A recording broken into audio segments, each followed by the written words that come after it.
Hey everyone, further ado here, and welcome back to Genshin Impact 4. Guess what?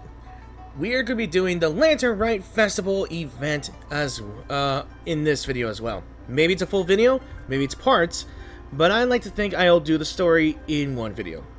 And I'm going to do it. So, I'm not sure what theme the Lantern Rite is going to be. I'm not sure what year it is. I think it's the year of the horse. This year, I think it is. It's been quite a while. I just don't know. Maybe I forgot. I really forgot. But we're gonna be in Liyue Harbor. We've got about 11 days left to do this quest and its other activities as well. So the quest is called the Lanternlit Ode to the Silver Moon, and we will be meeting some new characters as well. Like for this one, I think her name was Zibai, I assume. So let's see what rewards you get here. This is a Shadow Lantern flight manual. Not sure why. And this is a material you get from the new war boss in the northern part of Nordcry. A White Horse galloping, and I think this is depicting that this is the year of the horse. I don't know. I keep forgetting it. I just can't remember. I forgot a lot. Not really a lot. It's like I don't really remember much. Not remember much, it's more like I kind of was concentrating on something else. I just forget that the most important stuff is what is the year in the Chinese year. So, auspicious treasure tree as well, another furnishing, moon lights the sky, spring blossoms high. I don't know what it is.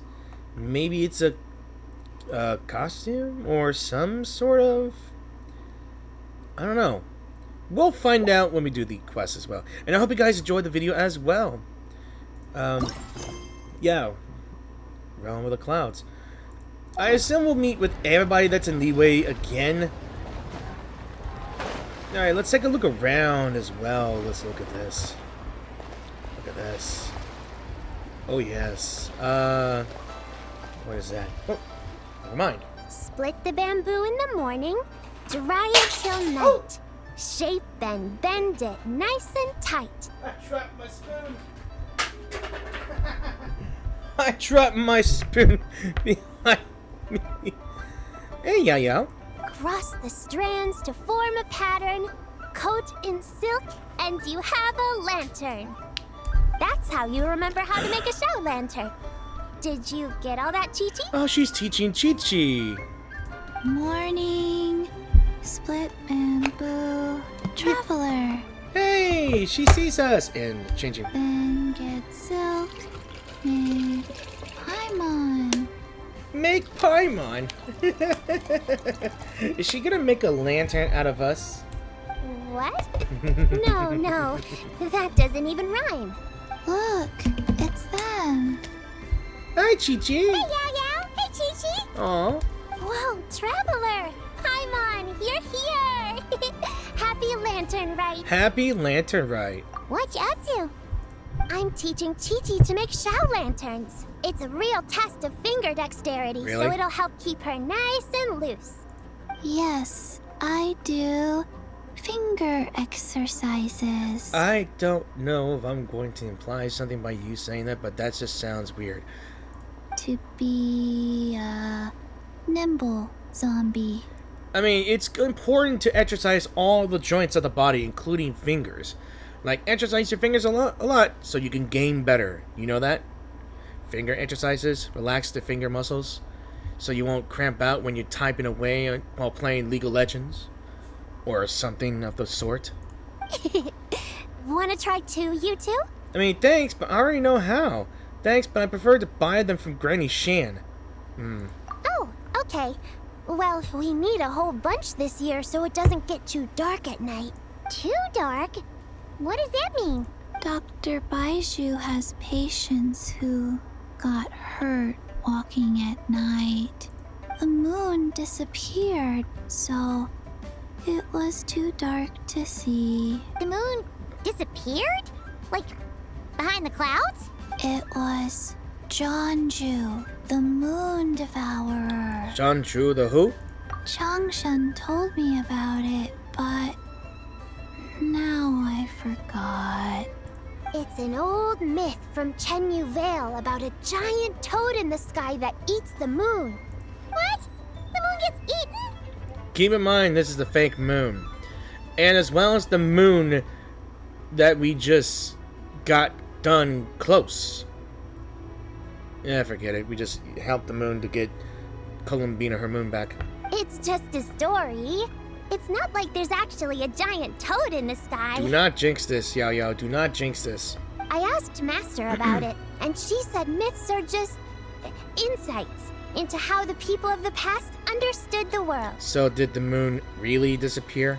Well, I didn't see it that night. But I've checked several nights since, and it's been there same as ever. According to Chi-Chi, though, the Ministry of Civil Affairs sent someone to do some kind of serious investigation. So, I don't know. Maybe something did happen. Ministry of Civil Affairs? This is starting to sound bad. It's okay. You can fly. Even if it's too dark, you won't fall and get hurt. Yeah, exactly. So turn that frown upside down, Paimon. Or someday you'll get a whole bunch of wrinkles and wake up looking like an old granny. Oh, Grandma Paimon. Oh, no. What? Okay. No more frowning. But you are right now. But the traveler can't fly. She could still fall and hurt herself, right? Don't worry. That's what the shout lanterns are for. As long as we make enough, Liyue Harbor will never go dark. Yeah, and there's the giant lantern too. Oh, right. I almost forgot. Look, this year's Grand Lantern commemorates the Adeptus who guards the moon. With her watching over it, the moon will be safe for sure. A white horse? Wait, so that's the White Horse Adeptus? Yeah! Legend has it she used to live on the moon. So if it were ever in danger, I'm sure she wouldn't just stand by and watch. Huh! We've heard of the White Horse Adeptus before, but we never heard the part about her living on the moon. I heard of the White Horse too, but I haven't played Far Cry 4. I think it was... No, wait, that's Far Cry... I think it was... No, that was the other Far... I think it was Far Cry 5, yes. With Joseph. Probably because it's a folk legend from Chenyu Vale, so not a lot of people know about it. But recently, some ancient artifacts were unearthed in Liyue, and the archaeological team even found evidence of ancient people worshipping an Adeptus who lived in a palace on the moon. It's kind of like how we write wishes on Shao lanterns and release them during Lantern Rite. The White Horse Adeptus would descend from the moon in her jade carriage and grant people's wishes. Ooh! When did that happen? She sounds different from the other Adepti in Liyue. It must have been a super long time ago, 'cause even Master barely knows anything about this Adeptus. Really? So Madame Ping has never met the White Horse Adeptus either. Nope. Kinda unbelievable, right? Yanfei said the White Horse Adeptus might even be a made-up legend, just like Janju the Moon Devourer. Yeah, a made-up horse and a made-up toad. You're mistaken, children. The White Horse Adeptus really does exist. Oh, Mr. Liu from the Baiju Guest House. But how do you know that for sure? Have you ever wondered how the guest house got its name, Yao Yao? Baiju... White Colt. So, it's named after the White Horse Adeptus? That's right.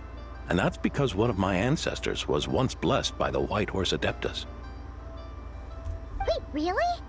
Tell us more! Tell us more!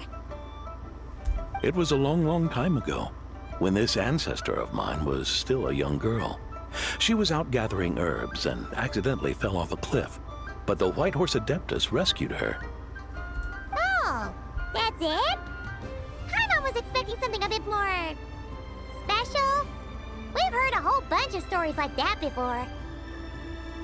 Patience, young one. Let me finish. After the White Horse Adeptus saved my ancestor, she told her a story about the moon and the ancient kingdom of long gone. My ancestor was so captivated that she completely lost track of time.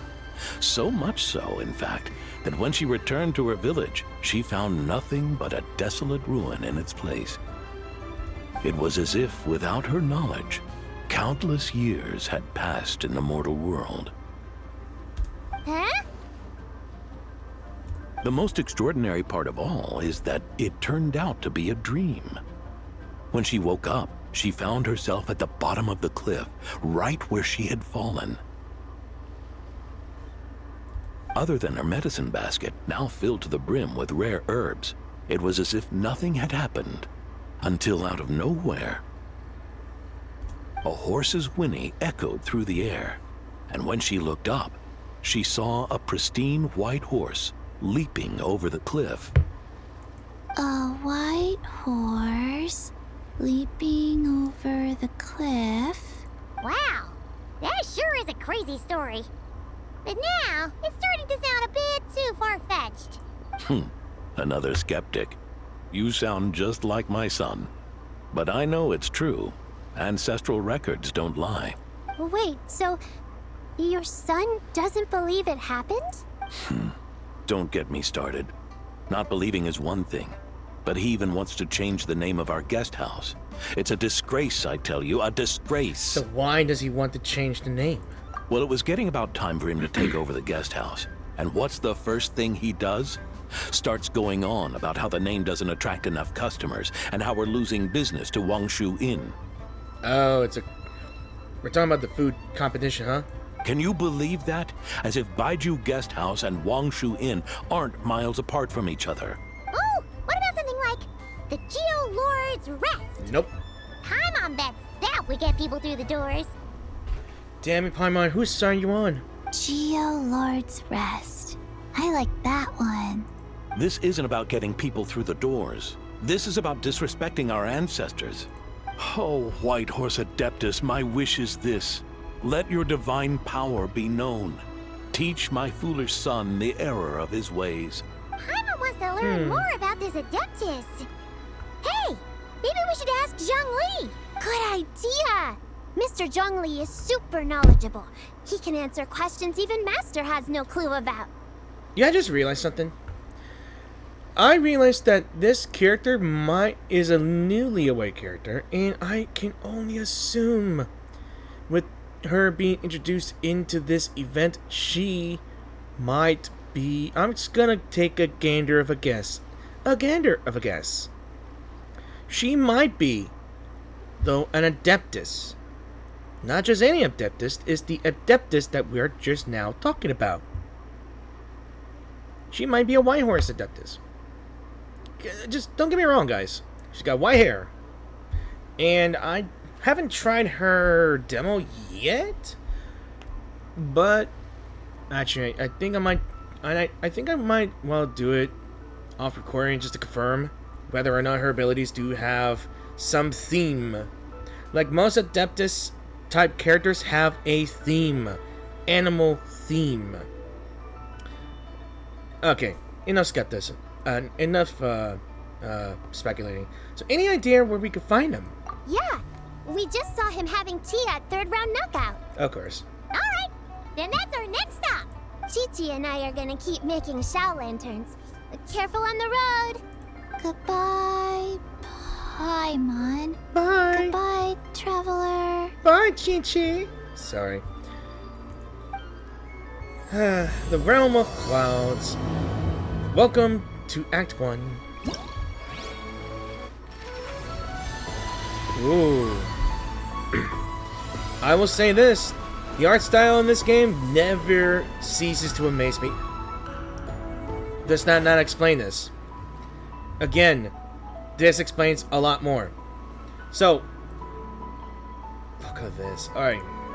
So I'm guessing these are the event activities we can do. Yeah, these are the activities we can do. Okay. I could probably do this later. Maybe. Something you wish to report? Maybe I could do this. Maybe. Like, yeah, there's like 4 things here. I could probably do this later. Like, literally later. Maybe after the story event as well, because I want to do all the activities without... You have my undivided attention. Like, without interrupting anything, really. Yeah, look at that. I swear, I have a Liyue Serenity, and I want to put all these Lantern Rite statues next to each other. Maybe. Yeah. This game never ceases to amaze me when it comes to making spectacular artwork. Except for Reverse 1999, it is the most beautiful artwork you will ever have seen. I mean, the last time I did a Lantern Rite, we'd gone over pops of fireworks, visit some people. Ooh, I see some familiar faces. Dow, let's go.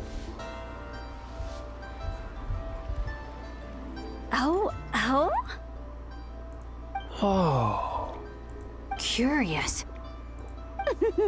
Impressive, right? What's with all the commotion over here? Yeah. Oh, Traveler and Paimon! Perfect timing! I have something amazing to show you! I'm scared. What is it? Huh? What the? Part of the moon is blacked out!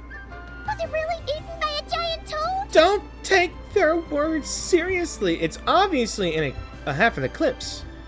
Or something else. Huh. I didn't expect you to know the story of Jonju the Moon Devourer, Paimon. Don't underestimate Paimon. She learned a whole bunch of things in Sumeru. No, you just learned this from Chi-Chi. But and Yaya. Jonju the Moon Devourer is a Liyue legend. God damn it, Paimon. Well, knowledge knows no borders, so... there. Oh, whatever. You're right about that, Paimon. But this dark circle doesn't look anything like a toad to me. A toad's egg, maybe? No. But that's about it. Oh, wait, Traveler! You've been in Nodcry, right? The people there worship the moon goddess. So you should know what's going on here. This wasn't a thing in Nodcry either. Also, I missed the VA of Hu Tao. I really miss her. Like, I really do. Really? Not even in a place where people worship the moon? But there's a celestial phenomenon called a lunar eclipse. Oh yeah! Master told me that the tale of Jianzhu, the moon devourer, was how ancient people explained a certain celestial phenomenon. But what is it exactly? Some kind of omen of disaster? Nope, just a natural phenomenon, but this lunar eclipse seems different. How so? A lunar eclipse usually starts from the outer edge. Oh, but in this picture, the moon is being covered from the center. So this can't be a normal eclipse. Then it's still an omen of some impending calamity? Damn you, stop with the omens. We have dealt with an omen already back in Nodcry. 3 omens. Sorry. We never said that. Where did this picture come from? Ugh, some crazy customer left it at the restaurant. Just thinking about it gives me the chills. Crazy customer? Who is this crazy customer?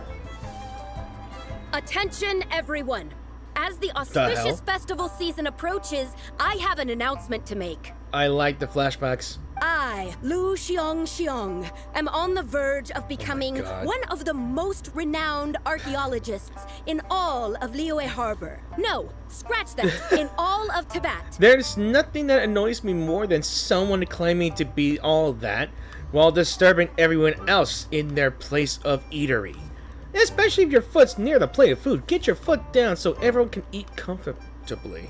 Even though I never trained at a prestigious academy, There it I is. still managed to dig up tons of treasures. She's a scammer. And I understand practically a whole dictionary's worth of big words, too. That's red flag right there. You're just digging yourself into. That just announces that you're a scammer. Like my pops always says, no pain, no gain. Uh-huh. And I haven't had it easy, that's for sure. So, it's definitely my turn to make a name for myself. I'd be dumbfounded too, like that fool. What the hell are you saying? What's the deal with her? Yes, I want to know. No idea. Maybe she ate a bad batch of perch stew? Wait, sounds like she's a few perches short of a stew, if you know what I mean. Like I said, the dialogue is different from the dialogue wording here. What? You don't believe me? Kick his ass!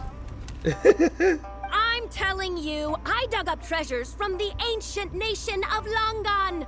I even got a picture of Jeonju devouring the moon. Longan? Jeonju? What is she even talking about? Sounds like she's a few perches short of a stew, if you know what I mean. Hold on a second. That's a mess up right there. He said something different, but the dialogue read something different. Now he's saying this to this. You really gotta fix your dialogue wording here, guys. Like, really. That's a mess up right there, but I don't blame you guys, but still, if anyone hadn't caught that, I think anyone would caught that at all. Just so you know. So what if blackback perch stew is my favorite? Stop Oh, shit. talking about me like I'm not here. Oh, damn. We got a Karen. I don't know. No. That's not a Karen. That's just an unruly customer. Whoa, what are you doing? About to kick your ass, that's what. You're just a stupid, ignorant man, and I'm gonna kill you. Young lady, you need to calm down. Yeah, Shanghai. Get him. Get her. What? So you're looking down on me now too? Is she drunk? How about I take you both out then? How does that sound? You realize she's half Adeptus. This is a place for dining. If you wish to take me out, you'll have to do it elsewhere. Don't act like you're better than me. She is. Do you know who I am? Don't care. I'm about to be the most famous archaeologist in all of Liyue. No, Tevat. Are you sure you're not drunk or are you on high on something? Please, get out of here. Show me some respect. Okay, never mind then. We're going back into the Karen phase. Sorry. It's respect you want? Very well. For the sake of the other customers, we'll do this your way. Kick her ass.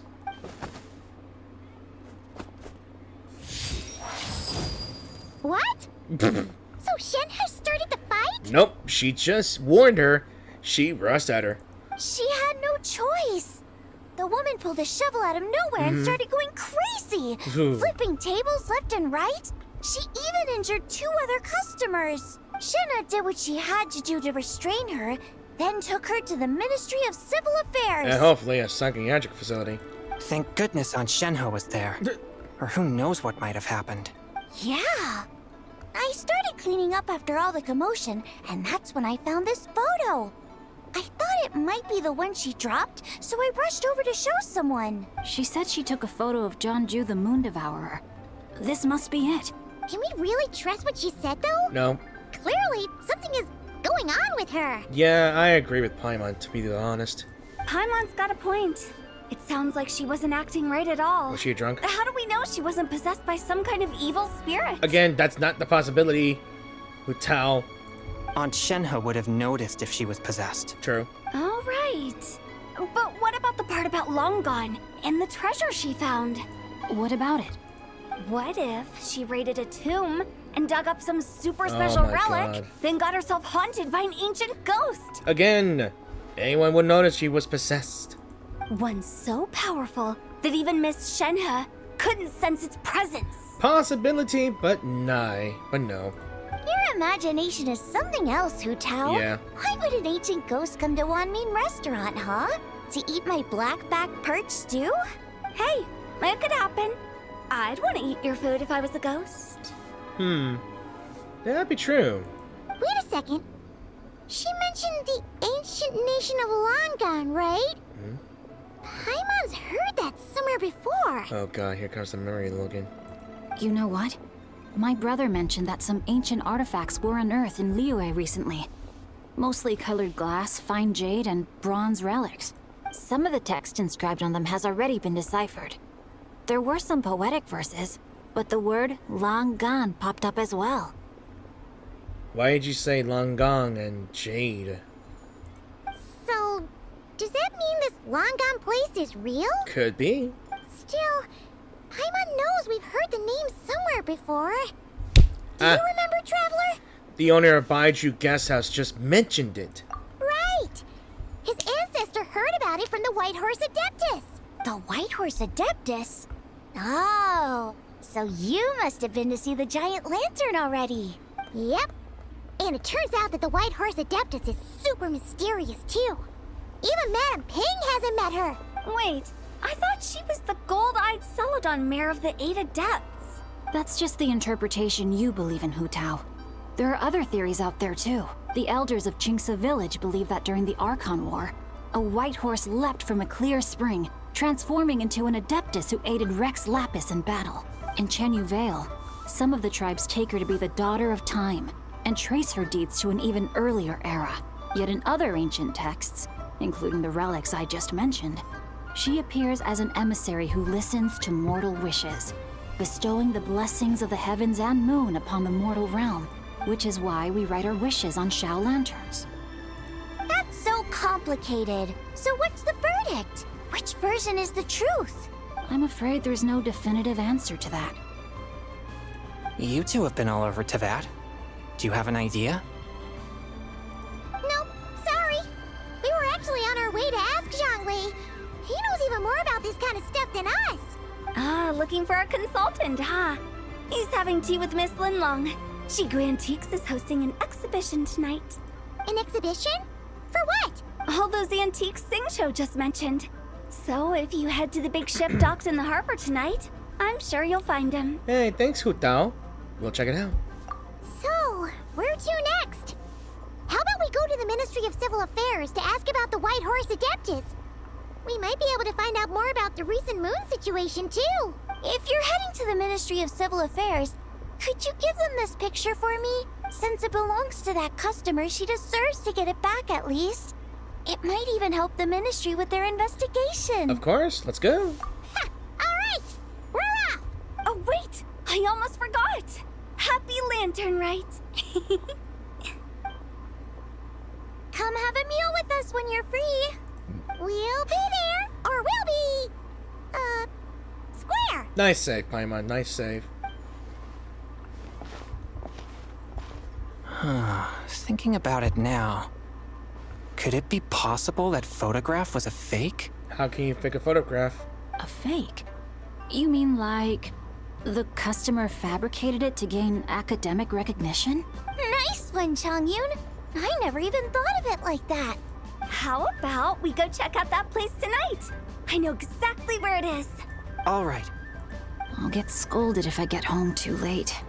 Live a little, Sing-Cho. You act like this is a first for you.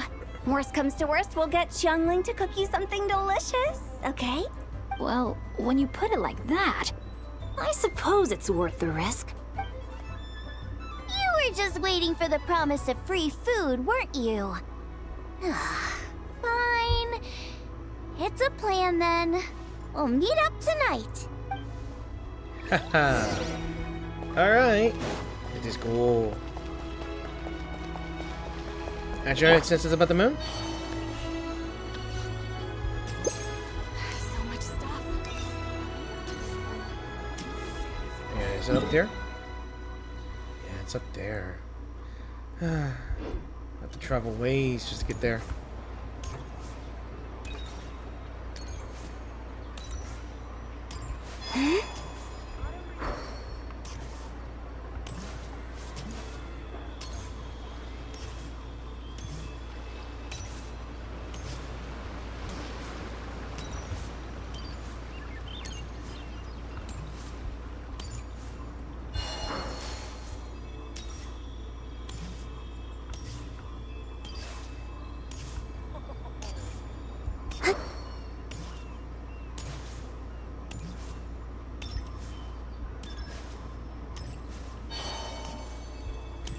Finally made it.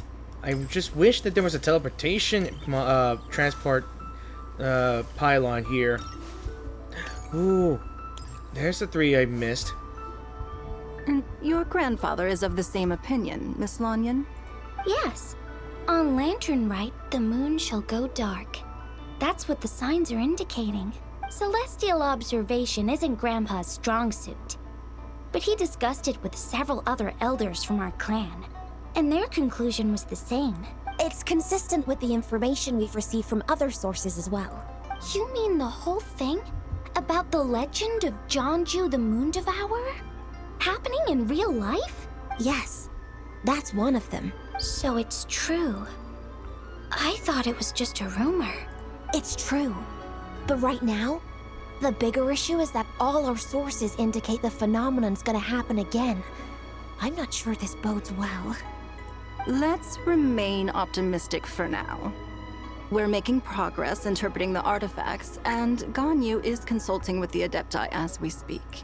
Besides, apart from the incident at Wanmin Restaurant, there haven't been any other moon-related disturbances. Minglong, Kuching, and Wanyan! You're all here! Oh, Traveler! And Paimon! It's been a while. Happy Lantern Rite. Yes, happy Lantern Rite. What brings you here, though? I thought you'd be in the harbor enjoying the Shao Lanterns. You're certainly not the type to visit Yujing Terrace for no reason. Is there something I can help you with? What? We're not allowed to just drop in on our friends during the festive season? I was only teasing. You're welcome to visit us anytime you wish. Happy Lantern Rite. Again, happy Lantern Rite. Oh, and about all the moon business you were just talking about? We have something to show you. Here, take a look!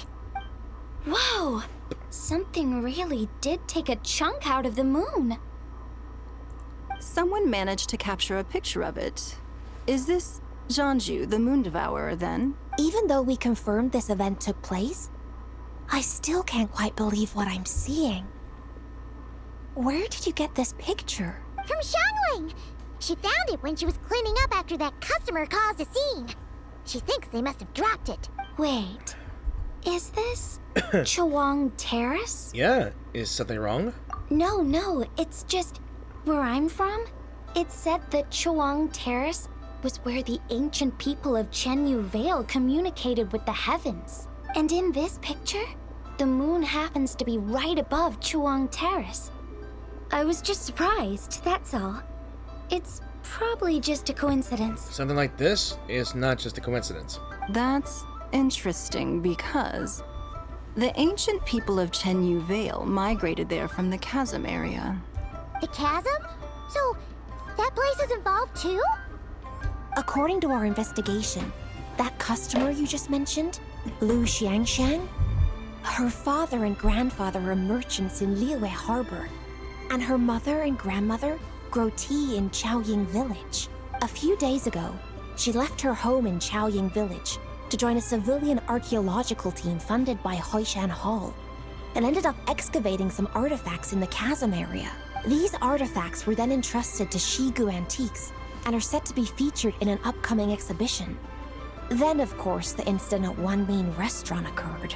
We suspect something happened during the excavation that left her with quite the shock. And now, it seems like she also went to Chawang Terrace and took that picture of the moon disappearing. The chasm? Chawang Terrace? Things are getting pretty complicated. So how's Lu Xiangxiang doing now? She's not in a good mental state, so we took her to Boo Boo Pharmacy to get some help. I told you she needed mental help. Why don't you come with me to check up on her? At this point, you seem invested in this case too. I mean, gladly. Then let's head there now. Yeah, let me fix this. Alright, let's be with you guys again. Now that I see this picture, it looks less like a piece of the moon was eaten, and more like something is obscuring it. But what sort of thing could block out the moon? Another moon, perhaps?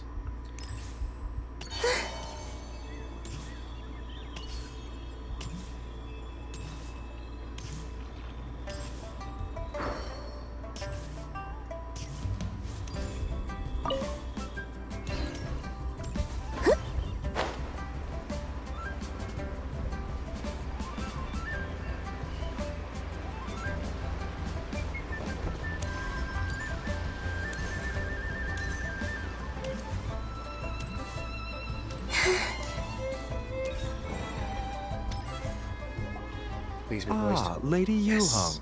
Oh, and the Traveler and Paimon are here as well. What a pleasant surprise. She's back! Happy Lantern Rite. She is back! Yay! Happy Lantern Rite. I hope we're not interrupting, Dr. Baiju. Not at all. I assume you're here to see the patient? Unless it's urgent, however, it would be best not to disturb her rest. Yeah, is her condition that bad? It's quite unstable. She's even more agitated than when she first arrived. And she refused to cooperate when we tried to check her over. So, have you tried knocking her out? With a rock? Maybe some sleeping pills? I'm just kidding. Don't. I don't want to say it like that. I had no choice but to prescribe a calming draught and to have her rest for 2 days. So she's getting worse? That isn't the news I was hoping for. It's just a precaution. Based on an earlier conversation with her, it seemed more like a fixation than anything else. She hasn't lost her mind. That's right. When we asked about it, she kept insisting she was going to be famous, far and wide. Well, it might not be far and wide, but she certainly made a name for herself around Yujing Terrace. Even some of the Qixing know who she is. Have you ever seen something like this, Baiju? Not often, that's for certain. From my initial assessment, the patient appears to have experienced some sort of shock, and whatever it was seems to still be haunting her. But what could have caused such a thing? The relics from the chasm?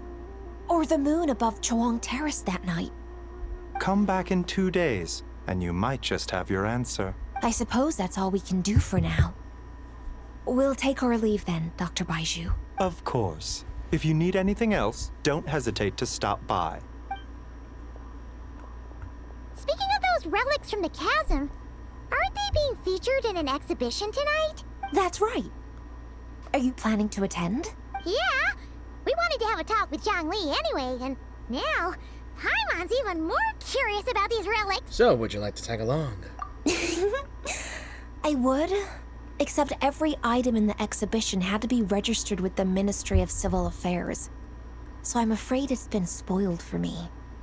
I reviewed them all myself. There are some rather peculiar artifacts, that's for certain. We're still working on decoding the ancient text that appears on them.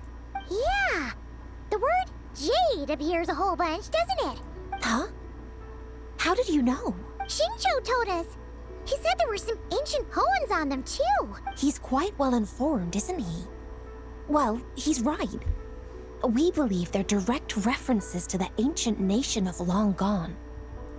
As for the other text, instead of regular poetry, it seems to be more like ceremonial language used to worship the moon and the gods. The moon and the gods? Well, looks like it's almost time for the exhibition. You two should head over. There's an usher at the harbor who will lead you to the venue. Do we need an invitation? Not at all.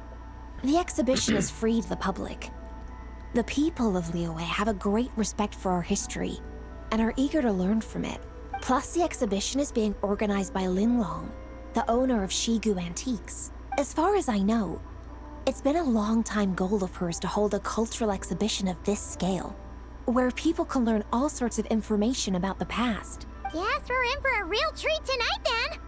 Yes. Have a great time. There's still more artifact decoding work I need to finish, so we'll have to part ways here. After seeing the picture you brought, there's a few ideas I'd like to follow up on. You're hard at work even during festival season? Huh. You haven't changed one bit, Ka-Ching. I'm simply fulfilling the responsibilities of my position. That's all. All right. I should get going. See you later. Well, guess we should head over to the harbor and find that usher. Did it cool? Alright. Alright. Do I set that to the end? If you're looking to talk to Lu Xiangshan... Okay. Just a refresher.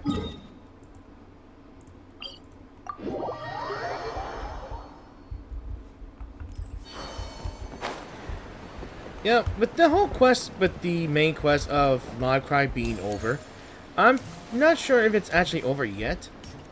But, yeah, we're getting some moon-related stuff. Indeed, indeed, indeed. Ah, here for the exhibition? I can take you aboard. Yes, please. After you.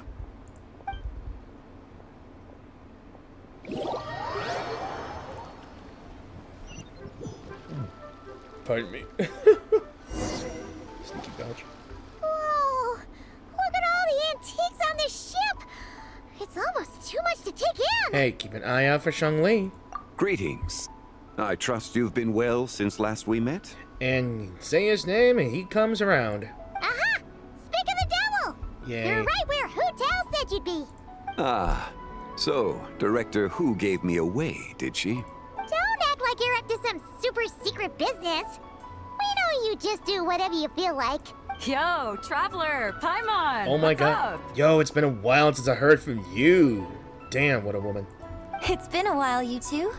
Happy Lantern Rite. And you as well, wife. Beidou! Yunchin! It's great to see you! You're here for the exhibition too? Yes. When I heard these artifacts were from ancient times, I just knew I had to come learn more about them. I mean, what a discovery, right? Yeah, Ningguang pretty much said the same thing. She thought coming here might help culture me up or something. But as you know, I'm more of a fists and punches type of person. I doubt one exhibition is gonna change that. You're too modest, Captain. You're the leader of the Crux fleet. That takes far more skill than just fists and punches. Plus, at the end of the day, you still decided to come, even though you didn't have to listen to Ningguang. Well, she's the Tianquan. If she can't even get an average ship captain like me to do her bidding, how's that gonna look? You sure know how to think from her perspective, huh? I guess I do. Anyway, how's everyone enjoying the exhibition? I heard that if you see something you like, you can negotiate the price with the owner and take it home. Wait, so we can buy this stuff? That's what auctions are. Indeed. Although Shigu Antiques is hosting this exhibition, many of the items come from private collectors. As long as both parties reach an agreement, you can make an offer of mora or an equivalent trade. Well, shall we continue our conversation as we look around? Let's go! Paimon's super curious about all this stuff. Alright. Let's see. Let's follow Paimon. Alright. Tell me what this is, my friend. Or just follow you.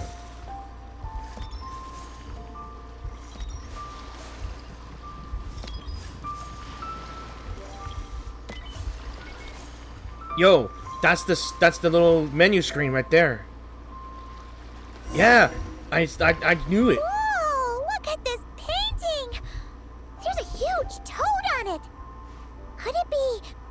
Huh. This material is quite unusual. It doesn't look like paper. More like silk or some other kind of fabric. Yeah, like I said, this is I think it's part of the menu item, the menu image on that event menu. Yeah, I was thinking the same thing. Well spotted. This is a painting of Jianju, the Moon Devourer, made primarily with mulberry silk. Such craftsmanship is rarely seen in modern-day Liyue. Ha! Jianju the Moon Devourer! Paimon knew it! That toad made it super obvious. What's that? A new dish at Wanmin restaurant? No! It's a kind of lunar eclipse. You heard about how the moon disappeared recently, right? Oh, yeah. You're saying a toad did that? That's what the legend says. So, nothing to do with food then. Noted. And the figure next to the toad, is that the White Horse Adeptus? From the stories I've heard, her palace lies on the moon. That would seem to be a logical assumption. So was this excavated from the chasm? No. In fact, this item was discovered in Chenyu Vale, and many years ago at that. Oh, so it's from Chenyu Vale? Actually, that's not quite right.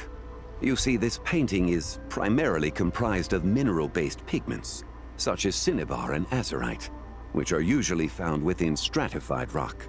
This suggests its place of origin may very well have been the chasm. You could have just started with that. You're as knowledgeable as ever, Mr. Zhongli. I had only ever heard the legend of Jianju the Moon Devourer. But now, seeing it depicted in this painting, I wonder, if I purchased it, Perhaps it could serve as inspiration for a new opera. Though I'm not quite sure who the painting belongs to right now. A splendid idea, Miss Yoon. Perhaps in lieu of Mora, you could offer the lyrics to said opera as recompense. The lyrics? But to whom? Why, to me, of course. I am the owner of this painting, after all. Of course. Wait, so you're one of the private collectors of the exhibition? No wonder you knew so much about the painting. But lyrics in exchange for a precious antique? My work could never possibly be of equal value. No, you're wrong. I don't know about that. I'm not much of a scholar, but even I know your operas are in a league of their own. An astute observation, Captain Beto. In my possession, this painting is nothing but a lifeless artifact. In your hands, however, it could be transformed into a new piece of art entirely. Quite the worthy exchange, no? But I'm not sure when I'll be able to finish writing it. It certainly won't be ready this year. Allow me to be equally forthright, Miss Yoon. This silk painting is merely a copy I made of the original work. There is no need for such concern over its value. Huh? So it's a fake? It's not a fake. I had no idea you were such a skilled artist, Mr. Zhongli. I pride myself on having some knowledge of antiques, but I didn't notice anything that would point to it being a replica. You never cease to amaze me, Mr. Zhongli. You flatter me. All that said, Miss Yoon, you must accept. Truly, I insist. Huh. He's gone from handing out fake Mora to fake paintings now, huh? Shush. Your kindness is impossible to refuse, Mr. Zhongli. Rest assured, I'll be sure to return the favor. I shall look forward to it. Man, that was quite the find. I should buy something too, if only so I can show it off to Nangguang. Girlfriend. Okay. We get it. Let's keep going and see what we can find.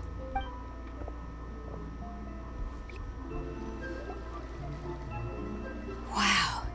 This bronze war chariot is really something. It must have quite the story behind it. I've never seen anything like it before. Do you know what this is, Zhongli? Ah.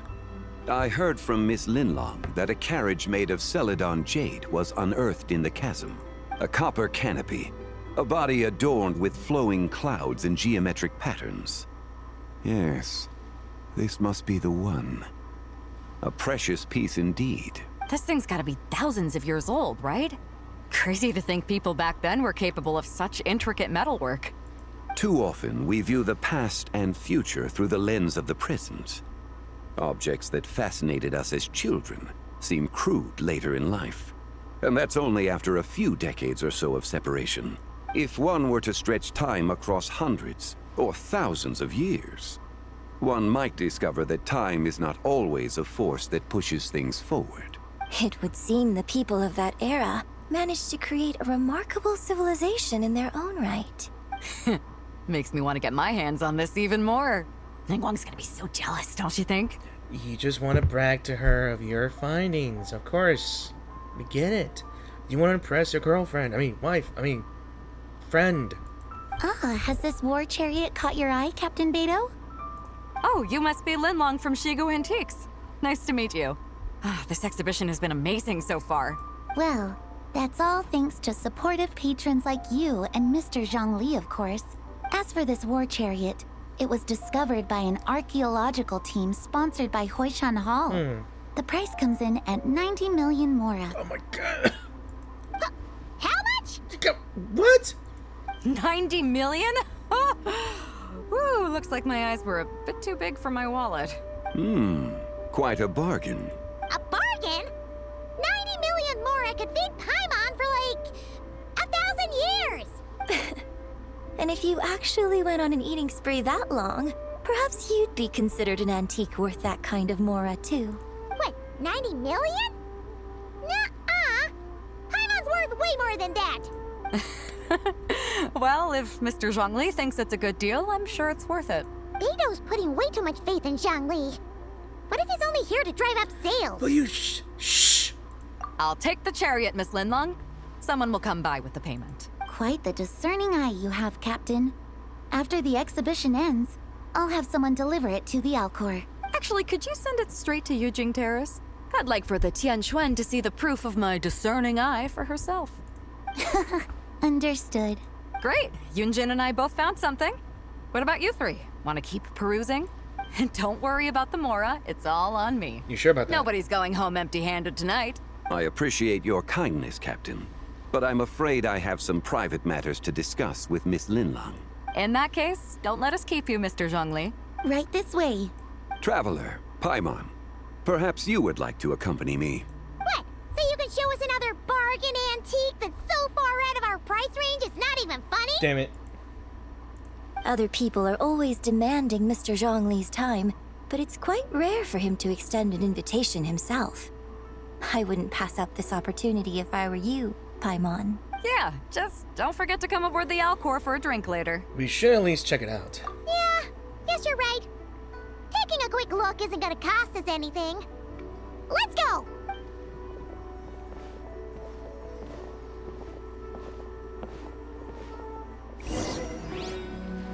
Oh, okay.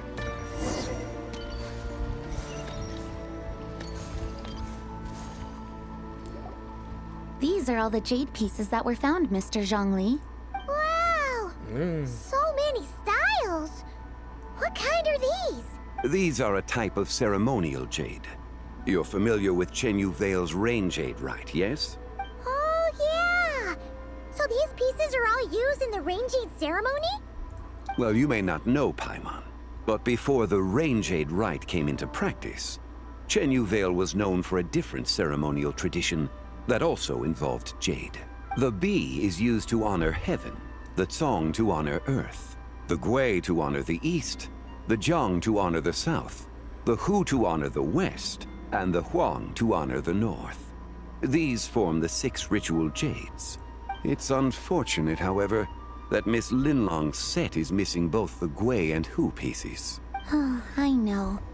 These jade artifacts are from such an ancient time. It's proved difficult to track them down, even for our establishment. No matter. You happen to have precisely the piece I was looking for. Huh? This broken jade token? I didn't expect this to catch your eye, Mr. Zhongli. It isn't one of the 6 ritual jades. So what is it? An affect belonging to an old acquaintance of mine. An old acquaintance? One of your collector friends, Mr. Zhongli? You could say that. Traveler, take a closer look. Am I gonna sense something elemental?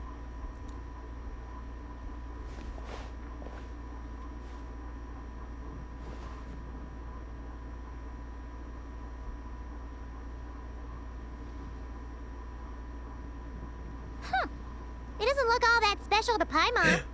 Just seems like a broken artifact. There's a crescent moon. Indeed. It's been thousands of years since the moon has appeared in such a form. So, in the past, the moon wasn't always full. Then, could this missing chunk be from when Jianzhu devoured part of the moon? It's worth looking into. Your insight is invaluable, Mr. Zhongli. I had no idea how special this piece was. Since it has caught your interest, allow Shigu Antiques to cover the cost. Oh, that is far too generous, Miss Linlang. Not at all. I've always wanted to give people a chance to appreciate these snapshots of history. So holding an exhibition like this has been a lifetime wish of mine, and it never would have been possible without your help, Mr. Zhongli. I merely put in a good word with a few acquaintances of mine. And it had a profound impact. Without your recommendation, I doubt half of these collectors would have come to the exhibition. So, on both a personal and professional level, I owe you my thanks, Mr. Zhongli. Wow! Zhongli actually did something useful for once. Oh my god, here we go with this. And it's glowing. And I get memories. What the hell just happened?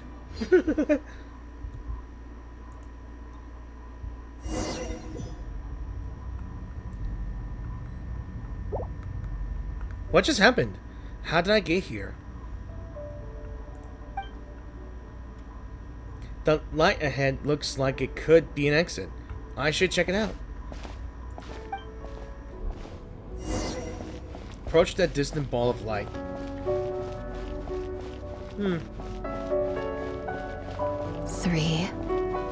5, 7. 3, 5, 7. Am I even getting close? 11, 13, 17. Who said that? 19, 23, 29.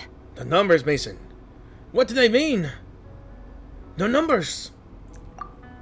The number 31? Tis her.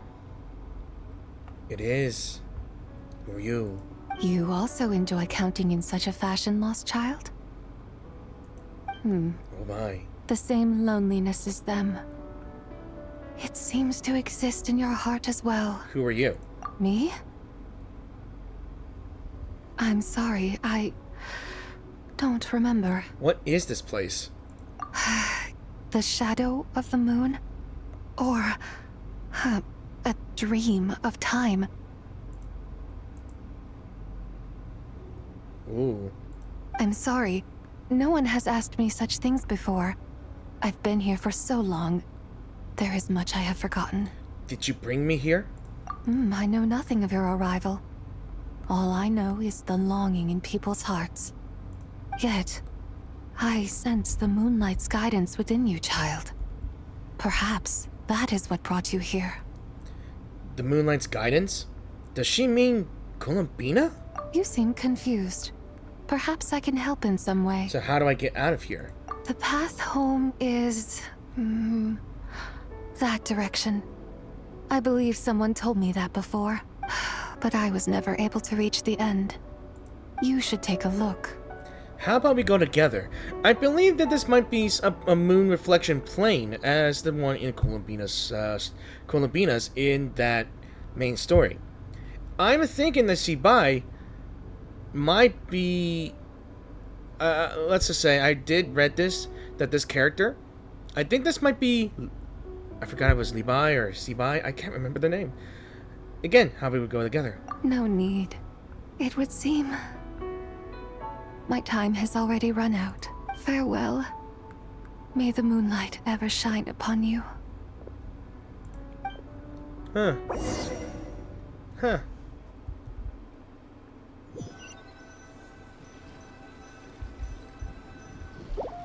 Wow! Jiangwei actually did something useful for once. I'm back? Your complexion looks rather ashen, traveler. Are you feeling all right?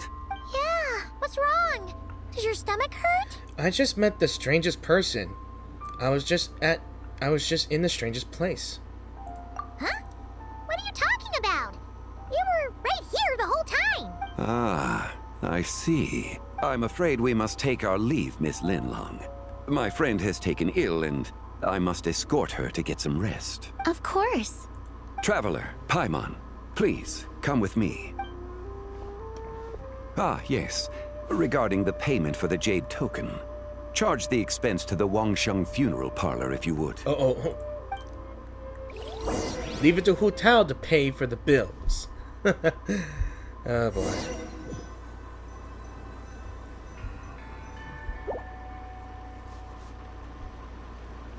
And there they are.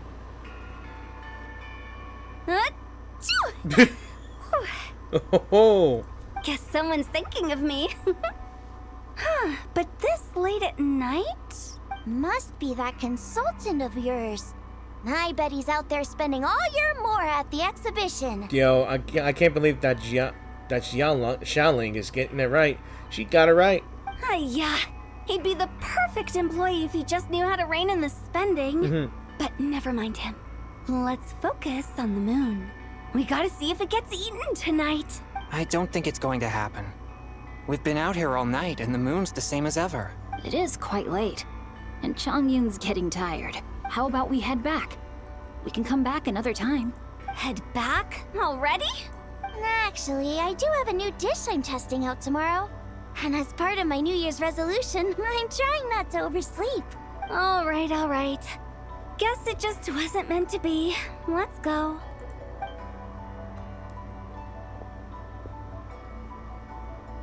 And lo and behold, a mist.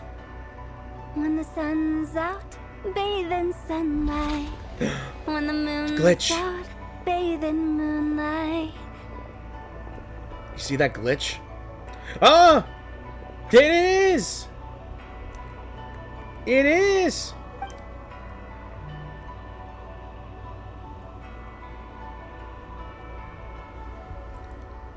What if it... Oh my god! It's not just chunk of it, it's a hole in the moon. But how? Wait, aren't we going to rest? Why did you bring us here? Because I imagine the traveler would like to know what just happened to her. Oh, right. Ugh, Paimon's confused, though. She could have sworn you were there the whole time. So we explain your mysterious encounter in a strange place. Oh, how is that possible? It sounds like her spirit formed an inexplicable connection with the being in that space. So was it the White Horse Adeptus? Ah, you suspected from the beginning, didn't you? Indeed, the being you met is the fabled White Horse Adeptus, and the original owner of this jade token. Her name is Zibai. I mistook her name. I thought it was Liyue, but Zibai. Yeah. Wait, does that mean she's inside this token? No, she does not reside within this token, but rather within the moon's shadow. This token is merely a medium. So the moon's shadow. What do you mean? Word has it you accomplished quite the feat in Notcry. You and your friend brought the Frost Moon back to Teyvat. Tell me, did you ever wonder about the other moon? The one that hung in its place for thousands of years? Ah, yeah. The fake one? We never really thought about it, but it must have been a fake, right? A fake moon! Indeed, it was false. Its true nature, nothing but a projection of the moon. It also happens to be the prison that confines Zibai to this day. Of course. Wait, the White Horse Adeptus is trapped inside that projection? Then we need to rescue her! Paimon, how are we gonna do that? But the moon in the sky right now is the real one, right? Where did the fake moon go? And why can't Paimon see it? Because it's behind it. With the return of the true moon, the shadow naturally lost its place in the heavens. Now, it is disintegrating bit by bit. It's a process that comes and goes. When it occurs, it looks like the moon is being obscured by a black shadow. But when it stops, the shadow disappears and becomes invisible to the eye. So, you're saying there's an invisible fake moon blocking the real moon right now? So the recent lunar eclipse, it was the fake moon, wasn't it? Indeed. Okay, this is not what Paimon was expecting. Yeah, you said it's disintegrating. When will there be nothing left? My hypothesis is that people's wishes could be what trigger the periods of disintegration. After all, when you experienced that episode just now, it was precisely when Miss Linlong spoke of her own wish. Wait, is that because the White Horse Adeptus answers people's wishes? The legend must be true then. So, that means the more wishes we make, the faster the fake moon will disintegrate, right? Then it won't be long before the White Horse Adeptus is free! Or the fact that the White Horse Adeptus would disintegrate along with it. Quite the contrary. After countless years trapped inside, the two have merged into one. When the moon's shadow is gone, Zibai will cease to exist in this world. Oh no! So, by bringing the moon back, we actually hurt the White Horse Adeptus? Do not burden yourself with such thoughts. Because of your actions, a promising opportunity has presented itself to us. Let us not forget, what is crumbling is also precisely that which imprisons her. So there's still a way to fix this. Yes, and that is why I invited you here tonight. Your connection to that broken jade token confirms that you can do what I envision. However, while I had hoped to receive your assistance, this matter could have significant ramifications. I must admit a certain reluctance to implicate you in more of Teyvat's secrets. Often, the deeper one's knowledge of such matters, the harder it becomes to extricate oneself from them. You are someone who once traveled through the boundless sea of stars. Yep. I cannot help but wonder. Perhaps it is wrong for your fate to become too entangled with the fate of any one world. I mean, I already know a bunch of secrets. I'm already deeply connected to the vat. Such is your conviction, then. Since journeying beyond Liyue, you have had ample time to reflect on these matters, it would seem. Yes. So, tell me what I need to do. Very well. The first secret I must reveal is that Zibai has long since passed away. The being within the Shadow Moon is merely one of the 3 deadly selves she severed before her death. Wait, the White Horse Adeptus is dead? Weren't you supposed to tell us how to fix this? Now it just seems even more impossible! Please, remain calm, Paimon, and allow me to explain. The 3 deadly selves is a practice used by those engaged in spiritual cultivation. The intent is to sever the 3 vice-laden mortal selves to reveal one's true, pure self beneath. However, Zibai's 3 selves are more complicated in nature, because in the moment before her death, someone preserved the shattered essence of her soul and placed the fragments within her 3 deadly selves. If we retrieve the 3 fragments of her soul, there is a chance we can restore her presence in the mortal realm. So that means we can bring her back to life? Yes, provided we retrieve the fragments of her soul's essence from the 3 deadly selves. I'm guessing I just met one of them. Indeed. The being you encountered was Zibai's first deadly self, Ziju.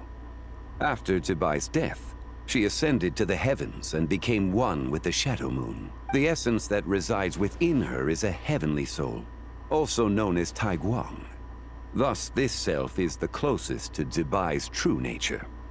That said, because she is trapped within the Shadow Moon, we have no choice but to seek out the other 2 soul essences first. Then we can unite them as one. Okay, so where are the other 2? Her second deadly self is called Ziju. After Zibai's death, she fell into a slumber deep beneath the earth in what is now known as the Chasm. The essence within her is the Earth Soul, also known as Xuangling. She is the self that inherited most of Zibai's memories and wisdom. The chasm? So, do we have to go there to find her? Oh, I hate that place so much. That won't be necessary. I sensed her presence on the jade carriage from earlier. The one at the exhibition. You're kidding me. The carriage? It's possible. The return of the frost moon awakened her, and she emerged from the chasm alongside that batch of ancient artifacts. Wait! That must be why you agreed to help with the exhibition!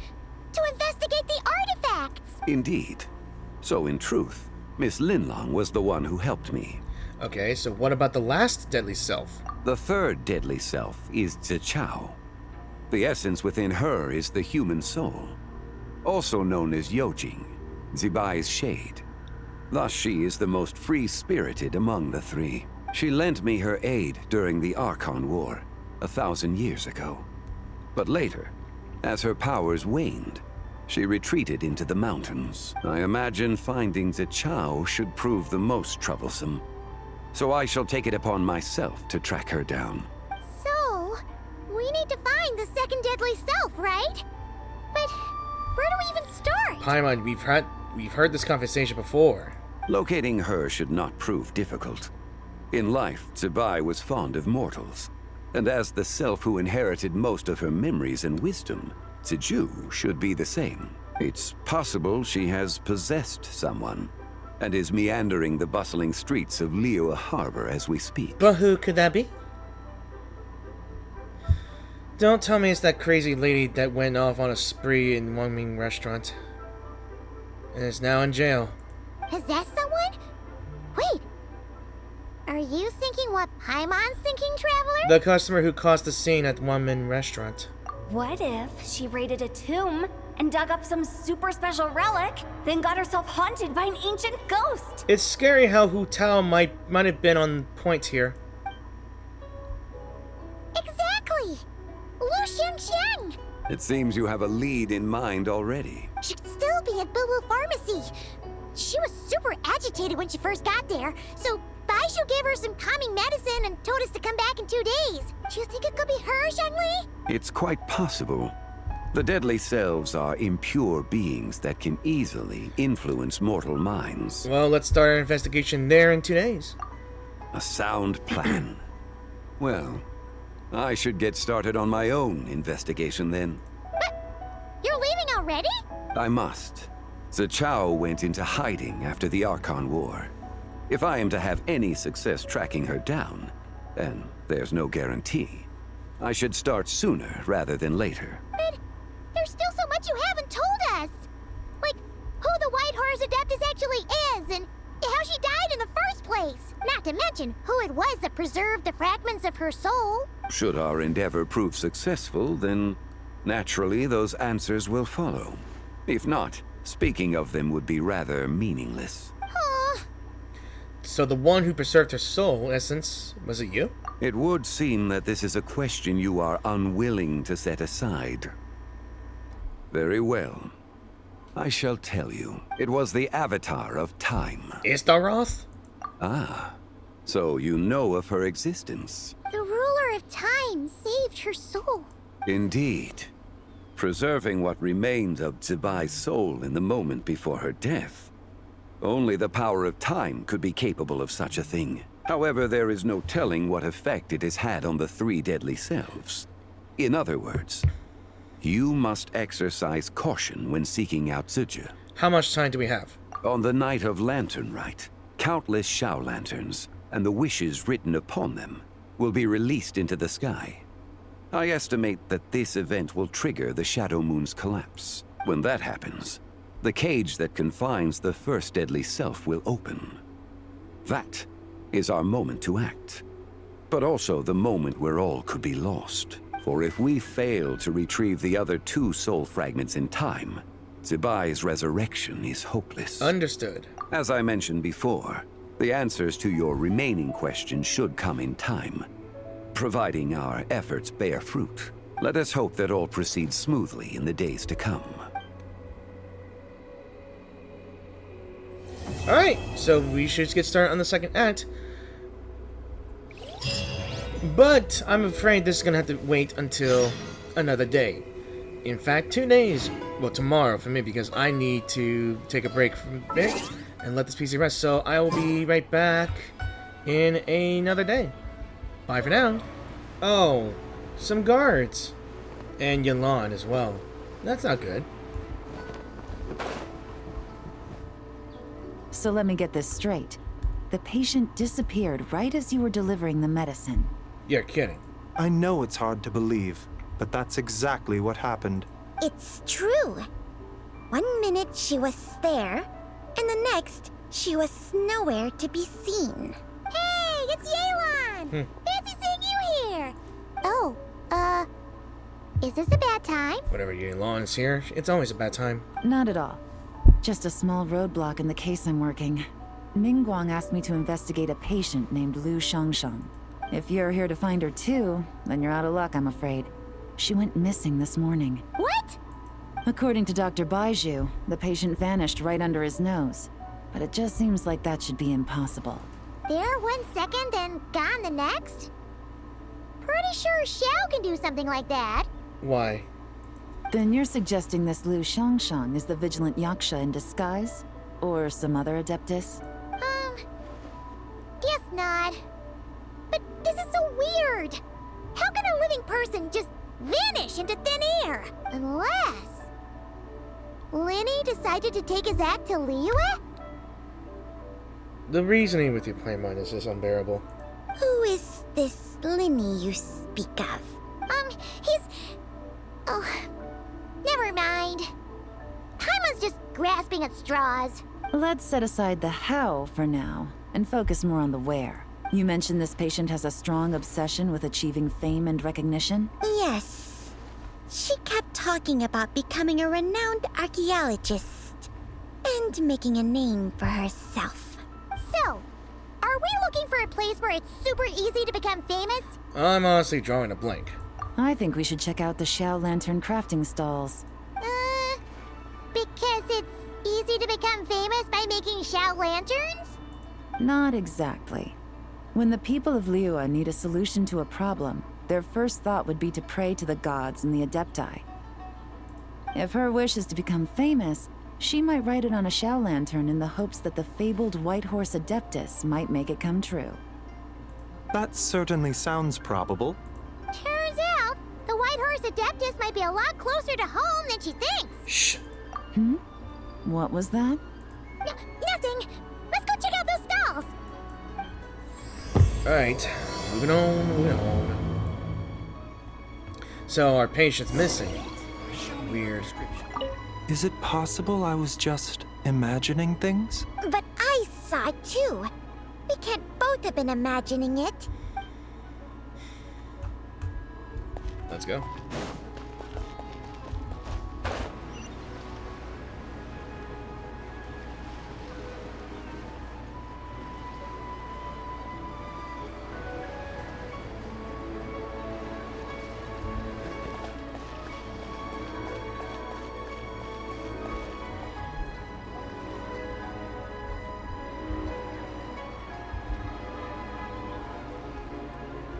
Alright, we're here. Still no sign of Lu Xiangxiang, though.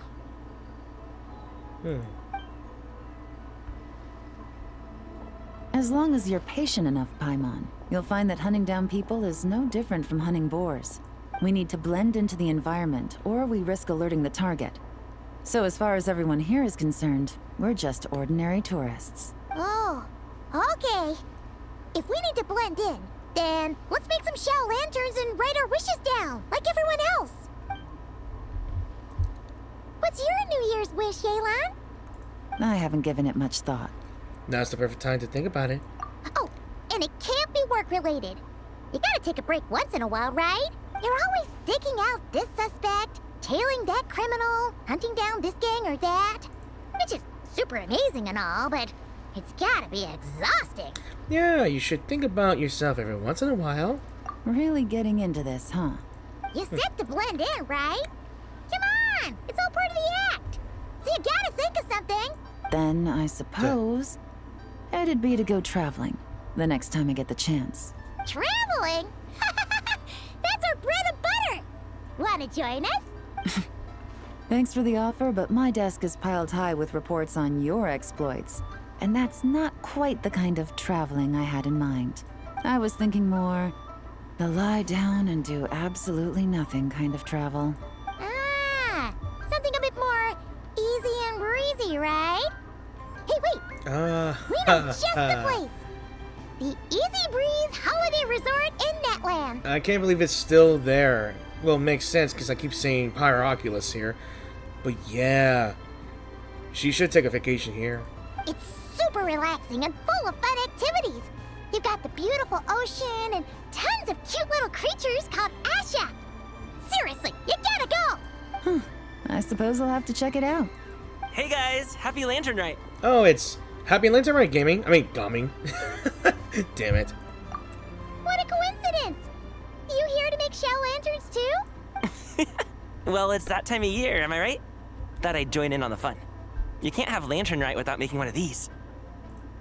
What you gonna wish for? Oh, man, it's kind of embarrassing, but whatever. The truth is, the mighty mythical beasts are seriously struggling with recruitment. So I'm hoping to find a few apprentices and teach them the art of wushu dancing. Awesome! Shifu Gaming, here we come! Whoa there, Paimon. One step at a time. I actually need to find people first. Yeah. Yeah, but Paimon bets people will jump at the chance to learn from you! Well, I wouldn't be so sure. Wushu dancing is super physical and takes a lot of hard work to master, so it's not easy to find people. Oh, there she is. At this point, if the Adepti can't help me, no one can. I'll do it! Oh, hell, there she is. Huh? Oh, no. You just said you wanted an apprentice, right? Well, I'm offering. What do you think? Whoa, the White Horse Adeptus works faster than I thought. Yeah. Traveler, it's her. Lu Shangshang. Our target! I know. Get her. Hey, Didn't you hear me? I said I wanted to be your apprentice. Oh, God. What's with this high level intensity? No need to shout. I heard you the first time. What's your name? Step back a bit, Gaming. This person could be dangerous. What? Hey, what are you trying to do? Do you know who I am? Get back! Lu Shangshang, we have no intention of harming you. We just need to ask you a few questions. Get back, I said! Oh. Try to remain calm. If you come any closer, I'll...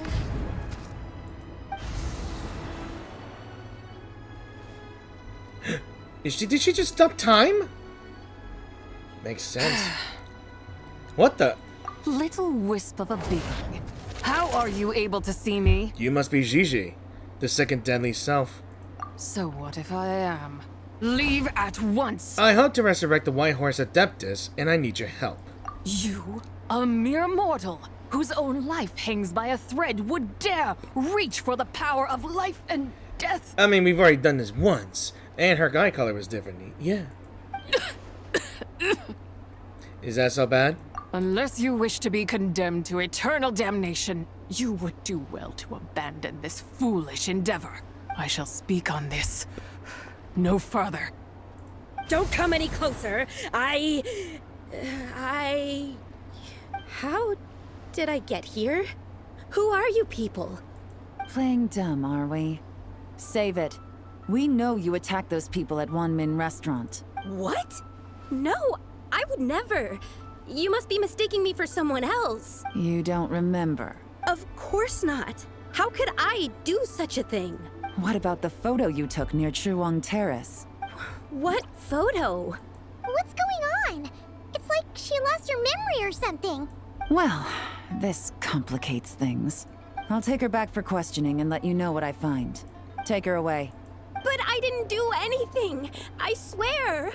That's weird. She seems so normal now, but she doesn't remember anything. This is just great. An apprentice falls right into my lap and now she's gone! Don't worry, Gaming. This is a special case. Paimon's sure you'll find one soon. Unless you're gonna pony up and offer a real solution, Paimon, I don't want to hear it. Wait. Personality just changed. Gaming? What's up with... It's the Gigi. I'm done here. I'm gonna go find an apprentice, and I won't take no for an answer. Gaming, wait! Is it just Paimon, or yeah. Was Gaming acting super weird just now? I figured that he might have been possessed. What? How do you know? Yeah. Whoa! So you saw the second deadly self? And you think she moved from Lu Shangshang to Gaming? It's possible. Uh-oh. Then we better find him before something bad happens. Let's go! So how do we gonna trap her? How?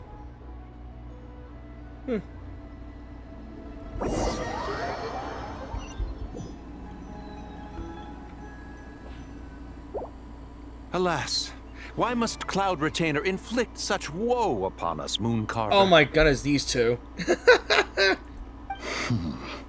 By the order of Rex Lapis, we were supposed to make haste to the harbor to stand watch. Yet we arrived late, for you, in your inscrutable wisdom, chose that very moment to tend the mint. I'm still disappointed that these two are the models for these two, Adeptus. Couldn't we have said anything more unique? But then again, everyone is in agreement. It is no wonder Cloud Retainer banished us to the wilderness in anger. A pity only that I, blameless as I am, was made to share in the punishment. Blameless indeed. You speak as if it was not you who decided to plant all that mint in the first place. Yet now, in its wretched state, overrun by blight and vermin, you would turn away? Utterly heartless, I say. Were I truly that heartless, would I have rescued those seedlings from this desolate wasteland, granting them haven in your hallowed garden? Alas, if blame must be laid, let it fall upon Cloud Retainer for failing to recognize the virtue of our plight. Okay. Ah, at last a sentiment with which I can agree. If ever Cloud Retainer is away, we should steal into her abode and plant a veritable field of mint. A tempting little ruse, is it not? You fools.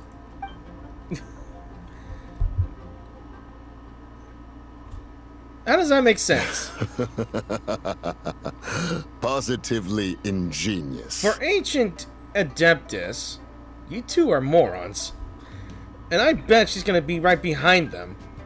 Just appearing out of nowhere. Please stop chasing us. Just Or- let us go. Get back here! Oh. If you keep running, I'll kill you! Oh.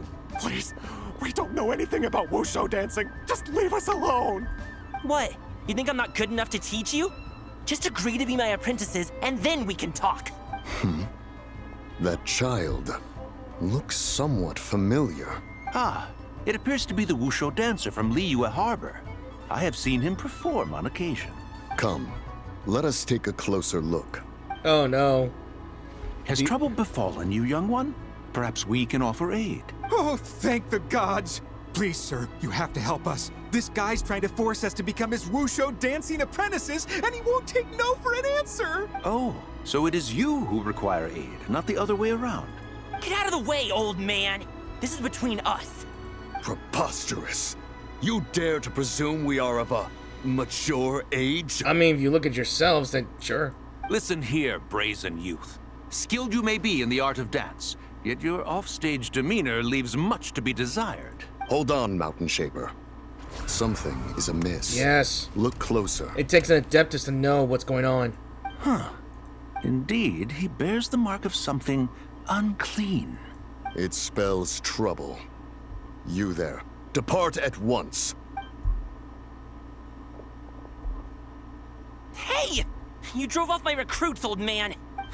You'll just have to take their place, even if you're a bit on the decrepit side.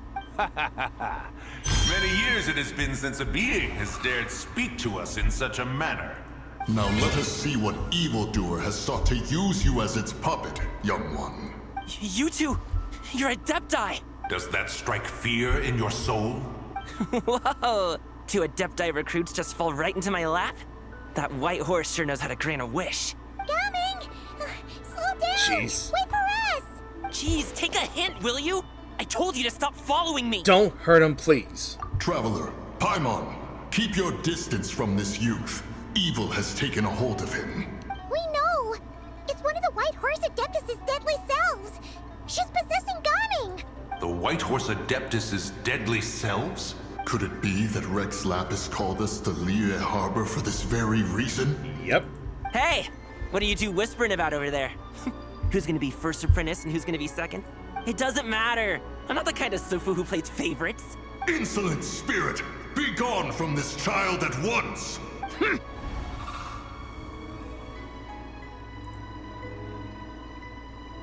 Little mite of a mortal.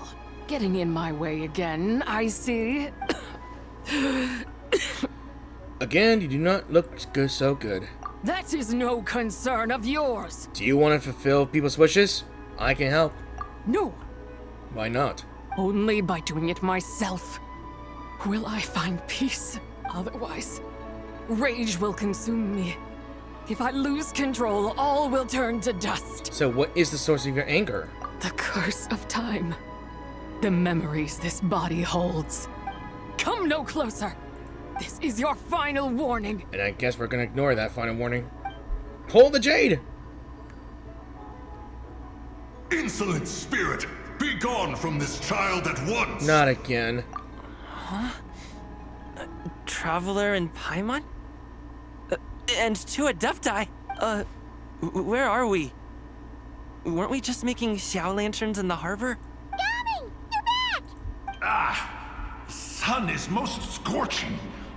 Oh, come on! Stirs within me. I require cooling mint to beat this heat. Are you kidding me? And speaking of, Cloud Retainer has scorned this verdant wonder long enough.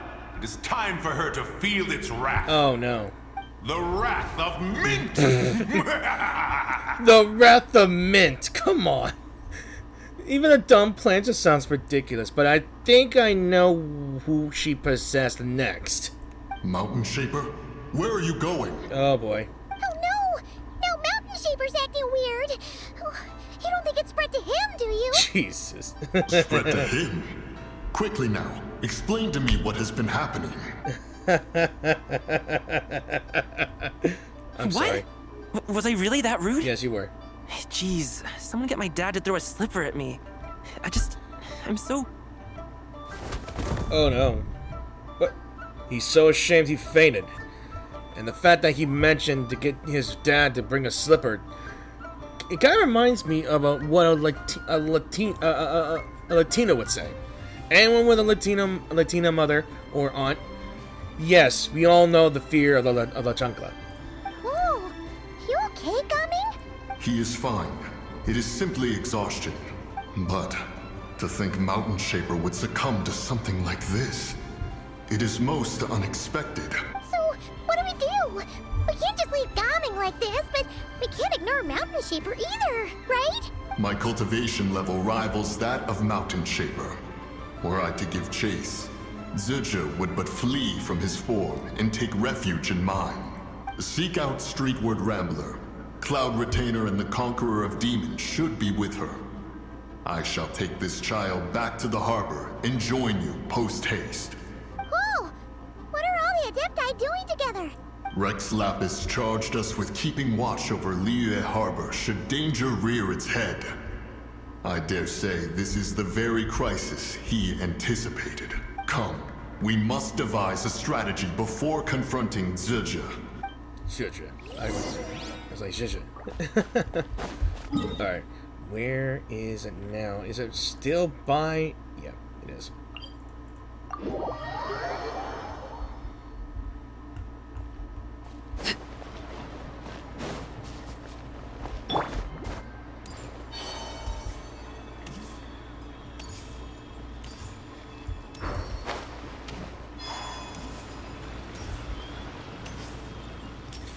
Oh, Madam Ping. I forgot her name was Streetward Rambler. I got it. The White Horse Adeptus? You mean the mysterious white mare that aided Rex Lapis during the Archon War? Even if it's not her, there must be some connection. She always avoided us back then, and I never knew why. Rex Lapis's recent trip seems to be related to this person as well. Xianyun! Madam Ping! Xiao! Great! You're out here! Ah, Traveler. It has been quite some time. Yeah, it's great to see you too, Xiao, especially with the voice. Oh, happy Lantern Rite, Paimon. You're as lively as I remember. I trust things have been well. This whole White Horse fiasco is just mentally exhausting. Sorry, Madam Ping. No time to catch up. Something terrible has happened. What is it? Has Mountain Shaper gotten himself into trouble? Mooncarver is here with you, but he is not. How are you gonna say this, man? Am I gonna be the one to say it? Yeah, might as well. The Wrath of Mint? That old fool dares to utter such nonsense behind one's back. Well... yeah, that's not really our biggest concern here. So, even a mere deadly self of the White Horse Adeptus was able to possess Mountain Shaper and affect his mind. No wonder Rex Lapis told us to gather here and await his orders. Mountain Shaper's cultivation is inadequate. He was caught unprepared. Were it one of us, Zurja would hardly have found a vessel quite so... ready for the taking. Hey! That's not what you said earlier! Where is Mountain Shaper now? A question that hardly bears pondering. Obviously, he intends to plant mint in the vicinity of one's abode. Ah, then he poses no great threat. We might as well let him be. Once he fulfills his wish, it's possible that Zurja will relinquish him of her own volition. Your ulterior motive is most obvious, Mountain Shaper. You two hope for Mount Outsong to be covered in mint. One can see it clear as day. She got his ass. Not to mention, deadly selves are born of malevolent human desires, and naturally pose a great risk to the form and mind of all living beings. We cannot let this go unchecked. Let me handle it. I have relevant experience and know how to deal with such situations. One has no doubt of that. Yet your involvement would likely end in armed confrontation. In one's own estimation, the time for such measures has not yet come. Before his departure, Rex Lapis knew that Ziju was active in Liyue Harbor, yet told us only to wait. It would seem, then, that Rex Lapis did not believe extreme measures were warranted here. Yes, this is quite a peculiar case. After all, Ziju's possession does not seem to come with ill intent. It's more like she's guiding those she possesses to fulfill their own wishes. There is another matter of import, however. I sense tremendous resentment emanating from her. What could be its source to render her so unable to find peace? The curse of time. The memories this body holds. She was talking about the White Horse Adeptus memories, right? From what the Traveler said, it seemed like she was about to explode with rage. But why? With Rex Lapis away, if we wish to understand that which occurred in the past, we shall have to ask her directly. She also mentioned the curse of time. What could that be about? Perhaps erosion. Indeed. We are of the same mind. I heard that ancient clans in the mountains once regarded the White Horse Adeptus as the daughter of time. It seems there was some truth to that, after all. The daughter of time. Cursed by time? Time does not treat everyone equally. The longer you dwell in this world, the more it takes from you. Then what do we do? One has devised a solution. What is it? Based on what you have told us, it seems that Ziju is in the habit of leaping to a different host when provoked. One's plan is for us to block all escape routes while you confront Mountain Shaper, forcing Ziju to reveal herself. Then, if prior experience stands, she will have no choice but to possess you. However, not only are you able to sense it, you are also unaffected by the peculiar state of stasis. In other words, in that moment, you would have the chance to either subdue or persuade her. That is akin to walking straight into the lion's den. Allow me to go instead. Yeah! Isn't this plan a bit too risky? Why doesn't Paimon try first? After all, even if she got possessed, it's not like she would pose a danger to anyone. Yeah, but you might eat so much you become a literal ball. Paimon's wishes aren't all food related, you know. Yeah. One would not suggest this course of action if one had any such reservation. Time and again, the Traveler has proved immune to Ziju's influence. Consider for a moment why that might be. Because I bear the Moonlight's guidance. Oh yeah! That's what the first deadly self told you, right? Perhaps your time in Nodcry left you with the blessing of the newborn moon goddess, Traveler. And this White Horse Adeptus clearly has a profound connection to the moon. Indeed. Indeed. Indeed. I see. Have you other concerns, Conqueror of Demons? I was just trying to fathom why Rex Lapis left without explaining the situation in detail. But now I think I understand. Rex Lapis entrusted this matter to the Traveler, which means in his estimation, the Traveler must be the key to its resolution. So I have no other concern. I trust Rex Lapis, and I trust you. Leave it to me. Then we are all in agreement on proceeding with this plan? Very well. We should depart at once, lest we lose our chance. Let us see whether that old fool truly dares to face one's abode with Mint. Still, why Mint?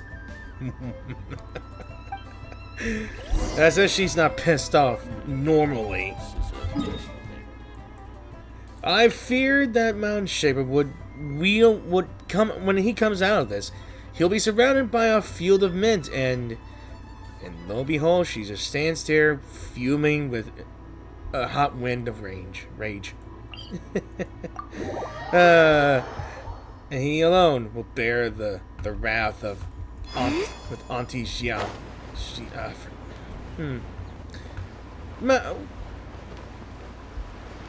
I forgot her freaking name.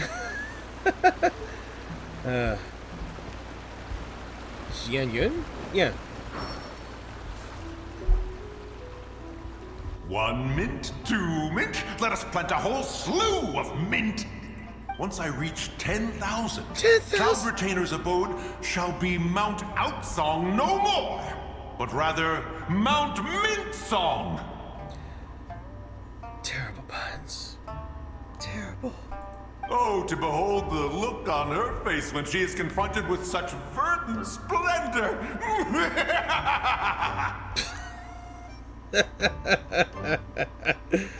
This is so funny. Mountain Shaper. You dare disturb the tranquility of one's abode. Do not take personal offense, Cloud Retainer. He is not in control of his faculties. Exactly. Let it go this once. Zibai is the one driving him to do this. Huh? But Zibai just helps people fulfill their own wishes and desires. Not now, Paimon. Yes, please. Oops. Sorry, Mountain Shaper. Paimon might have just thrown you under the bus. When he wakes up, we shall have words. And fists, or slaps, or feathers. Everyone, to your positions. A trigram seal. Be careful. I've got this. A pest? I must catch it. Again! Oh, young one, it is you. Don't tell me. Cloud Retainer sent you? Yeah, she told me to get rid of the mint. Ha! Such brazen insolence. And that includes your guardian on Mount Hulao. Such presumption. Such boundless avarice. Oh no. That wretched adept's impudence knows no end. Keep digging the grave, buddy. Keep digging that grave. Oh no.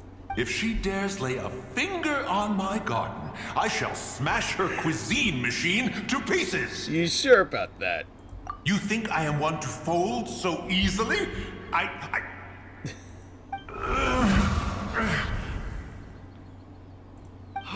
Insolent mortal! Time and again, you interfere in that which is beyond you. You make it exceedingly difficult to contain my rage. We need your help. You have no conception of that which you seek. It is forbidden! Forbidden? You know nothing of my past. My warning was given. The cost entwined with this is beyond what you can bear. Well, I'm here because I want to know. I want to understand. Stubborn mortal! You could even say, it's my wish. You... Will you grant it? Very well. If death is what you seek, who am I not to oblige? Come, let us see the extent of your resolve. Your wish is to behold the curse of time and the memories of this form? Then, let it be granted.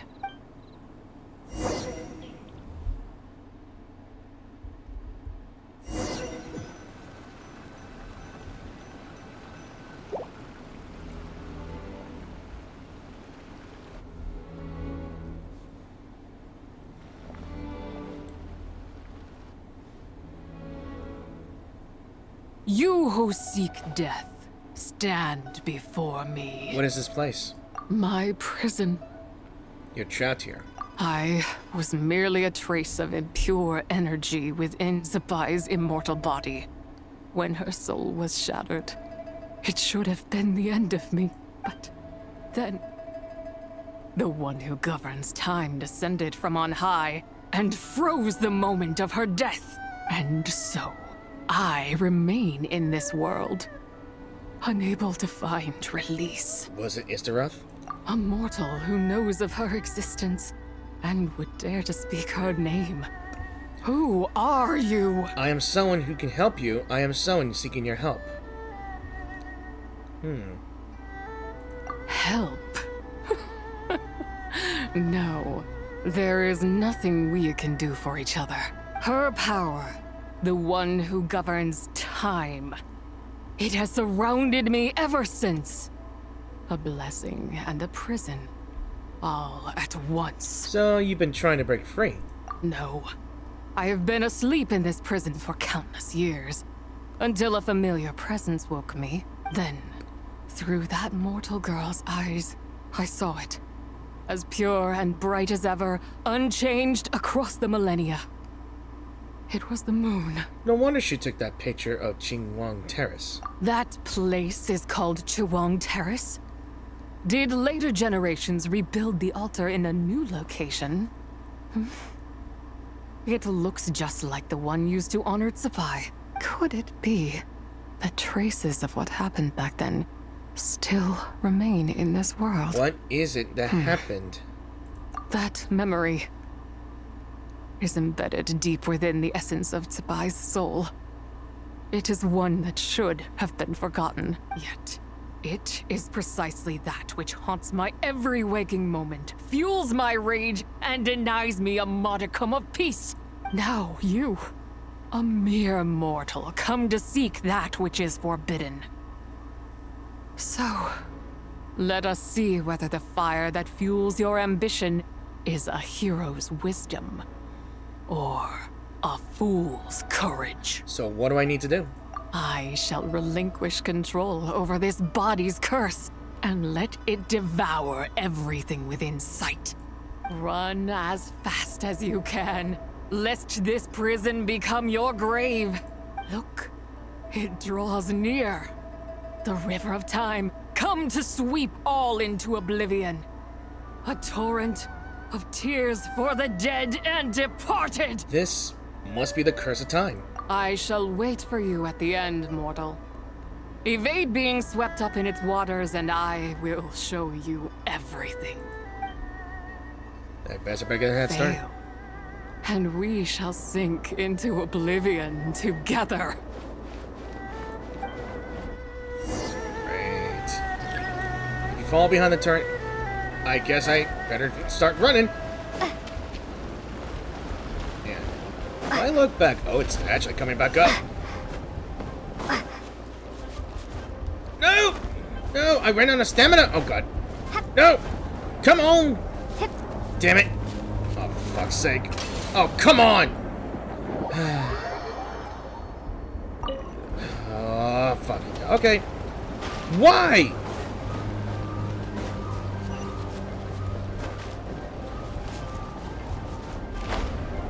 Come on. Wait. What the hell? Okay. I'm being stupid.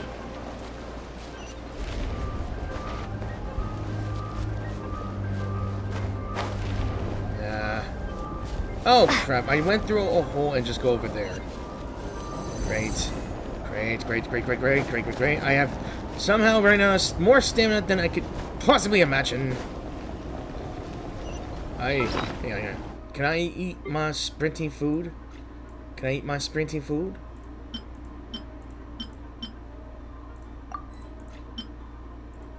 Might as well. Might as well. Alright, I gotta learn not to burn my stamina fuel as fast as I could.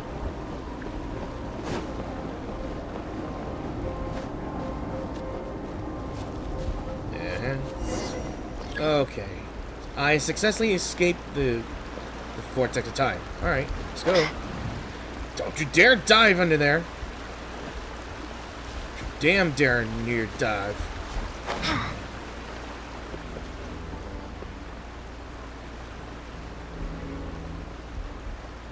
Let's just say I did it first try. Yeah, let's just say I escaped first try. We will not speak of this.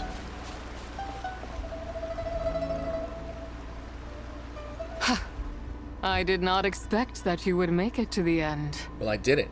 Yes, it would seem even time cannot hold you back. In that case, perhaps this truth is one you can bear. Come, let your wish be granted.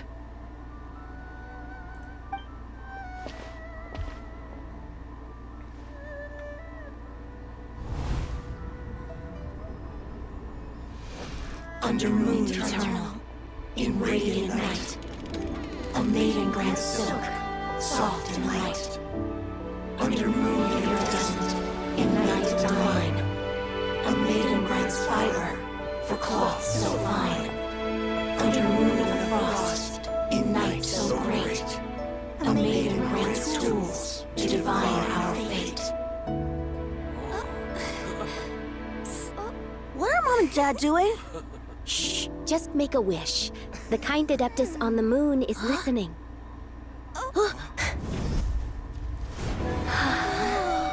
Look, it's Lady Zibai. Wow, Lady Zibai? Is she powerful? Of course.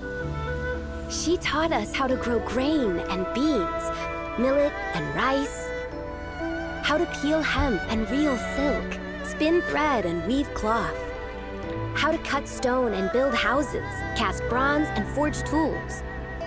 According to Mom and Dad, the Adeptus Zibai is the god of soil and grain, who blesses our land and its crops. Huh? Lady Zibai's leaving. It's all right. We just have to wait till next year. She'll be back. Oh. This was the water funerary flame, ain't it? Mom and Dad are gone. Why hasn't Lady Zibai returned? She'll come. We just have to believe. What is that? A pillar.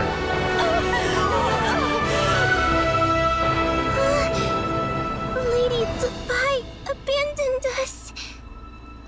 It's those nails.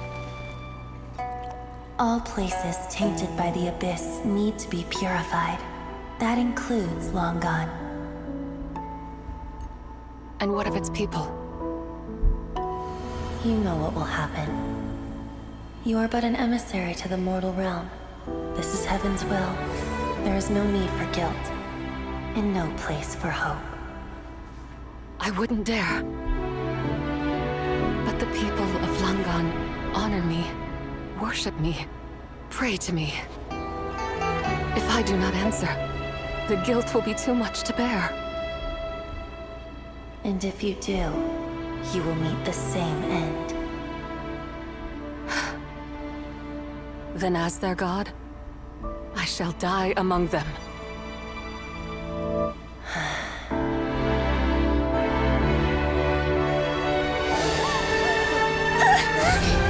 Look! Lady Zibai came to save us! I knew she wouldn't abandon us! Run!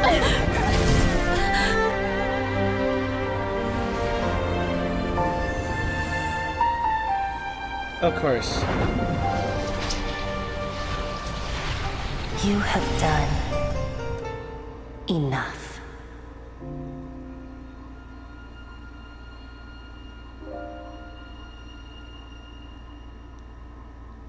Now you know the truth.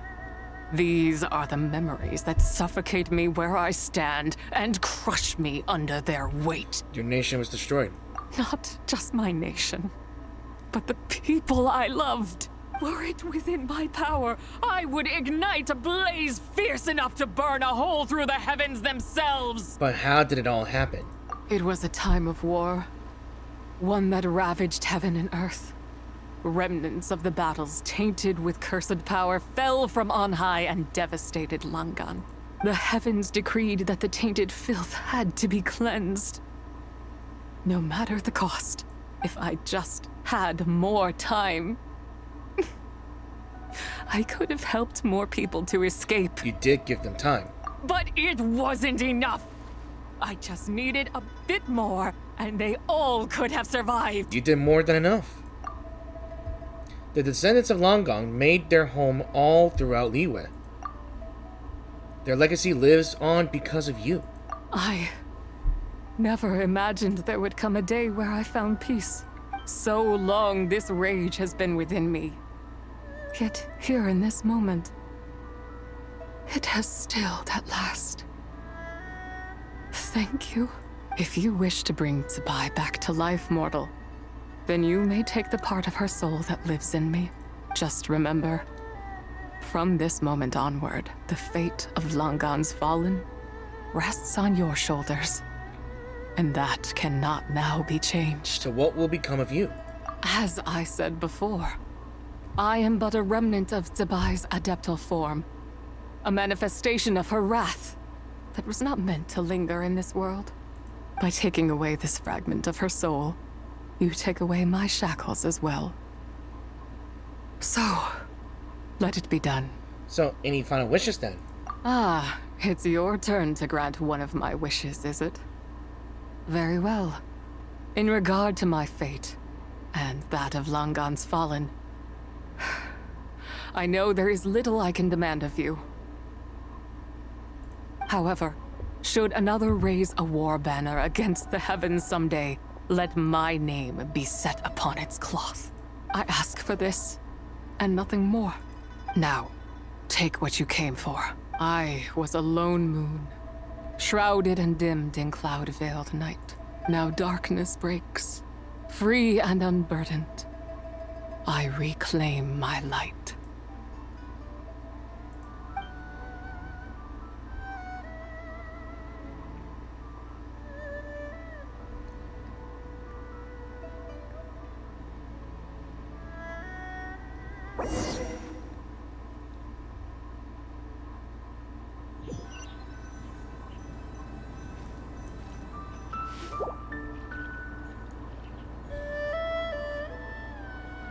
You think I am one to fold so easily? I'm back. Ah, young one. What brings you here? My, what exquisite mint seedlings. Was it you who planted them? I had not taken you for one so versed in the horticultural arts. I must insist that you visit Mount Hulao. There is much we could learn from one another. Ah, but this is Cloud Retainer's abode. She does not appreciate the verdant wonder that is mint. We should leave at once. If she sees us here, there is little I can do to protect you. I wasn't the one who planted them. You weren't? Was it Mooncarver then? My, what nerve he has. It was you. What? Looks like Mountain Shaper is back to normal. Has the matter with Zibai been resolved then? Wow, that was fast. That took, what, like a second? A second to us, perhaps. But for the Traveler, I imagine it felt much longer than that. Shusha is gone now. One's plan was most successful then. And you're all right, Traveler. You don't feel strange in any way? No, I'm fine, thanks. Well, sounds like good news all around. I'm glad this matter is resolved. Yeah. What is this matter you speak of? The possession of that mortal child? You? The matter of Zibai may have been resolved, but there is another that is far from over. The mint you planted around my abode. Perhaps you have a moment to spare for a little chat, Mountain Shaper. He's dead. If you have time to run, you might as well run. As Cloud Retainer gives Mountain Shaper a firm talking to, you seem reluctant to talk in detail about what happened with Zibai. She told me about her past.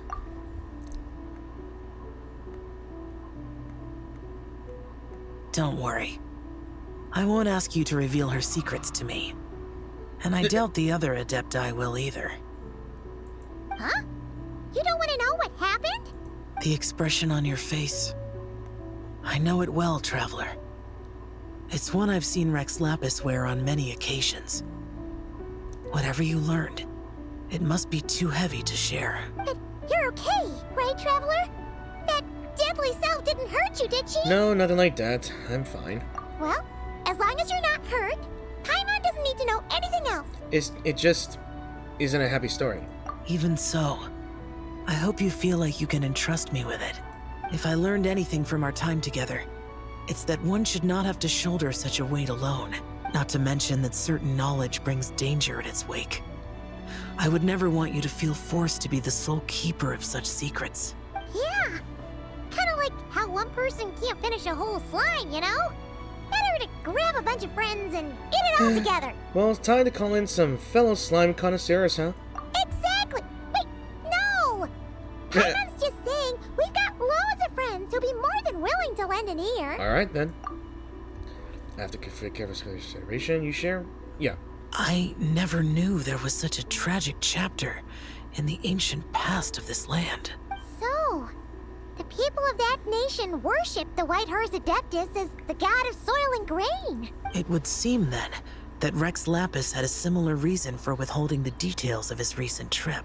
I've often wondered if he had companions to stand by him before we met, or if he was forced to face things alone. Regardless, Lantern Rite takes place in 2 days. Let's meet back up again there. If there's no news of Rex Lapis by then, we'll have to come up with a plan. Alright, see you in 2 days. Fingers crossed it all goes well. Yep, Act 2 is done, and on to the final act. When we get there.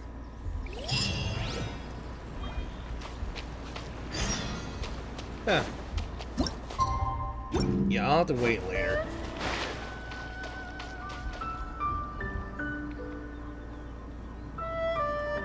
Xiao! Cloud Retainer! Get a ping! We're here! Any news on Zhongli? Why is there a frog on the table? Wait, are we missing 2 Adepti? Well, Shenyun banned Mountain Shaper from Mount Outsong for 3 days. But, really? Oh, then what about Mooncarver? The scheme to plant mint in one's abode was one those 2 fools devised together? Ha! And when it comes to punishment, one does not discriminate. His banishment ends in 3 days as well. Wow, that's pretty harsh, Cloud Retainer. I mean, it could be worse. I would have seen them hanging on a tree somewhere. Let's get down to business. We have news of Rex Lapis. The reason why his pillar's still there? Huh? Isn't that... Yes, Rex Lapis's Geo-Pillar. It descended from on high this morning. He must have sent it for a reason, but it does not respond to our touch. Might as well mine, yeah? So, what does it mean? Is he in trouble? Not necessarily. It could be a message only a specific person is meant to receive. And that specific person, again, might be me. Traveler, you alone spoke to Rex Lapis before he left.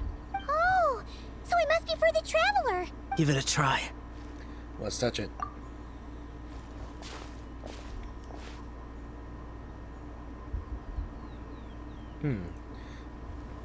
Come to the spring on Mount Qingse. I have left an entrance for you.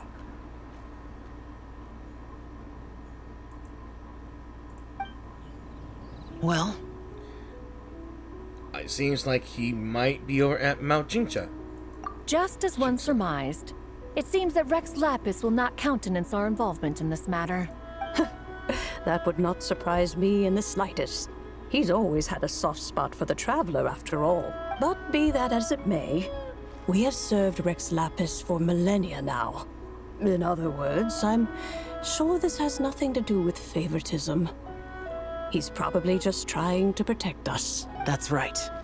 So you mustn't let your guard down, even if Rex Lapis is by your side. Don't worry, I won't. Alright, let's get going. We'll try not to keep you all waiting. I guess the finale's here.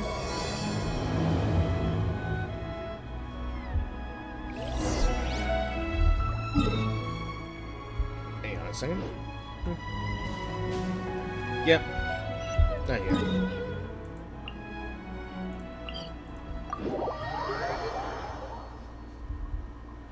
Oh, for fuck's sake. Every time I teleport to this specific spot, is that stupid wild boar just decides to hit me. Pain.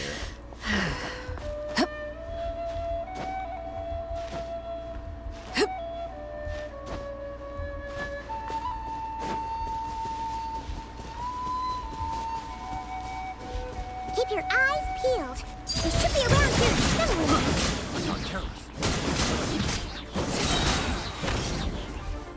Yeah.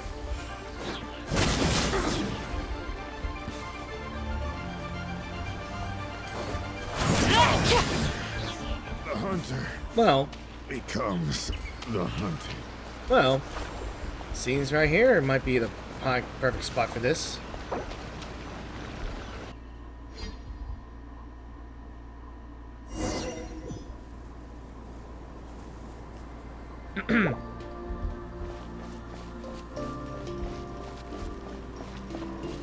It's always tranquil in Liyue, ain't it?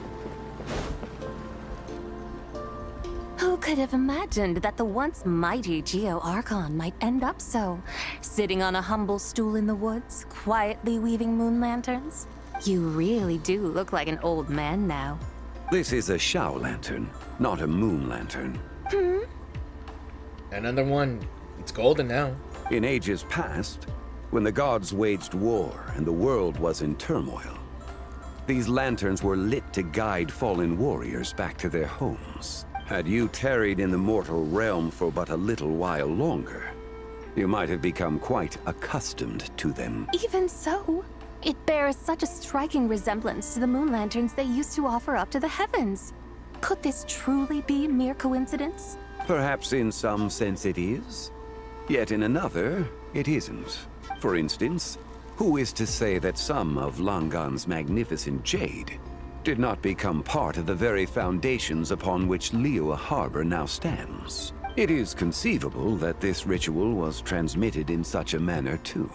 Now, let's not let ourselves get carried away. For all its splendor, do not forget that, in the end, even Langan could not escape its heaven-sent fate. Alas, it is just a pity that the little creatures of this world may never again lift their eyes to the moon, even should misfortune befall them. But you, Geo-Lord, now that you rule this realm, why take the trouble, not to mention the risk, to visit one who bears such profound guilt as I? Are you not afraid that you might be sullied by the curse of time that was laid upon me? There is no risk to speak of. At least, not in comparison to that which you took when you defied the heavens all that time ago. As I have stated, time and again, it was not I who defied the heavens. Geo-Lord, the ancient affairs of Langan have nothing to do with me, for I am but one of her deadly selves, severed before her demise. My name is not Zibai, but Zichao. Surely you did not take us for one and the same, solely on the basis that we may all assume the form of white horses? Sorry to break it to you, but you seem to have found yourself the wrong white horse. Anyway, do tell me, what urgent matter brings you here? Very well then. I have come to ask for Zibai's shade. Oh? So, the Geo-Lord has set his sights upon Zibai's human soul. And what is it that you intend to do with it? The world outside is changing. With the new moon's birth, the confines of the shadow moon are gradually disintegrating. In other words, the heavenly soul is set to return. Consequently, strange phenomena have manifested within Langan's former domain, leading to the earthly soul's reappearance as well. The last of the trio, the human soul, is in your possession. Most intriguing. My intention is to gather all three together, so that an old friend may finally make her return. I must admit, it seems that some remarkable affairs are coming to pass in the outside world. Yet there is one thing you seem to have overlooked, Lord of Geo. Back in the day, it was you that freed me from that painting. And afterwards, I took up arms in your name. Together we first subdued Chenyu Vale, then brought peace to Mount Qingse. It was for this cause that the contract between us was made. But now that the debt has been repaid, what cause have you to expect my aid? Zibai and I have long been friends. Given not only that you were manifested from a corrupt desire within her divine form, but that you also possess a fragment of her soul, how can you purport to be the wrong White Horse? I think you'll find that we are now as separate and distinct as any two beings ever were. What once shone with radiant purity has long become dust. What you see is no longer what it was. Oh, great Lord of Geo. Should this still be unclear to you, I bid you take your leave. It seems that the fault lies in my own lack of consideration. As you wish. I shall let this matter rest. Wait! One moment, if you will. Should this not be your opportunity to propose a new contract? The part where you make me an offer I simply couldn't refuse? Even those puny mortals know how to haggle when striking their bargains. Should you, the famed god of contracts, not likewise strive for success through negotiation? Come now, enough with the posturing. It's time to name your price. Very well. I had, in truth, prepared a new contract for your consideration. I knew you would not come before me unprepared. Yet, you should know that I want for nothing, for I live in the mountains, carefree and untroubled. Occasionally, I even find sport in teasing the mortals who stumble into my presence. Then why persist in telling them those ancient stories? I speak of what transpired before the sky collapsed and the earth sank into itself. That is merely my way of passing the time. And what of it? Would any believe, much less remember, the ramblings of a mountain hermit? Those tales have long since spread throughout the mortal realm. Who? Should my words prove insufficient, I invite you to see the world for yourself. To this end, I have found you a pair of trusty guides. The Lantern Rite is presently underway in Liyue, and should prove quite intriguing for you. So this, then, is the contract you have prepared for me? Indeed it is. Think of it as a contract for a one-day festive excursion. Surely you do not hope to offer this in exchange for Zibai's shade. The foundation of my very existence for a little excursion seems a little steep, wouldn't you say? Why not see for yourself? You can always decide afterwards. The final determination, of course, shall rest with you. Is that so? Then perhaps this deal might not be entirely off the table after all. Where then are these guides of which you speak? Hey, it's Xiangli! Oh, we've been looking for you everywhere. We thought you might have gone missing. And this? You're here. So these are my guides. Well, well. They certainly look the part, I'll give you that. Guides? Oh, you poor innocent little creatures. The benevolent Lord of Geo has soaked you to me, which means that for the rest of this day, you belong to me. Sold us to you? Just what have you gotten us into, Xiangli? The situation is not quite as dire as that would sound. I ask only that you accompany my Adeptus friend on a tour of Liyue. And you'll help us after that? I would suspect that depends on how well you entertain me.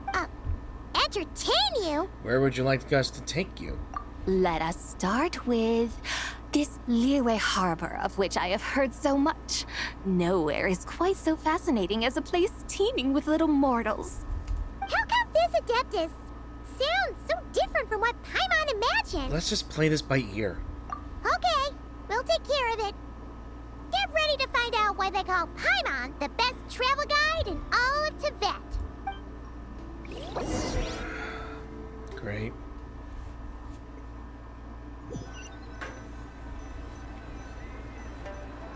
Look! We've arrived at Liyue Harbor. Not only is it Tibet's busiest port, it's also the beating heart of Liyue. So, dear Madam Adeptus, where would you like to go first? With humble fare and wine to sip, in comfort clothed and soul at ease, one eats, and all the heart's ills cease. So we're heading straight for the good stuff? Well, you're in luck, because Paimon's an expert when it comes to food. There are two main cooking styles in Liyue. Li cuisine, which is all about mountain delicacies, and Yue cuisine, which is centered on seafood. The most famous restaurants are Liyue Pavilion and Xinyue Kiosk. Oh, now Paimon's starting to drool. Guess our only option is to go try them both. 2 meals back to back. Both sound like excellent options to me. Are these the kind of establishments that most people might visit on a regular basis? Not exactly. Both Li cuisine and Yue cuisine are known for their pricey ingredients. Definitely not what you'd call the budget options. But don't you worry about that. Just think of it as Zhongli's little treat. Kind of putting Hu Tao in a tough spot here, Paimon. Come on! Aren't you supposed to be pals with Hu Tao? I'm unsure we can afford to spend a little more of her mora at least. Just looking for an excuse to gorge yourself at someone else's expense, huh? Hey! All Paimon wants is to provide our Adeptus with the best possible experience here. Don't you want that too? Both certainly sound like worthy choices. Just now, though, I happened to see a porter pass this way. Where might individuals like him go to eat? A hungry porter, huh? Oh! Paimon knows just the place! One Min restaurant. Yep. Nothing fancy schmancy there. Just tasty dishes made with simple ingredients in a variety of different styles. Most importantly, it's great value for money, too. No wonder everyone loves it, huh? Oh, and the owner happens to be a good friend of ours, too. One Mean Restaurant. Yes, even the name itself feels lively and down to earth. All right, let's make it our first stop. Yippee! That's a great choice, too. Alrighty, let's head over there right away. Paimon can't wait to dig in. One Mean Restaurant, here we come.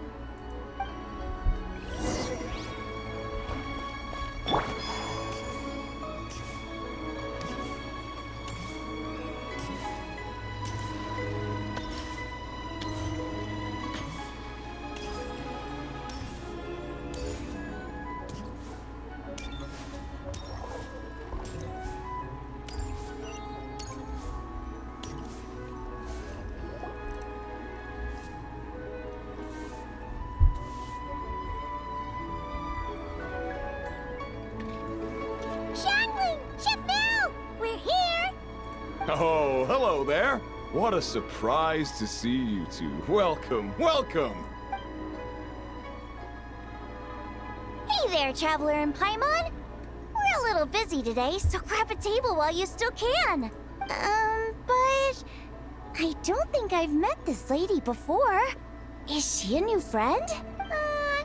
You could say that. You brought her here for Lantern Rite. Oh, I see. Well, hey there. A friend of the Traveler's a friend of mine, too. Don't worry, we'll take good care of you. Just order whatever you want, it's on the house. By the way, I'm Zhongling. I cook here at One Mean Restaurant.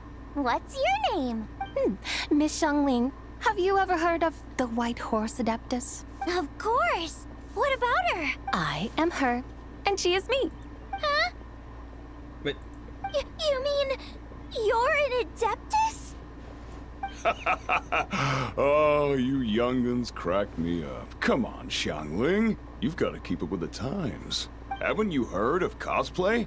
It's like a role-playing game where you dress up as famous characters and pretend to be them. Seriously, it's all the rage, and it looks like this young lady is quite the expert. Your friends sure keep their fingers on the pulse, huh, Traveler? Wow, Dad. Didn't know you were so tuned in. But how come I haven't heard about it? You gotta listen to our customers.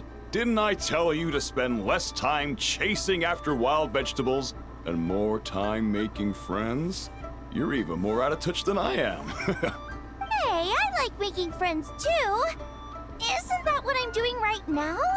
Anyway, even if it is just a costume, is it alright if I still call you White Horse Adeptus? Of course it's alright, because that's exactly who I am. Okay. I can see you're really committed to the role.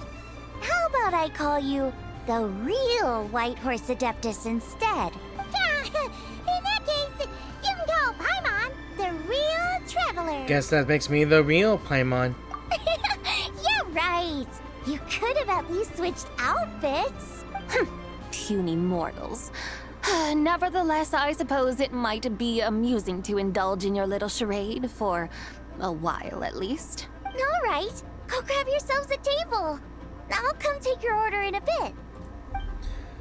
I can already tell this is going to end badly for a misunderstanding. Can you get through?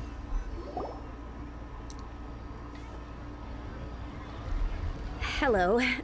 May I ask if Miss Xiongling and Chef Mao are here? Yeah, they're just over there. Wait a sec. Aren't you? The person that started this whole charade, this fiasco. So, what would you like to... You're... Hello, Miss Xiongling. It's me, Lu Xiongxiong.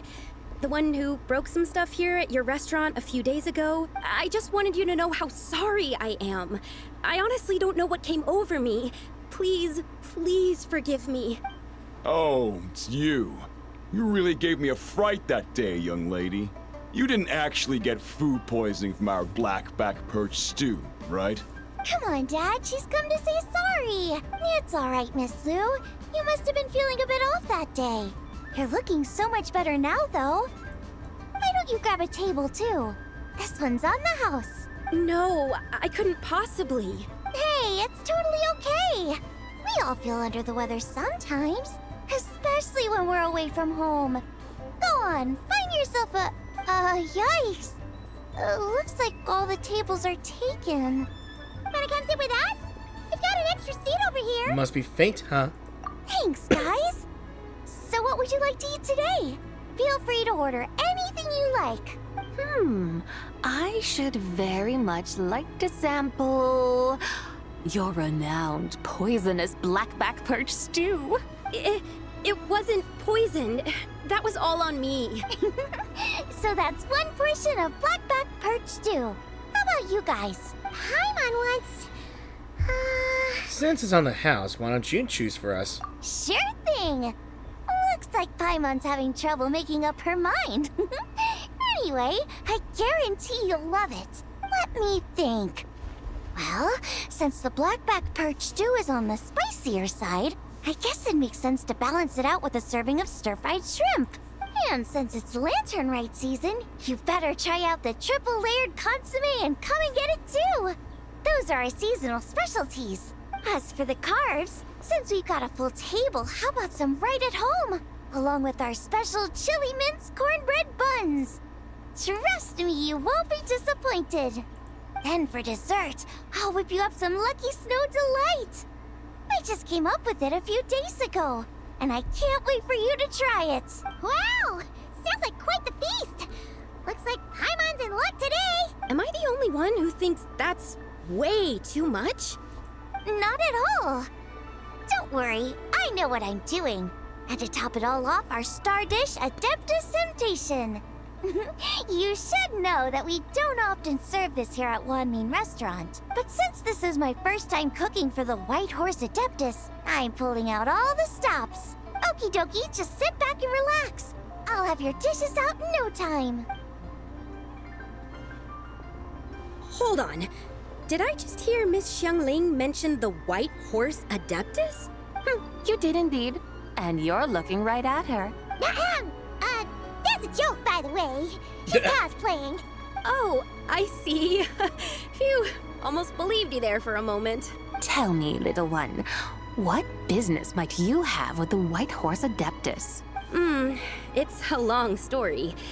Basically, a while back, I took part in an archaeological dig over at the chasm. While we were there, we discovered a number of relics. Our findings show that they date back to the era of Long Gone, an ancient nation whose people are said to have been the ancestors of some of the modern-day inhabitants of Chenyu Vale.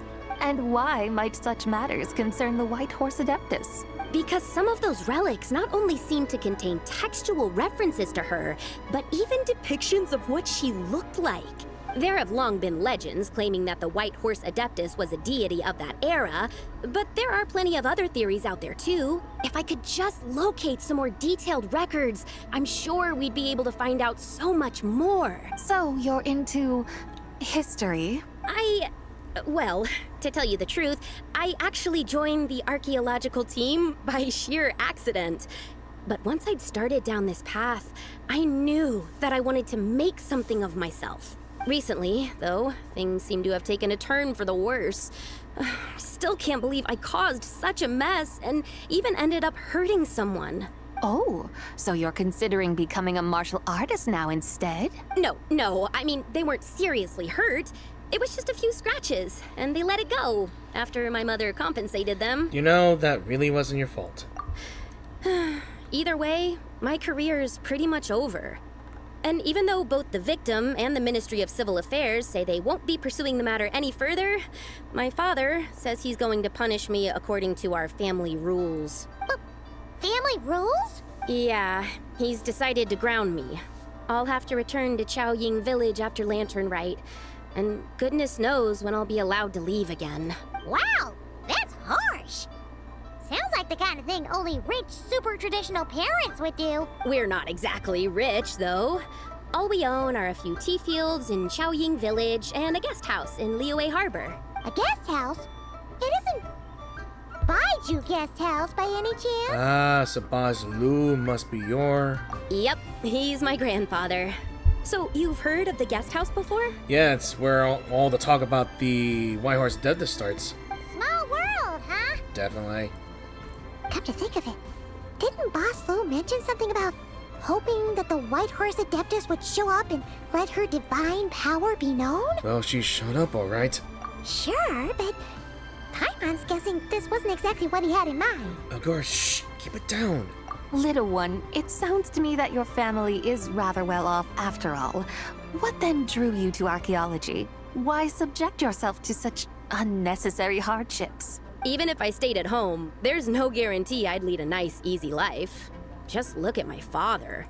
Recently, my grandfather put him in charge of the guest house, and he came up with a bunch of ideas right away, starting with changing its name. That didn't turn out well, though. My grandfather yelled at him for days, even calling him a bad son, and they still haven't let it go. Oh! Paimon thinks we might have heard about that too. Long story short, being dependent on others is never fun. You just end up being completely under their thumb. That's why I want to make it on my own out here, no matter how hard it is. After all, as the saying goes, to rise above others, one must endure the hardest of hardships. What's so funny about that?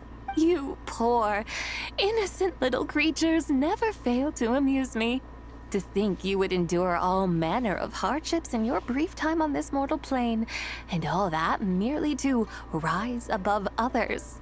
I would have thought that the wiser path would be to simply roam this world as I do. Huh? Tell me, what is it that you truly delight in? Archaeology? Martial arts? Tea planting? Or perhaps the keeping of a guest house? What I delight in? Yes! Surely there must be something you don't find quite so exhausting. Whatever delights you should not feel like a burden. But do things like that really exist? Of course! Take Miss Xiangling, for instance. I defy you to detect even a hint of hardship on her face when she wields her walking spatula. So, since it seems you are resolved to tread the rocky path, you should strive with all your might to pursue that which brings you delight. You mean, like cosplay? I suppose you might say that. Looks like the White Horse Adeptus is really getting into her role. I think I get what you mean then. Maybe I should have a chat with Miss Xiangling before I head home. Okay, everyone. Sorry to keep you waiting. Here's your food. I want to see. Wow. It all smells so good. Oh, finally, I get to try that famous poisonous stew. Hey, didn't you hear what Shang said? It wasn't the stew. If anyone's to blame, it's that other you. What's up? How fiercely this mortal fare burns upon the tongue! It's like tears of joy. Yeah, we all eat the food. Yum yum. Once you're all finished. Yeah, she stays behind.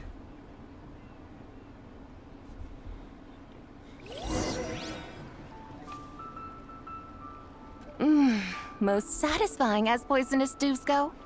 So, where to now? Time, I think, to seek out some diversion? No, there's plenty of entertainment options in Liyue. Paimon will tell you that. The locals like to drink tea, walk their pets, play chess, watch operas, attend storytelling performances. Storytelling performances? You know, like listening to people telling stories. They're usually based on old Liyue legends, just like their operas. Stuff like the Divine Damsel of Devastation, Through the Eyes of a Dragon, or the Sanctification of Tao Do. What about the story of the bright moon that sits in the sky above us? Paimon doesn't think she's heard that one. Still, the moon does come up quite a lot. It's even in the name itself. The Yue in Liyue actually means moon. Since we're on the subject, you like telling stories yourself, right? Why don't we go check it out? In that case, I'll have to trouble the two of you to lead the way. Awesome! Let's go! Third round knockout, here we come! A fragrant place where Zhongli goes, I think. Ooh. Oh, a new recipe I get. Yes. I'll have to cook it later. Oh, of course, Missy Eugen is here as well. Miss Eugen is here as well. My favorite singer.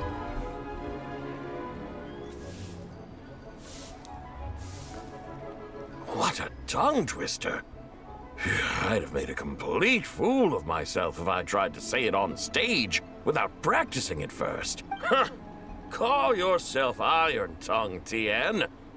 Wobbly Tongue, Tien, more like. I used to have that problem a lot. But if you just take your time to grasp the meaning and commit it to memory, you'll be able to say it smoothly in no time. You're right, Miss Yoon. I'll give it another try. Hey, Yunjin! Fancy seeing you here! What are you two talking about? Ah, Traveler and Paimon, we meet again. And who, may I ask, is this? You may call me the White Horse Adeptus. The White Horse Adeptus? She's not really an Adeptus. She's just cosplaying as one. I see. Well, it certainly looks like a lot of fun. Oh, funny you mention it.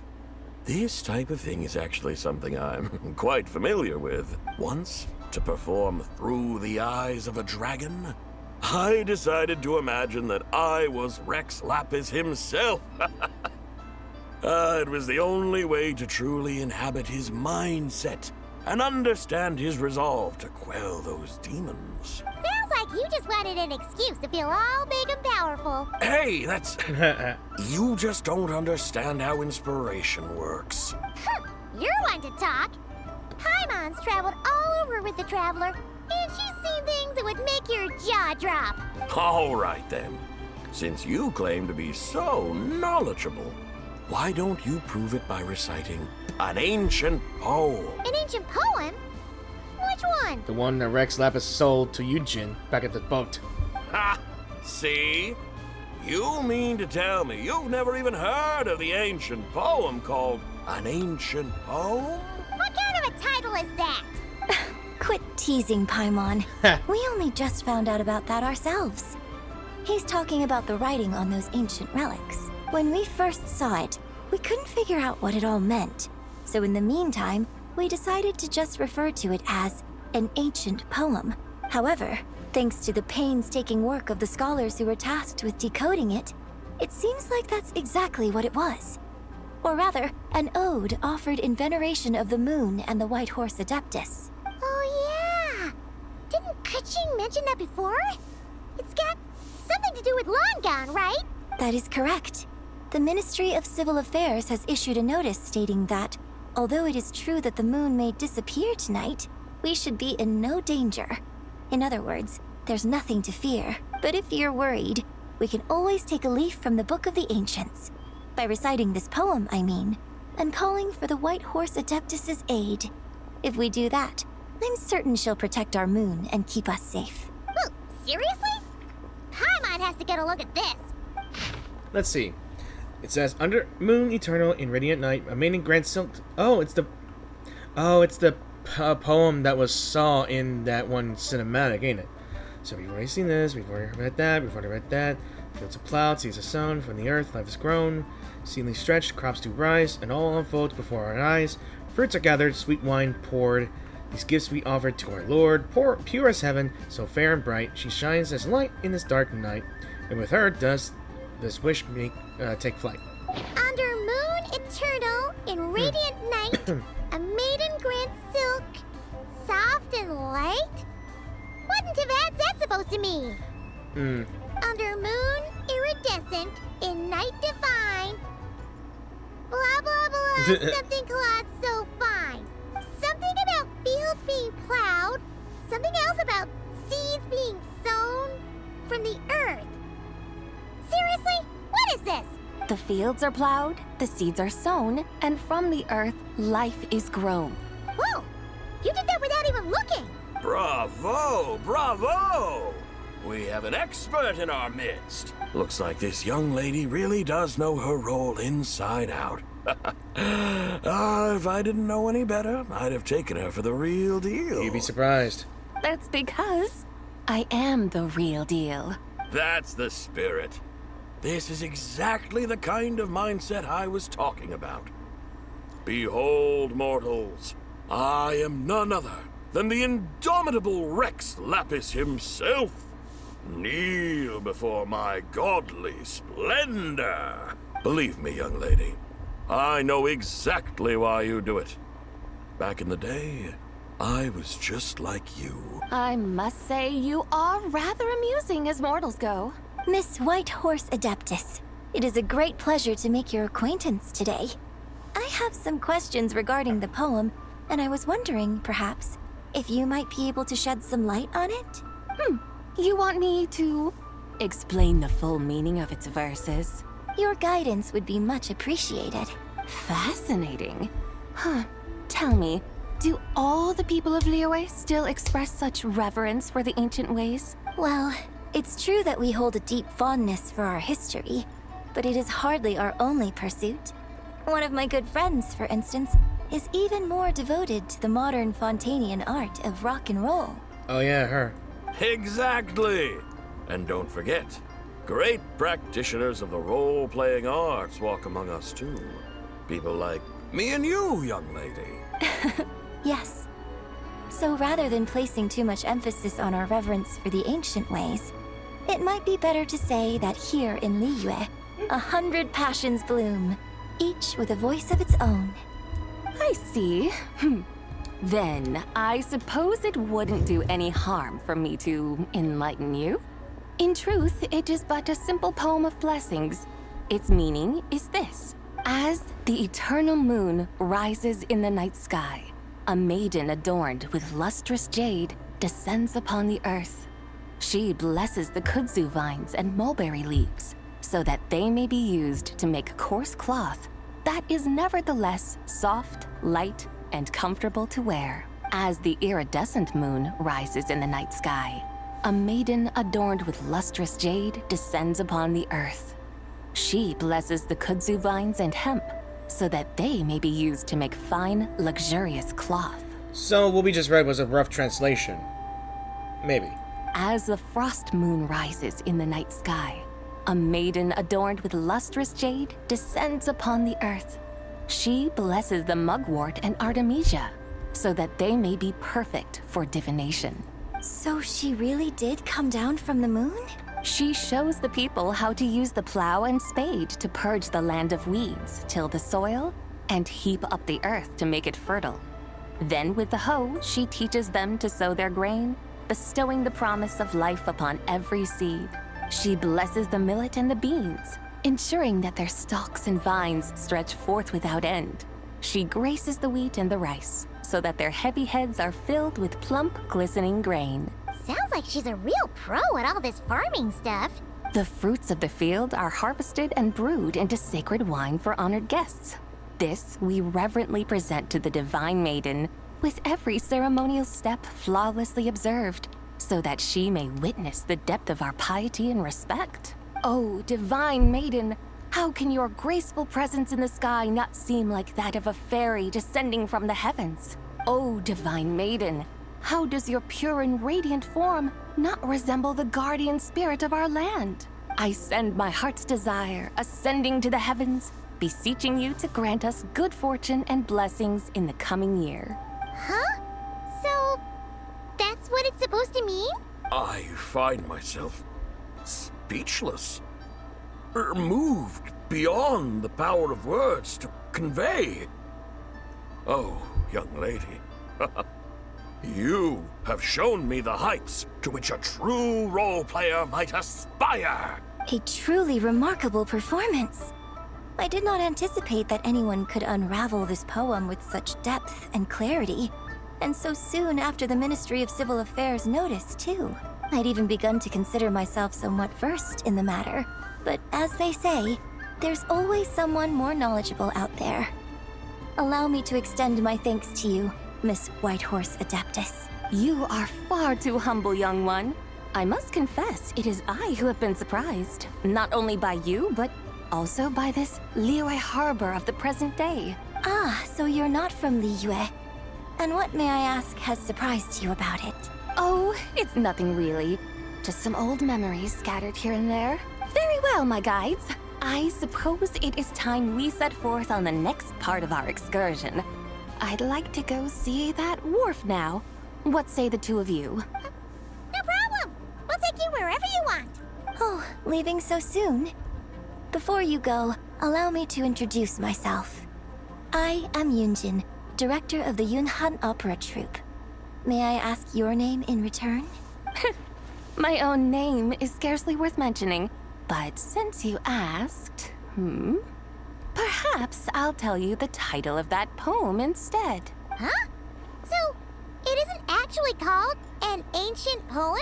If they have no idea what the name is called, they'll just pin it. Of course not. Its real title is Odes of Long, Zibai. Odes of Long, Zibai. All right then, until we meet again. Ancient poem.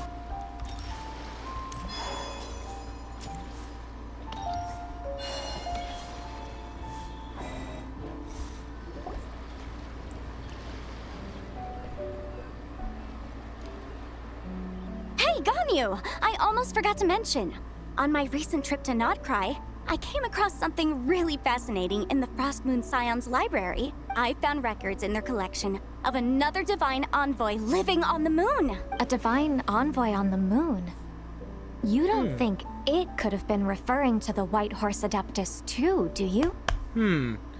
I heard that they might have changed some voices in this game as well, with Ganyu as well. Is there a difference in this one? Maybe. No way to say for sure. Still, the similarities between our legends are intriguing, to say the least. Isn't it amazing? Especially when you consider how far apart we are. It truly is. We might live in different lands, but when we look up at the night sky, we all see the same moon and stars. Right? It's like we're all bound together, no matter where we are. When you think of it like that, it's almost as if our friends from other nations will be right here celebrating with us. Isn't that a wonderful thought? No wonder you were so excited to go see the giant lantern when you first got back.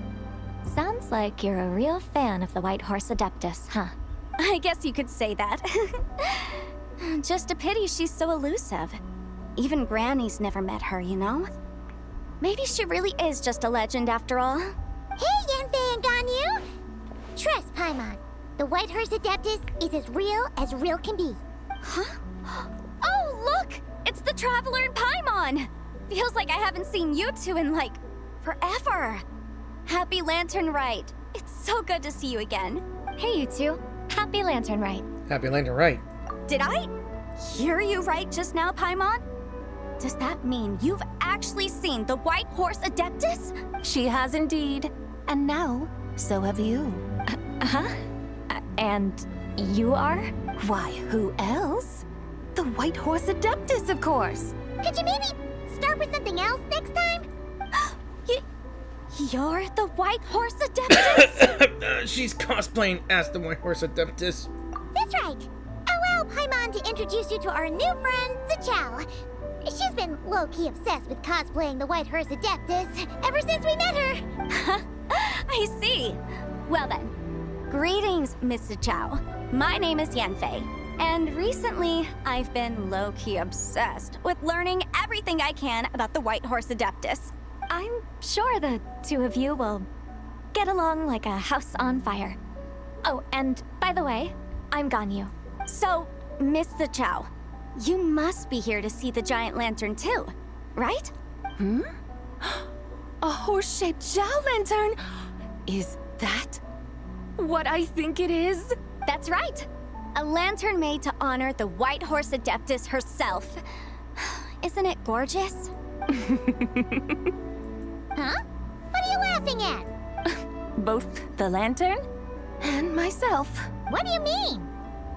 Oh, this lantern truly is an artistic masterpiece. But tell me this, have any of you ever seen a horse before? Come to think of it, Paimon can't remember ever actually seeing one herself. I mean, not me neither. What about you, Traveler? Me neither. I have, but not here. Oh, this horse appears to be mid-trot, but it has adopted what is called a lateral gait, where the legs on one side of the body move together in unison. A rather rare sight indeed. Just now, I suddenly pictured myself, I mean, the White Horse Adeptus running the same way. The image was so absurd, I could barely contain my mirth. Oh, really? I never knew that. You learn something every day, huh? Oh, come on! It's basically a giant piece of fan art! Who cares if it's different than the original? So, why laugh at yourself? I was merely laughing at my own ignorance. I came here thinking that the White Horse Adeptus' tale had been long forgotten. Yet here I am, gazing upon a lantern made in her honor. Well, you couldn't have been more mistaken. There are so many tales about the White Horse Adeptus, I'm starting to lose count. Just off the top of my head... Just so you know, Yempe, we've heard it all like a million times before. Uh-huh. But there's one thing I can guarantee that you haven't. Huh? You mean like a new chapter of her stories come to light? Mm-hmm. And I heard it from Ganyu just yesterday. Hey, why don't you share it with the others? Sure, no problem. Where to begin? Do you guys still remember what Liyue's Moon Chase Festival is about? Of course! It's a festival held in honor of the Stove God! Guoba. That's right. But it took a really long time for the Stove God Festival to become what it is today. In its earliest form, it was actually an adeptal ritual known as the Moon Chase Rite. Paimon remembers Madame Ping mentioning that before, but she never explained exactly what it was. According to Cloud Retainer, the Moon Chase Rite was originally a ritual meant for communicating with the moon. Communicating with the moon? But for what purpose? At first, Cloud Retainer wasn't entirely sure either, as it was always Rex Lapis who performed the ritual. Whoa! Rex Lapis did it himself? Must have been a really important ritual. That's right. Unfortunately, despite numerous attempts, they never actually received any response from the moon, which is why they eventually stopped performing it. But then, just yesterday, Keqing took a picture of the moon being obscured by a dark hole to Cloud Retainer and asked if it had anything to do with the Moon Chase Rite. The moment Cloud Retainer saw it, it suddenly dawned on her that the rite might have been an attempt to reach the White Horse Adeptus all along. Does that mean Zhongli's been trying to bring back the White Horse Adeptus all this time? So how about that? Bet you never thought there might even be a link between the White Horse Adeptus and the Moon Chase Festival. It's quite the revelation, yes. Not exactly. It's an idea I've considered before. If Keqing hadn't taken that picture to Cloud Retainer, we would never have known any of this. This is probably what Keqing was referring to that day when she mentioned there were some ideas she wanted to follow up on. So, Geo Archon. All this time, you've been striving to awaken her. Huh? What do you mean, awaken? Nothing. What I truly meant to say was, this new insight you've provided has been truly eye-opening. Oh, by the way, my trusty guides, I've been meaning to ask, where in Liyue Harbor might one enjoy an expansive scenic view? Huh? We're off to the next stop already? But Paimon's barely done digesting that lore bomb just now. All the more reason to find the right spot to let it sink in. Oh, so that's what you're up to. A tour of Liyue Harbor? In that case, if you're looking for a spot with a panoramic view, I'd recommend Yujing Terrace. That's a great idea. Since the terrace is on higher ground, the sea view from up there's so much better. I agree. Great.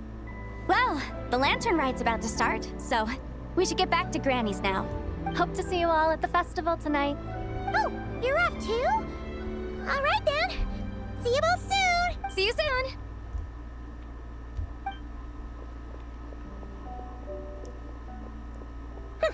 Very well, my guides. What are we waiting for? Okay, you're the boss. Eugene Terrace it is. After all, the customer's always right. Hold on a second. Something else you needed to do? Let's take a photo here in front of the giant lantern. Oh, Paimon likes that idea. And what, may I ask, is a photo? It's this awesome invention that lets you record moments in the blink of an eye. Except, you've gotta try not to actually blink. Oh? What must I do in preparation then? Nothing. All you gotta do is choose a pose. The Traveler will handle everything else. Come on, let's give it a try. There we go. Look, we got a great picture. Paimon's gonna call it the White Horse Adeptus meets the White Horse Adeptus in Liyue Harbor. Oh, a great Photoshop here. Let's go with this. They've even discovered a way to preserve moments in time. Now I truly am curious to witness what else these mortals might accomplish. Very well, let us proceed. Eugene Terrace lies in that direction, does it not? Hey, wait for us!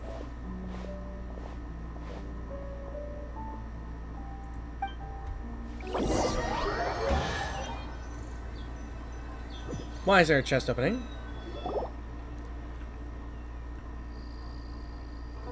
Truly a marvelous view if ever there was one. It seems the charm of this Liyue harbor is only heightened by the sun's dying light. And soon, people will start releasing their shell lanterns to mark the most important day of the year. Practically everyone will be with their friends and family, eating a big meal, chatting, and even setting off fireworks. Trust Paimon, it'll look even more amazing then. What do you say? Want to stay to see that? No need. Let us bring this weary day to a close. Weary day? You mean, you didn't enjoy your tour? I had imagined you would arrange for me to witness some grand spectacle. Perhaps the descent of divine beings, the manifestation of the sacred before mortal eyes, or the appearance of a selfless hero come to aid the helpless and downtrodden. Or, should that not come to pass, then at the very least, spend a little more coin. For that, it seems, is how one finds true enjoyment. Alas, but there was none of these. Instead, we merely filled our bellies, listened to tales, and gazed upon a crude imitation of my likeness. And now the sun begins its descent. What a day of quiet tedium. We're so sorry. If we'd known that was what you wanted, we'd have done it all differently. It's all that Zhang Li's fault for not making the customer's requirements clear. Well, it's too late now. Do you still believe I would part with that soul fragment, now so intertwined with my very being? But... Quit scaring Paimon already. I knew you were the more astute of the pair. Huh? You were just trying to scare Paimon? It seems the realm of the Geo-Archon has a way of making one more stony-faced. What's with the puns? So, you were just pulling Paimon's leg? Of course. I was merely engaging in a little banter with the two of you. Long ago, I shared tales with various mortals who chanced upon my mountain abode. Never did I imagine that those stories would endure. It seems I greatly underestimated them. Perhaps, as your Geolord said, a few pieces of ancient Langan's magnificent jade have truly become part of the very foundation of this land. So, you've decided to help us? Again, that goes without saying. I made up my mind some time ago now. And when was that exactly? When I beheld a rather intriguing scene as I set foot in this city. I saw porters passing through the alleys, setting down heavy wooden crates from their weary shoulders. Peddlers pushing carts as the kites and lanterns upon them rustled gently in the breeze. I saw cooks cooking, actors acting, scholars reading, soldiers marching, children playing, elders resting, officials officiating, and the common folk absorbed in this or that, reveling in the simple joys of life. Some, it seems, have already found that which stirs their hearts, while others continue to fret, troubled by uncertain futures. Yet, in this gentle and serene order, each holds fast to their anticipation, not only for the celebrations to come, but also for the first light of the morrow. Scenes I once yearned to behold now unfold before me, no longer in Langan, but in Liyue Harbor, thousands of years on. How wondrous is this mortal realm? Thank you. Thank you, White Horse Adeptus! Thank you so much! Adeptus, Adepti. Perhaps the singular art in which we are truly proficient is that of sequestering ourselves within the high mountains. But once we leave our mountain refuge, we find ourselves drawn back to mortal ways all the same. So, it is I who should offer my thanks to the two of you. Traveler, Paimon, you have made this day more delightful than any I've known in a long, long time. Come now, and take what it is you need. You mean, like, right now? But don't you think we should wait for Zhangli? That won't be necessary. All things shall meet again in their time, for the waters know no rest, and the flowers their appointed season. One need not fear that life is but a journey of goodbyes.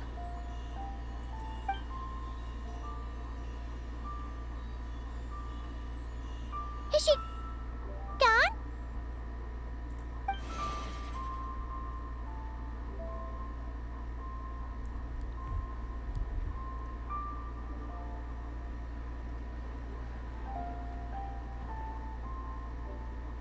Yes, she's gone. A deadly self is formed from the body's impure vapors, so naturally it cannot survive long in this world. Had it not been sustained by the remnant of Zibai's soul, it would have faded away a long time past. Now that the remnant is gone, it has severed its ties to the mortal world. Zhangli! When did you get here? A while ago. Paimon would have thought you'd at least want to say goodbye. Though mountains endure, the ceaseless waters will, at last, wear away their sharp edges.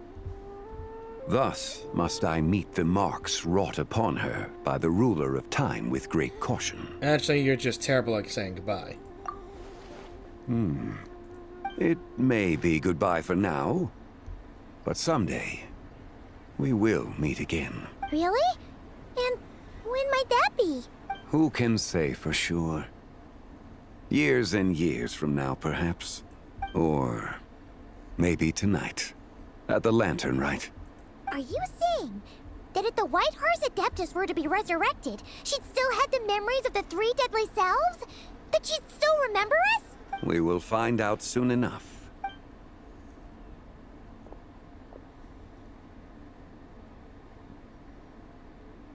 It is time. The rite is about to begin. And for the moon goddess to descend. Alright. The rite is about to begin. Is the moon really gonna disappear? Got your lanterns ready, everyone? All set. Might be about time to put eyes to the sky. Wouldn't you say, Tianchuan? Look!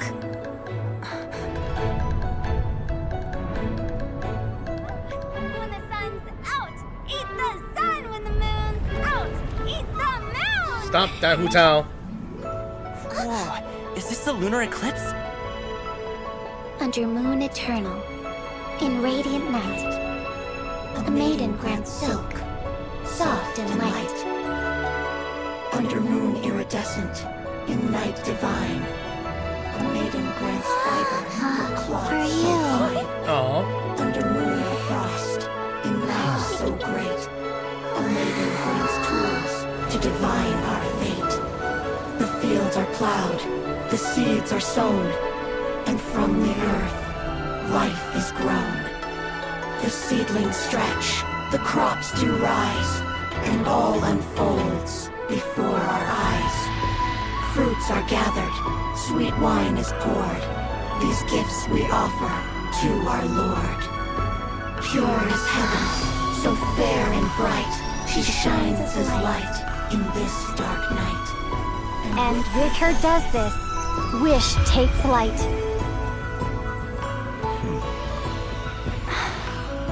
Devoted soul, scattered and unbound. Let this lantern guide you home. By its light be found.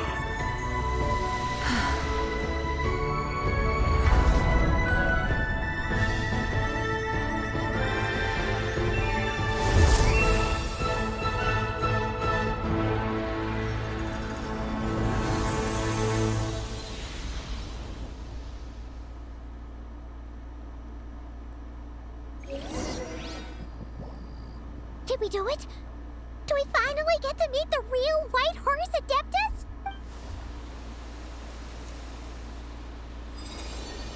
There she is.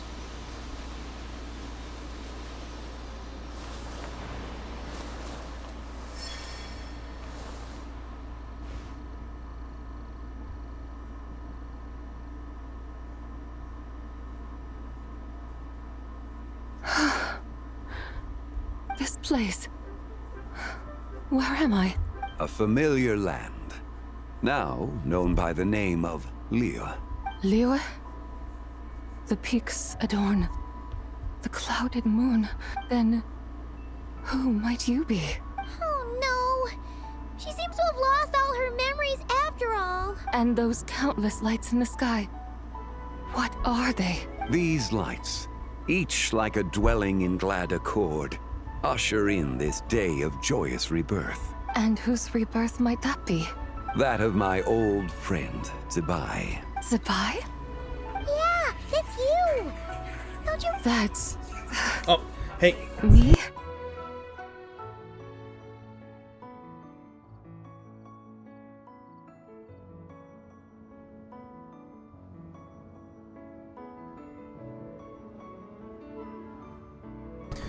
Okay, sorry about that. Someone just came in with their phone out loud, speakerphone and all that stuff.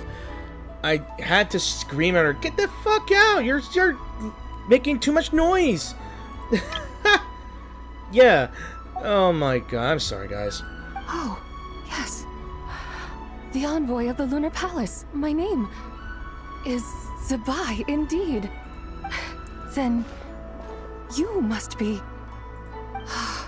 the Lord of Geo, Heaven's Star. Many years have passed since we last saw one another. Zibai, my friend.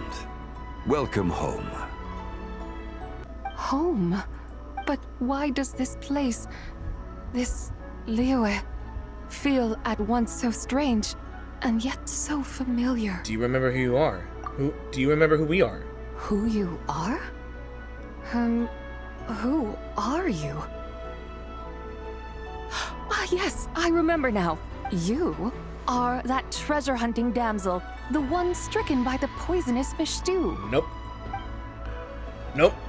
How goes your quest for treasure? You must have achieved both fame and fortune by now, I trust. Hey, you've got it all wrong! You're talking about Lu Shanshan. And how many times do we have to tell you? She wasn't poisoned! Sheesh! But I could have sworn... Oh, that's right. You're that impudent blonde youngster who kept meddling in my affairs. What the? Is she having a mood swing?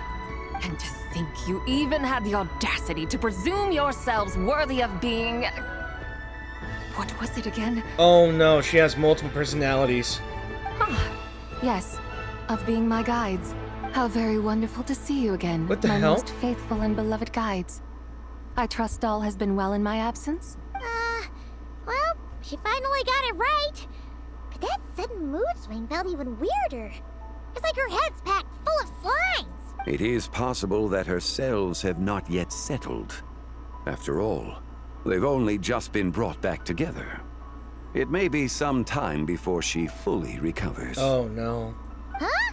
You mean, kind of like she's still half asleep? So how long will it take for her to fully recover? That I cannot say for certain. Perhaps a few days. Perhaps a few years. A few years? Mortal years are but a poor measure when divine beings tread the realm of dreams. Well, if you say so. Anyway, at least she's whole again, right? That already seems like a pretty good outcome to Paimon. Yes, there is little cause for worry. We need only wait and let time take its course. Say, what are those little creatures over there up to? Celebrating Lantern Rite, of course. And those lights up in the sky? Those are all Shao lanterns. This year, each and every one of them carries a little wish inside. Lantern Rite. Then, may I join in too? Of course! Why else do you think we've been running around like headless chickens these past few days? Tell you what, Traveler, why don't we take the White Horse Adeptus out to celebrate? Who knows? Maybe seeing some familiar faces might help her find her feet? Let's do that. Hey, Zhongli! You've got some time on your hands now, right? Why don't you come along with us? By no means a bad idea, Paimon. Oh, and Zibai, before Paimon forgets, when we meet the others later, remember to wish them a happy Lantern Rite. Happy, Lantern Rite? Happy Lantern Rite! Yes, happy Lantern Rite indeed. Well then, let's go!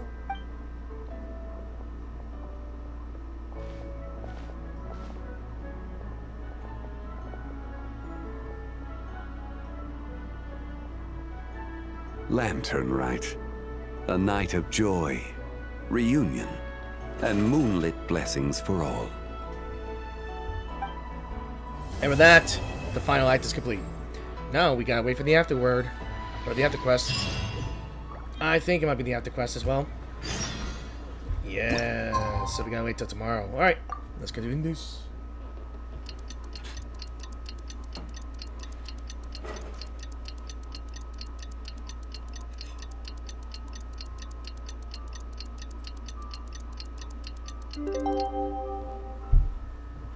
I used to take long walks. Paimon wonders how the White Horse Adeptus is getting along.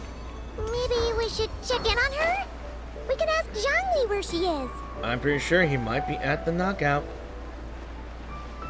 Yep.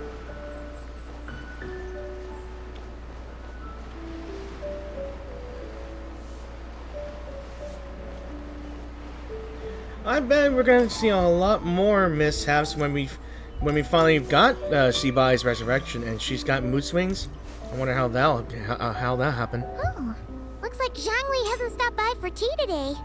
Really? Hey, are you two looking for your friend? Try going up that way. Is Zhongli up that way? Yeah, let me set my table up real quick.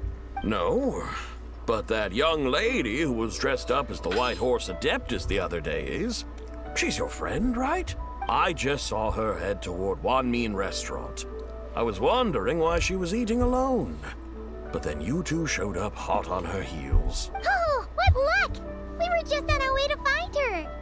But what's she doing at Wan Min restaurant? I have no idea.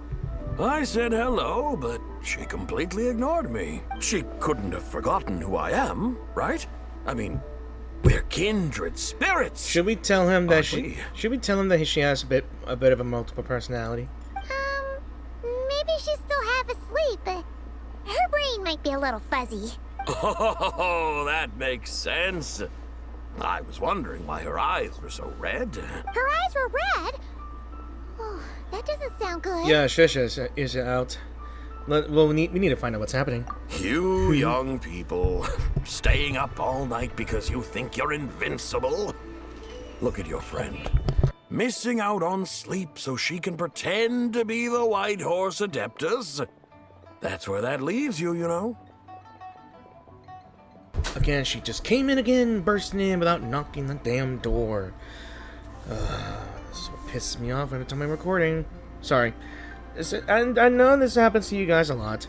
A word to your friend from someone who's older and wiser.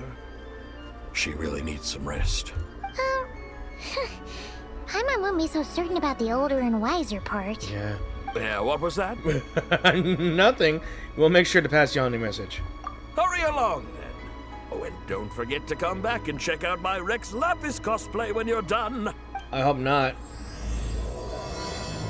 An epilogue indeed. Let us do this. I fear what Zizha is going to be doing and how she's going to act in this restaurant. I save this money. And it's already happening because Shenhua is here near. Where's the proprietor? Oh. Come out and see me at once! Oh god! Oh god. Somehow that just triggered memories. Alright. That alone just triggered some memories. I used to work in retail. And I had to deal with one of the most oppressive Karens in my home my home. You know. I was a cashier. Thank God I don't work that place no more, but that triggered memories. Now, I think Shisha is literally a Karen. The proprietor. Xiangling and Chef Mao aren't here right now. What can I help you with? And who might you be? My name is Shenhe. I work here at Wanmin Restaurant. Shenhe. Shenhe. Are you that crane adeptus who loves planting mint? No, that's Moon Chanter? It's been a few days. Have you improved your gardening skills? Did you manage to cover the slopes with mint? Mint? I don't know anything about mint. But I am familiar with Qingshen and glaze lilies. Ha! Already casting mint from your mind. How can a practitioner of self-cultivation be so fickle, chasing after every new plant that catches their eye? Oh no. Okay. I'm not sure I get what you mean. Please, stop her. Are you delirious from hunger? No. Would you like something to eat? Paimon, stop her. Shenhe! White Horse Zibai! So this is where everyone is! Traveler, Paimon. It's been a long time. Happy Lantern Rite. Happy Lantern Rite, Shenhe. Is this customer a friend of yours? I guess you could say that. Don't mind her, Shenhe. She's just a little cranky because, she didn't sleep well last night and she's only just woken up. Look how red her eyes are. I don't want... Yeah. I see. In that case, Miss Zibai, I have a tonic here infused with Qingshen. It's cool and soothing when applied to the eyes. Would you like to try a few drops? Stop right there! Yeah, don't touch her. Who are you two noisy children? Hey! Have you forgotten about us already? We're your guides. Guides. Yes, I seem to recall something about some guides. Ah, yes, now I remember. What luck! I was just looking for someone to show me the way to Yilong Wharf. Huh. Is she starting to come around? Why do you want to go to Yilong Wharf? Someone requested my help in purchasing some tea leaves. I was informed they have discounted prices during the festival and that I shall get a good deal there. Tea leaves? This sounds like Zhongli's doing. He sure knows how to get people running errands for him. Has Zhongli started buying discounted tea?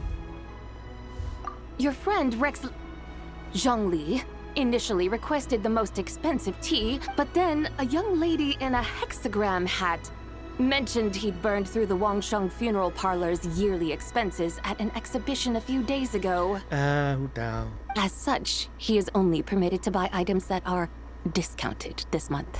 Oh, that's his boss, Hu Tao. It's about time she realized the problem and put a stop to his spending sprees. Sorry, let me take a piece of my chicken. Oh, I see. So that's why you're here. Unfortunately, Wanmin Restaurant doesn't sell tea leaves. If you're truly in need, I could gather some wild tea from the mountain slopes. You don't sell tea leaves? But I remember your boss, Miss Lu, saying that she owns tea fields. You really should get some rest. The person you're talking about isn't the boss of Wanmin Restaurant. She's just like you. She came here to eat. Is that so? Life really is full of surprises. What surprises? Your brain really is as gooey as a pack of slimes. Paimon can't believe Zhongli entrusted you with going all the way to Yilong Wharf and buying tea. Especially with all the personalities inside her mind, as well as mood swings. Why don't we show you the way to the Yilong Wharf? That would be excellent, my dutiful guides.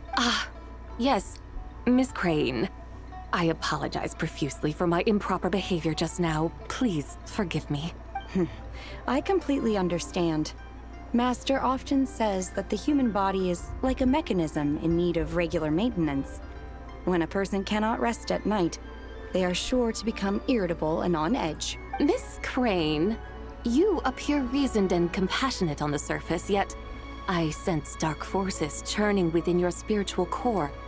Those red ropes you wear are what bind them. Am I correct? Oh. You can sense that? Indeed. I also sense that with your strength, you might try undoing one or two of those bonds when training. Untie Shen has ropes?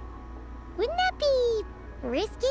Though the use of red ropes to bind the soul is a wondrous technique, practitioners must eventually learn to break free from external aids and look within themselves for restraint. Master has told me similar things, but I am not ready yet.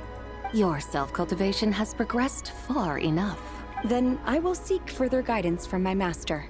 If you still have doubts, you can find me at the Baiju guest house. I'll be taking up residence there for a while. For now, my dutiful guides, let us be off.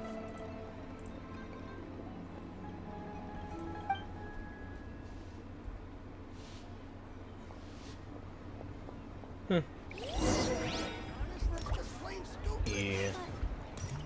You know what?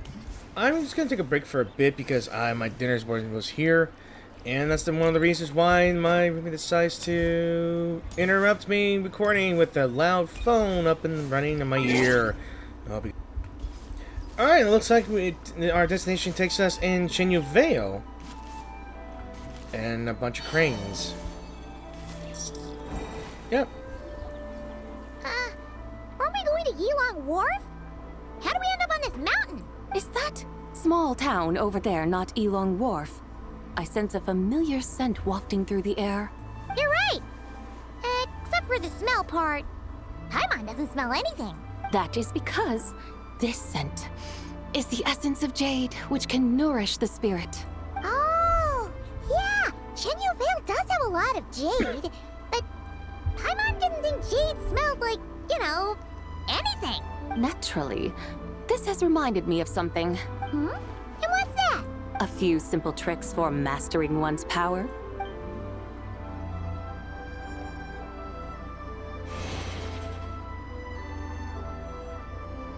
What is that thing? An umbrella. A carriage. I'm sure you've been to Yilong Wharf many times before, but I wonder if you've done so while cruising through the air. You've been such dutiful, dedicated guides, so allow me to offer this fresh experience as recompense. Please step in. Oh, this is the first. It's the carriage from back then. I guess we get a free ride. Let's parade.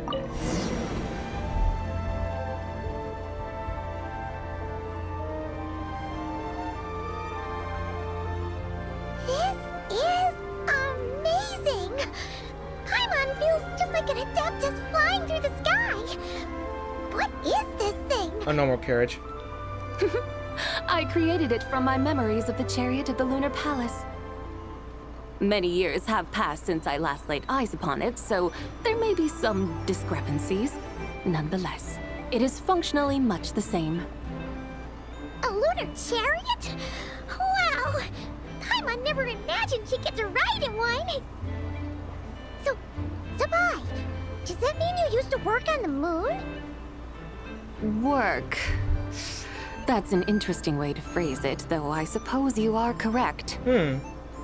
I was once an angel, a member of a race tasked with guiding humanity. Then, graced by serendipity, I became a moon envoy. Huh? What's a moon envoy? Some kind of super important angel? As you would understand it, a moon envoy is a job title.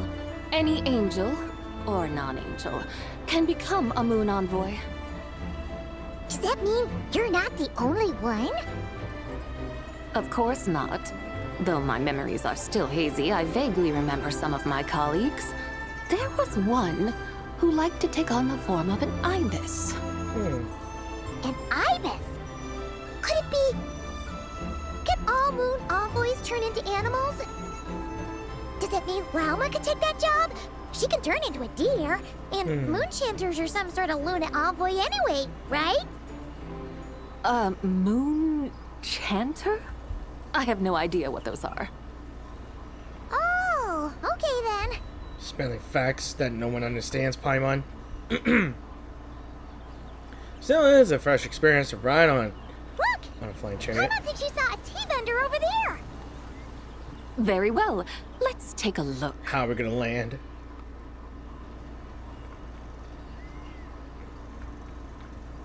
Well, I answered my own question, ain't I?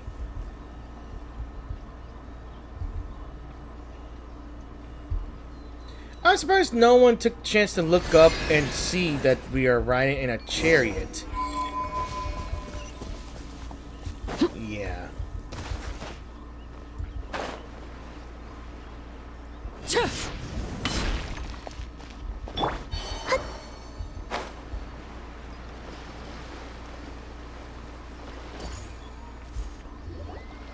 Welcome, please have a look around.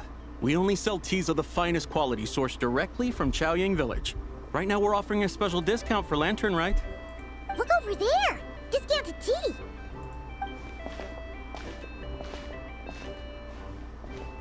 Dear customers, are you looking to purchase some tea leaves? I can see from your bearing that you are no ordinary customers. My humble shop has some exquisite teas that should satisfy your more refined tastes. We're not here for quality. We're looking for a discount.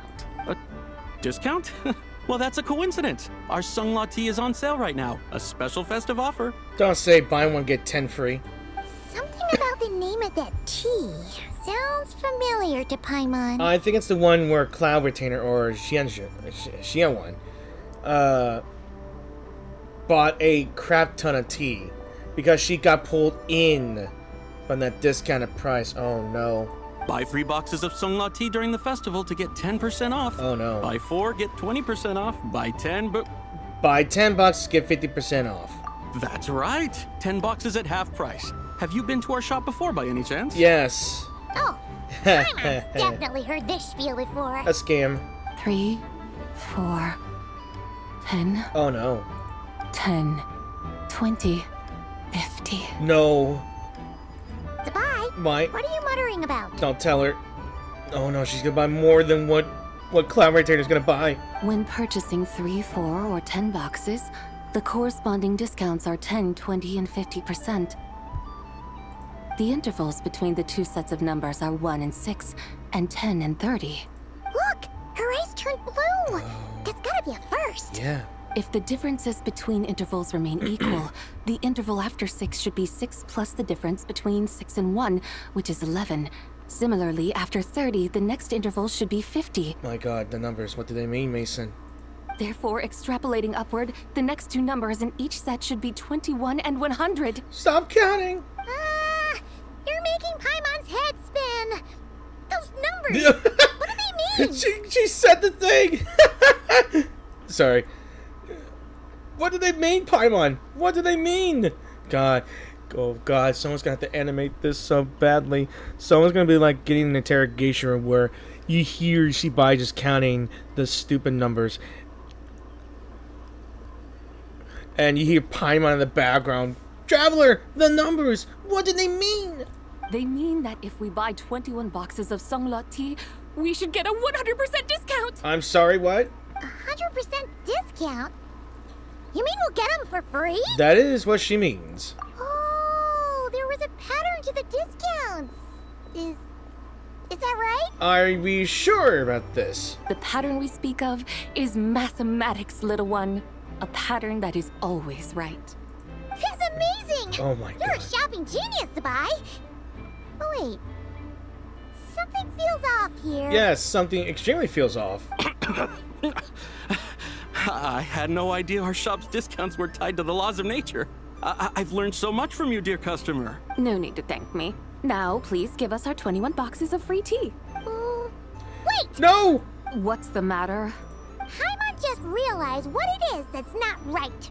It took you long enough. We got the short end of the stick. Yes, we did. Think about it. If we don't have to pay when buying 21 boxes, then if we buy even more, the vendor should be paying us money instead, right? Yes. Huh? Yes, Paimon, you're now thinking clearly. Sucks to be you. Hey, Zibai, work this one out. If we buy 100 boxes, we'd make loads of money, wouldn't we? It stands to reason. Oh no, Paimon's already duping this guy. Wait a moment, dear customers. Don't you think you're haggling a little too hard? You are the one dictating the discounts. We're simply extrapolating the numerical patterns within.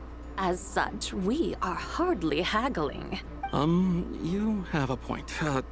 However, that's right. Yeah, try to recover from that. I'm so sorry. I just remembered. My supplier didn't come today, so we don't have any tea after all. Nice save. Such a shame. Terribly sorry about this. Awful luck. Where can we find your supplier? Well... Not to fret. We'll save you the effort and go straight to the source ourselves. Well, you see, dear client, the supplier's discount isn't as generous as ours. You won't be able to get the same price from them. Huh? Does that mean they won't pay us for taking their tea? They might not even offer you a 100% discount. How very unfortunate. Nevertheless, as the original supplier, they must offer some sort of discount. Besides, we're not looking to make money. We just want a good deal. Well, that's great. My suppliers are all tea farmers from Chaoying Village. You can go ask around the village, but please don't say I sent you. Do not worry, we appreciate your generosity. I'm sure. Referring customers to your business partners, even choosing to remain anonymous, the demeanor of a true gentleman indeed. Your business will surely prosper. Not for long. I hope you're right. Then let us head to Chaoying Village. Do you know the way, my guides? Of course! Just follow us.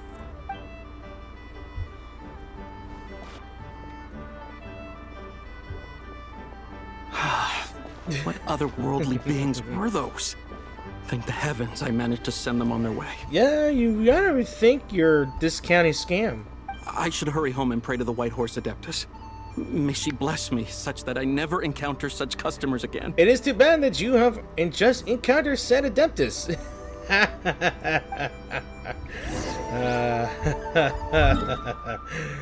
Yes. Serves him right. Serves him right. That utter scamming bastard. Oh, man.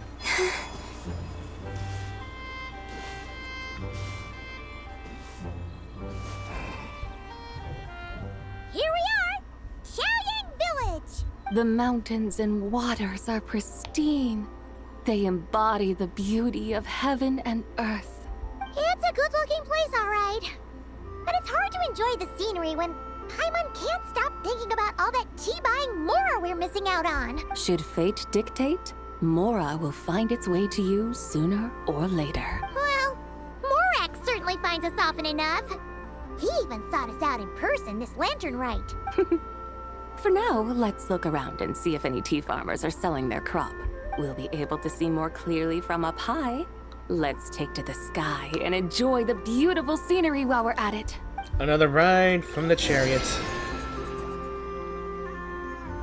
Yeah, another ride on the chariot, is what they say.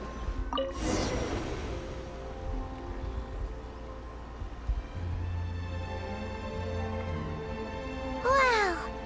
Chaoying Village looks beautiful from up here. Indeed, the houses here are quite different from those in Liyue Harbor. They follow the natural contours of the mountains, forming unique, elegant structures. Yeah, it's super beautiful. The white walls and dark tiles frame the emerald waves of the terraced fields, while the curved eaves and tall gateways juxtapose each other with grace. It's all too beautiful to be true. The crowing of roosters and barking of dogs. The calls of farmers working the fields.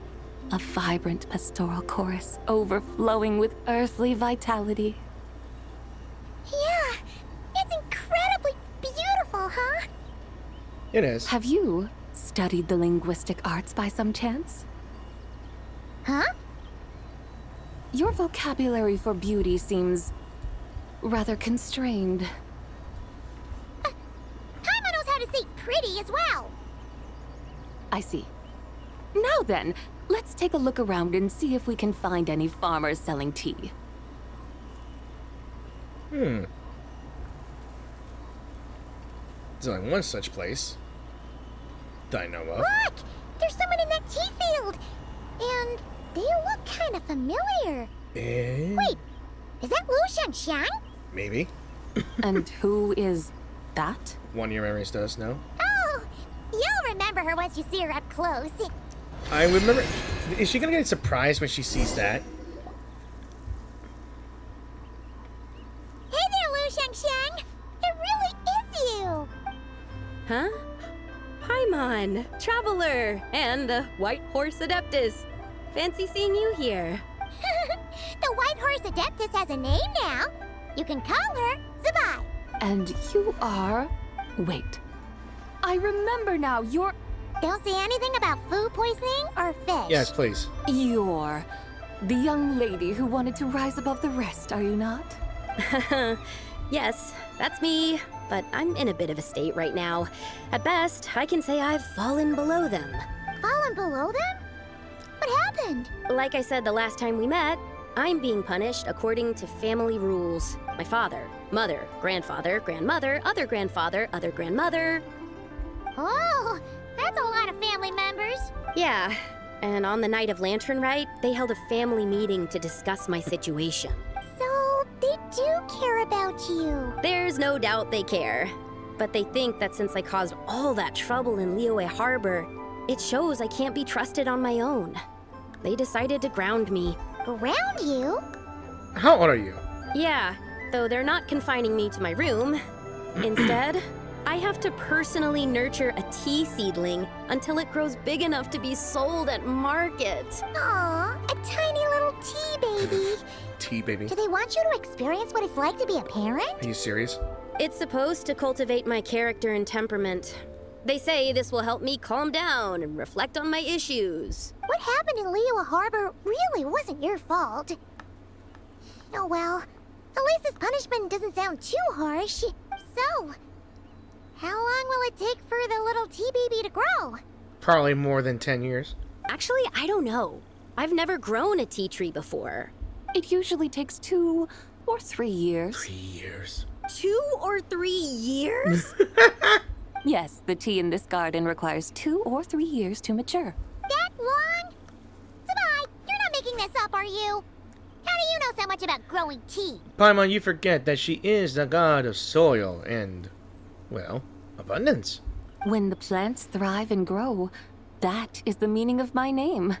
I can tell at a glance when their season of ripening will come. Do I really have to waste 2 or 3 years here? Why is this happening to me? I'd only just found my direction in life. Did you figure out what you could do to make it on your own? Yes. During the night of Lantern Rite, I heard many people reciting poems from long gone in praise of the moon. In that moment, I suddenly felt a great sense of pride. I mean, I helped excavate cultural artifacts from long gone, so I contributed to the revival of these poems too, right? So I decided to stay with the archaeological team. I want to unearth even more history. I see. And are you sure that's what you want to do? If you don't achieve anything significant in the years to come, will you still enjoy it? Yes, because archaeology gives me that boom shakalaka feeling. Are we still using that word, boom shakalaka? Wait, did Xiangling teach you that? Oh, of course she did. That's right. I was asking her for advice. She said that if something gives you that boom shakalaka feeling, then it has to be worth pursuing. I immediately thought about how, when I'm excavating in the ruins, I always feel like there's a ghost standing beside me, and not in a spooky way. It feels like my great-great-great-great-great-grandmother patting me on the shoulder and saying, "Keep going. You're about to rediscover some grand ancestral knowledge." That certainly sounds like a boom shakalaka sort of feeling. Right? It feels like I've made some kind of connection with my ancestors. Isn't that amazing? Since you've made up your mind, you should give it your all. And I'd love to, but I'm still grounded. Run away, summon up a little boom shakalaka, and leave the tea garden behind. Flee this village. That might be going a bit far. You don't want to lead others astray, Zibai. Yeah, maybe you could try negotiating with your family. Yeah! Tell them about your great-great-great-great-great-grandmother. She must be the most super-duper ancestor to have ever risen above the rest, right? I'd be better off telling them about the White Horse Adeptus. After all, she's the supreme riser above the rest who saved my great-great-great-great-great-grandmother. Then it's settled. Tell your family that your decision has my blessing. Thank you, Zibai, but I don't think cosplay is going to work on them. They won't listen. They don't need to listen. You need only follow the rules they've set out for you. What do you mean? As I'm sure you know, some ancient texts refer to the White Horse Adeptus as the Daughter of Time. My family history contains such records. But what of it? If the White Horse Adeptus were to manipulate time to make your tea seedling grow overnight, then you'd be free, correct? Oh. Is that how it works? I mean... If the White Horse Adeptus were to really get involved, my grandfather would let me leave right away. But who really believes that she'd show up and help? It's not as if you have any other options. Why not try calling out for help? It won't cost you any more. Guess I might as well. I've got no better ideas anyway. White Horse Adeptus, if you can hear me, please save me from my predicament.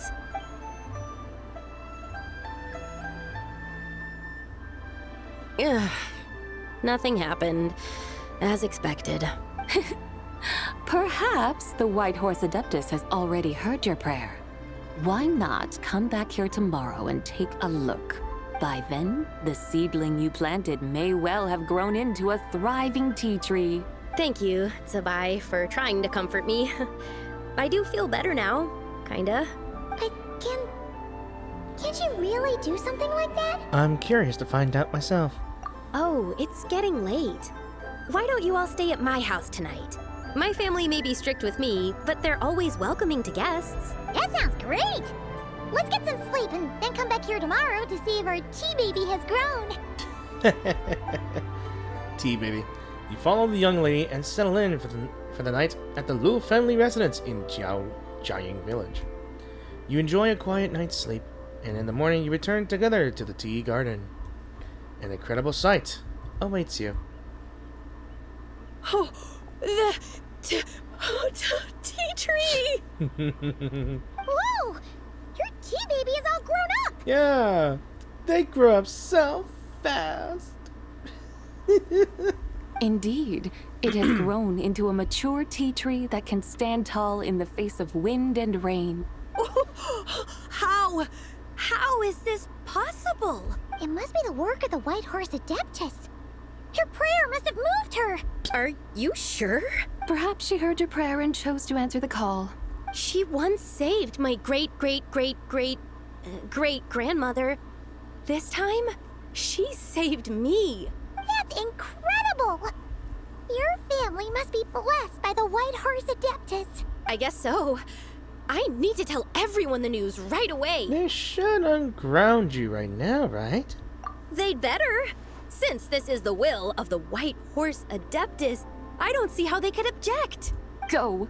And if you run into any more trouble, call out to the White Horse Adeptus just like yesterday.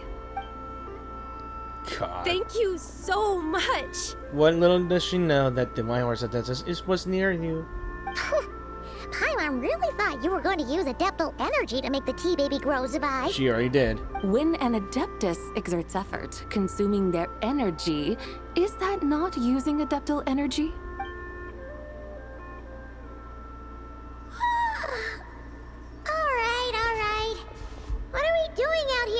middle of the night. We're here to help Lu Xiangxiang fulfill her wish, of course. Can you really make the tea baby grow? It won't be easy, but there are ways. I wonder... what are you gonna do?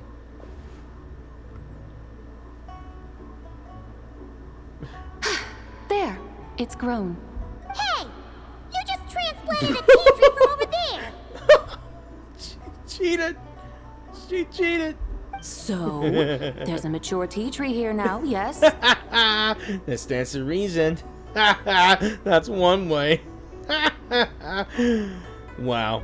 Oh, yeah, but... And am I not the White Horse Adeptus? She is. Well, yeah.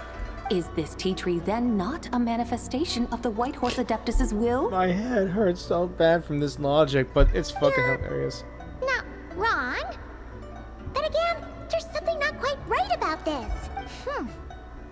Maybe this will become another mystical Adepti tale recorded in their family history. Like the switcheroo. That would be marvelous. Paimon thinks so too. Hey, Traveler. Zibai seems to be doing much better now, don't you think? Maybe being outside is good for her. Good for her. Oh! Paimon bets that's why Zhongli chose to send her on this errand. Well, why don't we continue showing her around Liyue? That's a great idea! We've already shown her Liyue Harbor, Yulong Wharf, and Xiaoying Village. How about we head to Qingce Village next? Qingce? That name sounds familiar. The scenery there is really pretty, too. It's the perfect sightseeing spot. How about we show you around? I must say, I have been mightily impressed by the mountains and waters of Liyue. Please lead the way, my dutiful guides. Alright, let's go!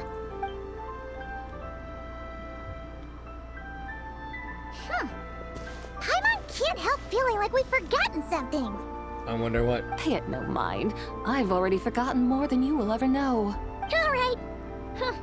If we forgot something, it can't have been that important to begin with. Like buying tea for Zhongli? Qingce Village, here we come! I bet it's buying tea. I'm serious, it's probably just buying the tea. That's the reason why we're here in the first place, but still. How could we forget something that simple? Oh well.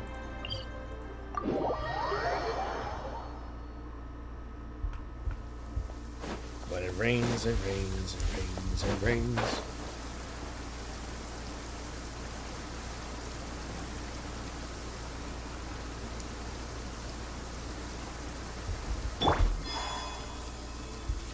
And it rains, it rains, it rains, it rains, and always seems to be raining here. Like literally. We should plant cucumbers. We should plant canolas. We should plant cucumbers. They're easy to sell.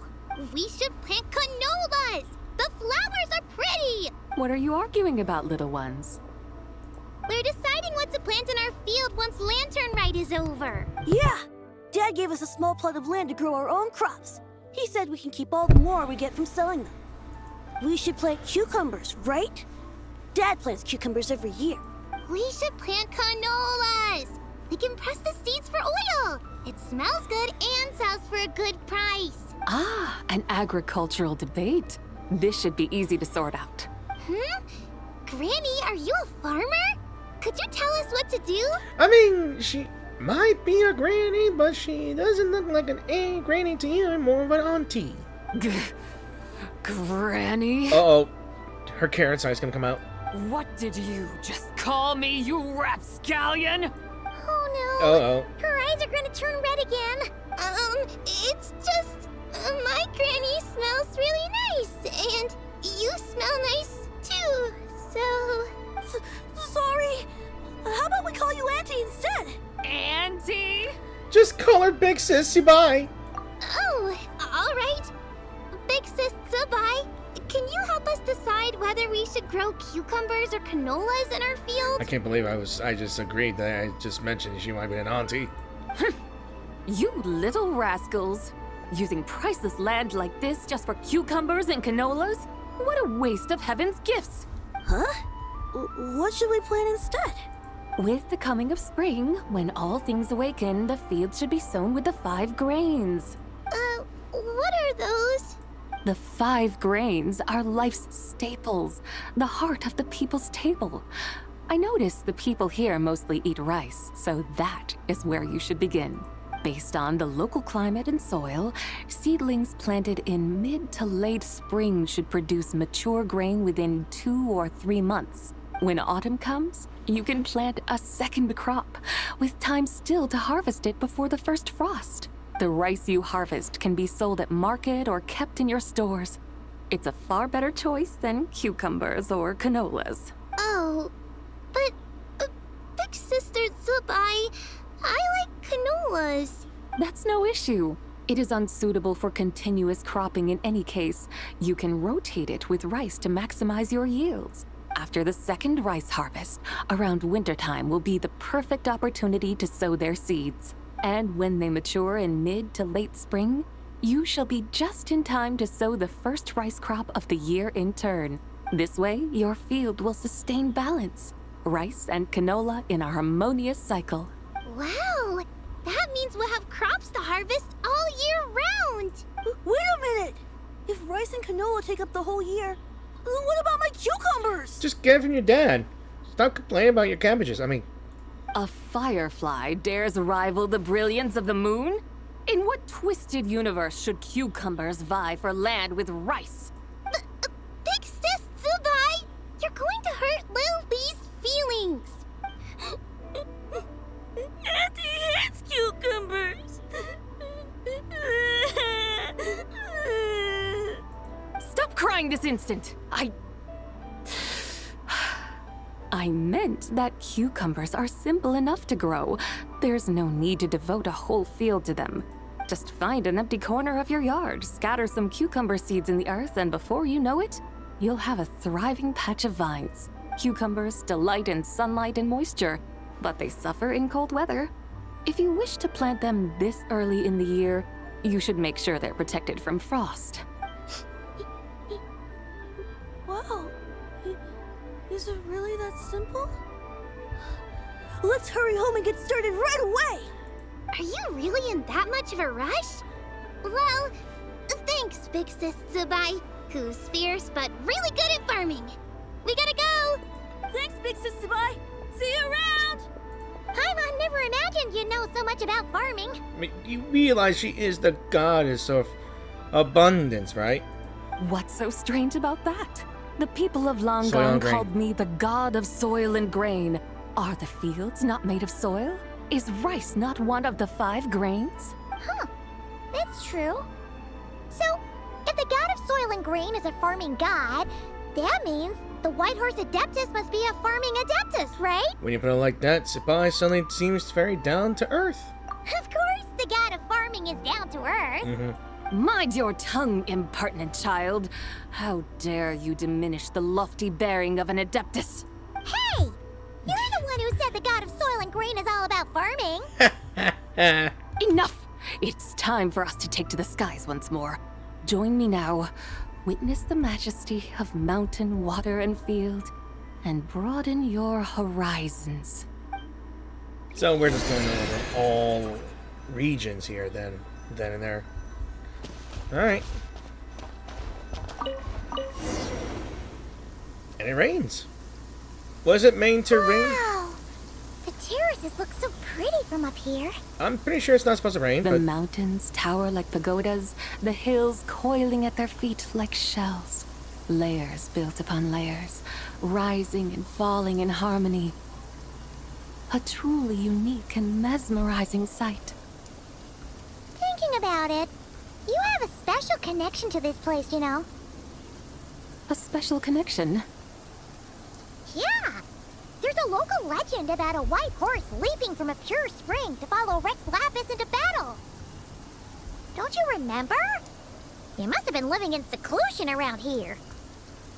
That does sound somewhat familiar.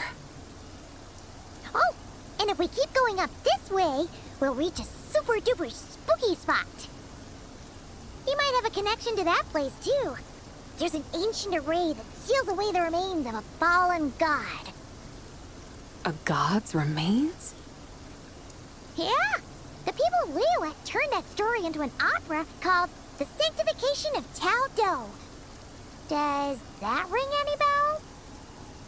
Tao Do. Huh. The 7 and 8 gates array. That's right, that's right! You do remember!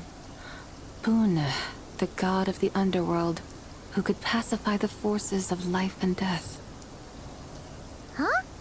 So, Tao Do had another name? Let's go take a look. Huh. I've been exploring a lot of Liyue, a lot, or at least everywhere else. I just don't remember where I found that at. Oh, it's this place. I get it. Wu Wang Hill, ain't it? God, it's so foggy there for most of the time. Whoa! We've arrived at Wu Wang Hill. The atmosphere just turned spooky. I can't help but feel there's something strange about this friend you haven't seen in ages. Hu Tao? Huh? Paimon thought she heard someone's voice. Let's head down and check it out. It's gotta be Hu Tao. I think.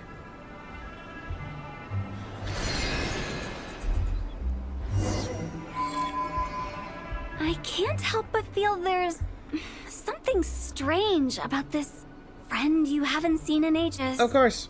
Strange? Whatever do you mean?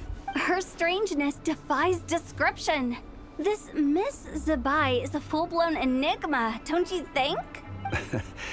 I'm afraid I have no idea what you're talking about. Aren't you worried about sending her all the way to Yilong Wharf on her own to buy tea? What if she gets lost? Where there are people, there are paths. Now I'm the one with no clue what you're saying. She can ask for directions. And then what? She will meet strangers in unfamiliar lands, build friendships, part ways. Hers will be a long journey indeed. The further the journey, the more footprints one leaves behind. The deeper those footprints, the harder it is for time to erase them. Ah, so you want her to make new friends. I see.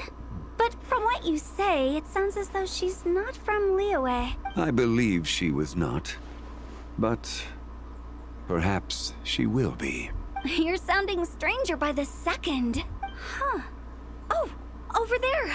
Oh, look who's here. Hu Tao! Zhongli! What are you doing here? Traveler. Paimon. Fancy meeting in a place like this. Oh my, and Miss Zibai too. We ran into each other by chance. Sounds like fate to me. We were taking Zibai to buy some tea from Yilong Wharf. Zhongli sent her there, though she didn't even know the way, and... Oh, drat! We forgot the tea! Important thing we had to forget. We were in a tea farm to buy tea. How did we forget that? Oh, Paimon knew we were forgetting something. Actually, I didn't forget. Oh, I don't want to say that. Technically, I did not forget. Why didn't you say so earlier then? What's done is done. There's no need to dwell on it. Fresh tea grows with each passing year. Let fate deliver it as it wills. Exactly. You can get tea wherever you go.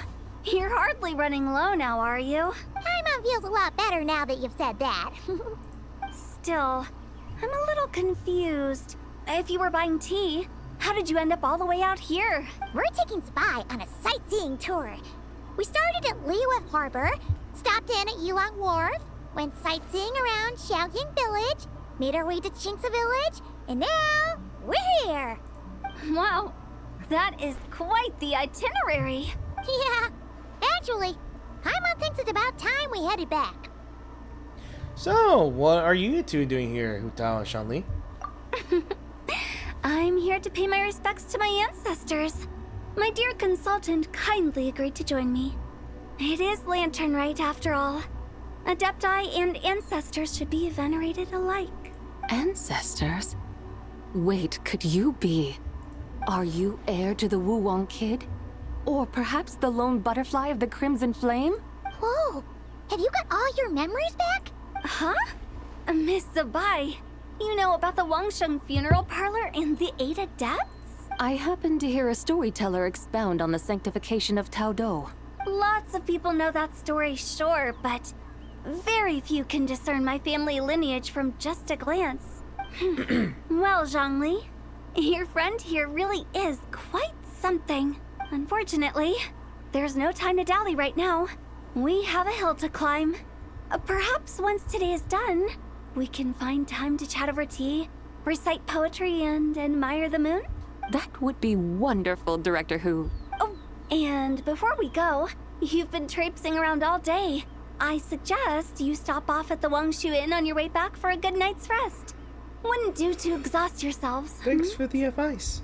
Don't mention it. All right, we'll take our leave now. See you later. Bye for now. Hotel's so thoughtful. Why don't we follow her advice and stay at the Wangshu Inn tonight? Zibai, you can see the whole of Dihor Marsh from up there. The view's amazing. Plus, you can sample Smiley Yin-Xiao's cooking. Wangshu, an intriguing name. It couldn't hurt to check it out. Awesome! Let's go!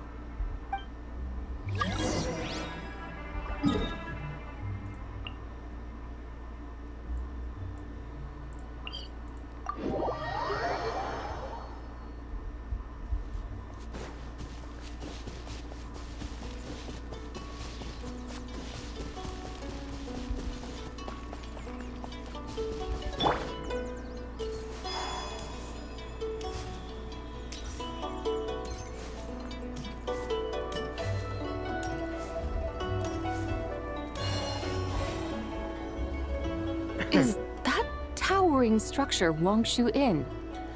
Yeah, that's definitely. It's most definitely. Sure is.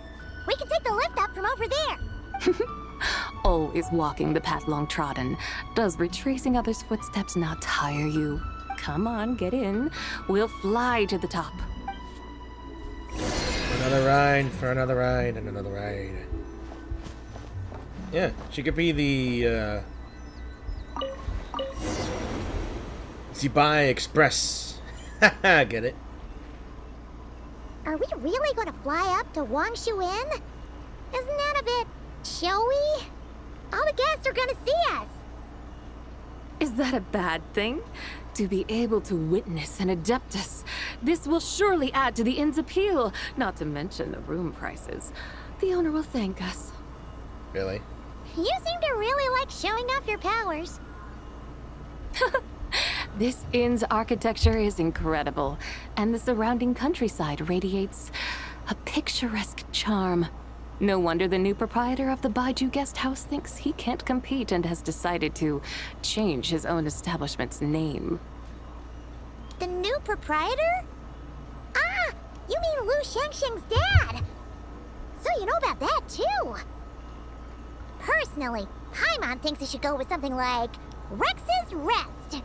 That's a contender's name if Paimon's ever heard one. That's even worse.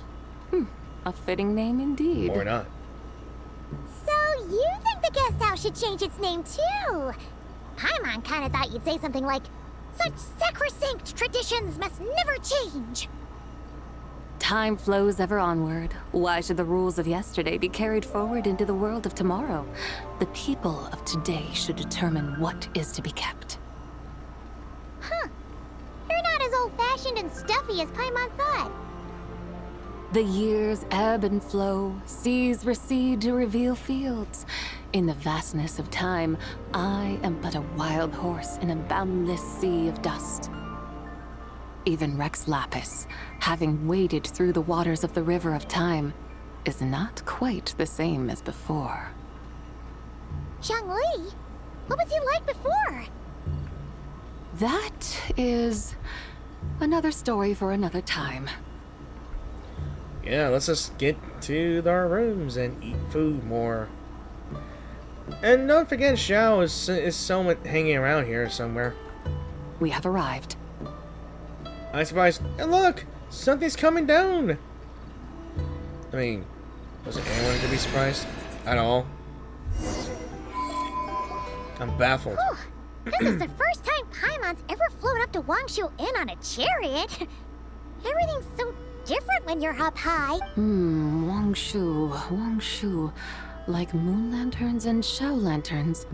Might it all be a coincidence? What's a coincidence? Do you not know what Wangshu means? Does it mean the moon? Not bad. You're clearly much sharper than your diminutive companion. She called you a dimwit. Wangshu can refer to the moon, but its original meaning is actually the goddess who rides the bright moon's chariot. I figured you'd be here. And you must be the conqueror of demons. Xiao! Paimon was wondering if we'd disturbed you by flying down from the sky. Not at all. I sensed an unusual presence long before you arrived, though I didn't expect it to be you in a flying chariot. Ah, a witness at last. I was starting to think we should fly a bit lower. It would be awfully dull if no one ends up marveling at my lofty bearing. No need. This is already showy enough. I'm not one to do good from the shadows, as Rex Lapis is wont to do. As the moon, they always strive to shine through the night. Then you must be... She's the White Horse Adeptus. Oh, nay, I'm only cosplaying as the White Horse Adeptus, in truth. Cosplaying? What's that? Ugh, ignore her nonsense. She's a genuine article. The one and only, completely authentic White Horse Adeptus. It's just... Xiao, did Zhongli say anything about her being a teensy bit... not quite right? Did you just call her crazy? Mental instability, perhaps? You just said the word. You just called her crazy. How dare you do that to my horse wife? Did Zhongli tell you that? Oh, what the hell? No, this is my own speculation. You just called her crazy. Oh, you pretty much hit the nail on the head. It's like her brain's filled with a bunch of slimes right now. All gloopy and messy. There's a hot-tempered pyro slime, a math-obsessed hydro slime, and a mischievous little animo slime. But don't tell her Paimon said that, or she'll come and tell us all off. You white-haired rascal! You think I can't hear you? Damn it, loudmouth. That's right, you better hide behind me. Oh, we're in for it now. Don't you mean you? White Horse Adeptus. You must be weary from your journey. Why not take a rest? Oh, yes! You must be hungry, right, Zibai? How about we get some food? The chef here is incredible!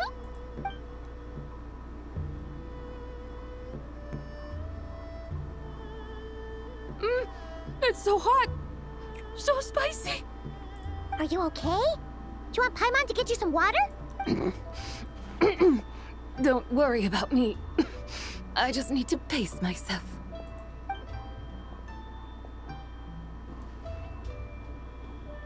So, regarding your friend and her condition, does even the Lord of Geo have no solution? Zhongli said we should wait and she'll get better on her own. But who knows how long that's gonna take? He says her three spirits have only just merged and have yet to settle. Is that why her personalities change so easily? Paimon thinks that has something to do with her three deadly selves. Zhongli told us that the deadly selves are impure, affecting living things that get too close. The White Horse Adeptus' remnant spirit was attached to the deadly selves for a long time. It makes sense that her temperament and memories would have been influenced by them. But Paimon still doesn't really understand what the three deadly selves actually are. Paimon, as you do not practice self-cultivation, I cannot help you fully understand. But you can think of them simply as emotions and desires. The act of severing the three deadly selves is a means of exercising wicked desires and cultivating one's true self. I believe other nations have similar practices. In Sumeru, it is known as shattering Atmagraha. Oh, so it's about emotions, desires, and attachments, that sort of thing. It includes those. I wonder, Does she still remember what happened in the past? Some of it. But right now, it's like she was suddenly awakened. Like she's still half dreaming. The half that's still dreaming might remember things, but the half that's awake doesn't quite get it. Conqueror of demons, are you looking to learn about Rex Lapis's past from me? You are an old friend of his, so please, call me by my name. But Conqueror of Demons sounds so much more imposing. In all honesty, I'd like to know about Xiangli's past too. In days of yore, he was the Lord of Geo, Heaven's Star. Huh? You said the same thing the day you came back. But what does it mean? I'm afraid I can't remember. Hey! Did you really forget? Or are you just pretending so you don't have to tell? Why not ask Rex Lapis himself? Whether I've forgotten might be up for debate, but I am certain he remembers. He must have his reasons for not raising the past, and you likely have similar concerns. I shouldn't have asked. An answer that suits your style, General Olatus. Now that we're on the subject, though, I suddenly remembered something. Which is? In the distant past, there was a feast, which I attended. I faintly recall the Lord of Geo also being present that day. Oh! And then? What happened? Among the dishes served, there was one that could be found in every household throughout Langan at the start of spring. A dish called Flavor of Spring. I suddenly remembered the recipe for this dish. And this is where we get the free recipe, aren't we? Is that it? Yes! Since it's Lantern Rite here in Liyue, why don't I make some for you to try? That sounds good. Yo, it is technically spring. It might not have been the story Paimon was hoping for, but this looks delicious! I don't know why I'm suddenly looking at egg rolls or... Are they egg rolls? The spring breeze stirs. Now is the perfect time to savor this dish. My dutiful guides have gone to great trouble to show me around Liyue. And even the Conqueror of Demons has graced us with his presence. I feel deeply honored. This Flavor of Spring is my way of expressing my gratitude. And I can't wait for the people that made the actual Genshin cookbook to update its recipe. There's no need for such grand words. I have a gift for you too. What's this? Hey! It's that broken jade token from the antiques exhibition! Yeah, I believe this belongs to you, yes? Indeed. This was once an Adeptal treasure of mine. I'm amazed it ended up in your hands. Alas, it serves little purpose now in its fractured state. Please, keep it as a memento. Oh, that's a shame. Can't we fix it? This is the way of the world. Once jade is broken, it can never be made whole. Then, what about forging a new one? That is a good point. That it has ended up in your hands must be a message from fate. I could try to craft it into a little trinket for you. One that might prove useful on your journey. Ooh, what sort of trinket? It's just a passing thought, one that will require the right opportunity. I'll think about it more when the time comes. Now that we've had our fill, we should get some rest. Tomorrow we return to Liyue Harbor, where I'll have need of your guidance once more.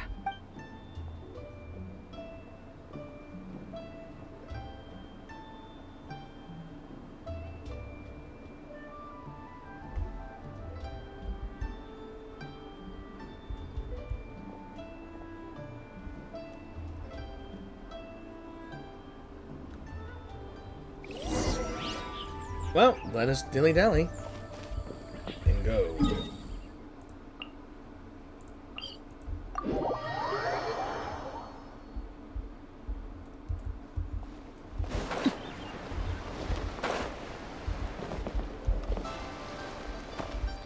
Alright.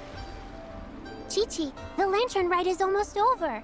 Do you remember how to make a Shao lantern? Morning, split bamboo, traveler. Oh, there it goes again. And get silk, make Paimon.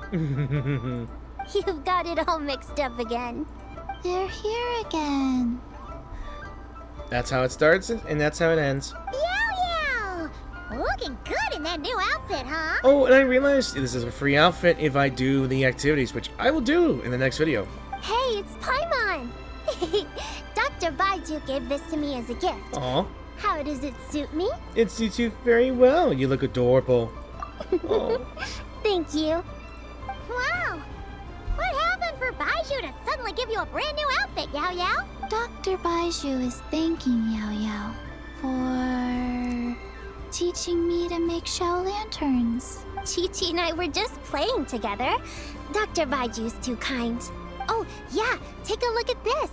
Dr. Baiju gave me these clothes, but it was Chi-Chi who wove this little basket. Oh, that's so cute. Aw. Wow, it's beautiful. When did you become so good with your hands, Chi-Chi? I learned to make shell lanterns. Thanks to Yao Yao.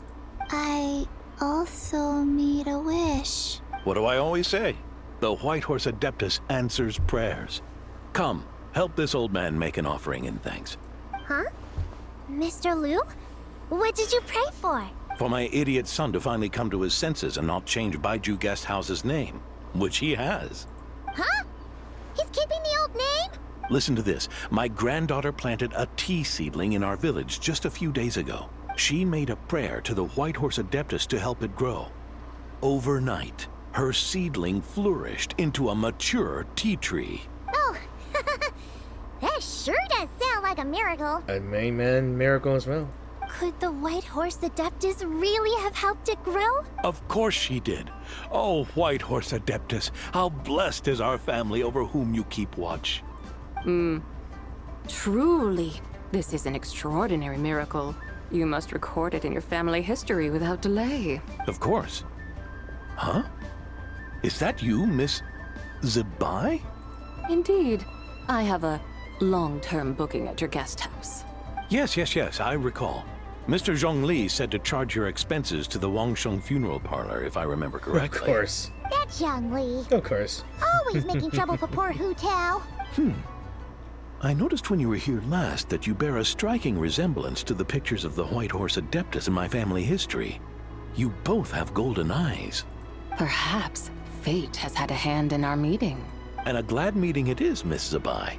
Now, why don't I gift you some tea from my garden to celebrate this encounter? We grow Sunglaw tea there, and it has quite the reputation throughout Yilong Wharf. I hope you will accept it. Oh! Sunglaw, buy 10 boxes, get half off teas. Back on the menu. Somehow. Buy 10 boxes, get half off? Don't be silly. This is a gift. It's free. Woohoo! Nice! Thank you so much, Boss Liu.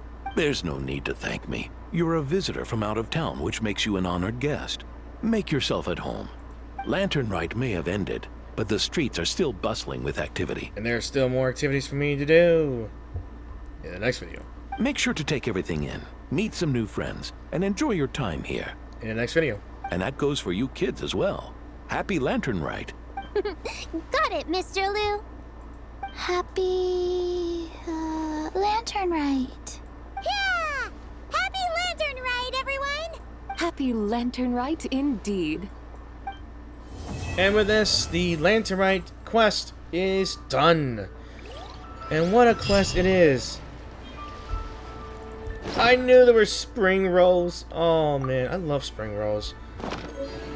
And lovely, they're healthy as well. So I get what you mean. Like it is the most interesting quest I have done here. Now that with that done, all right, and I think it's time for me to stop here. So that is, I think I said it again. I think it's the end of the Lanternlit Ode to the Silver Moon.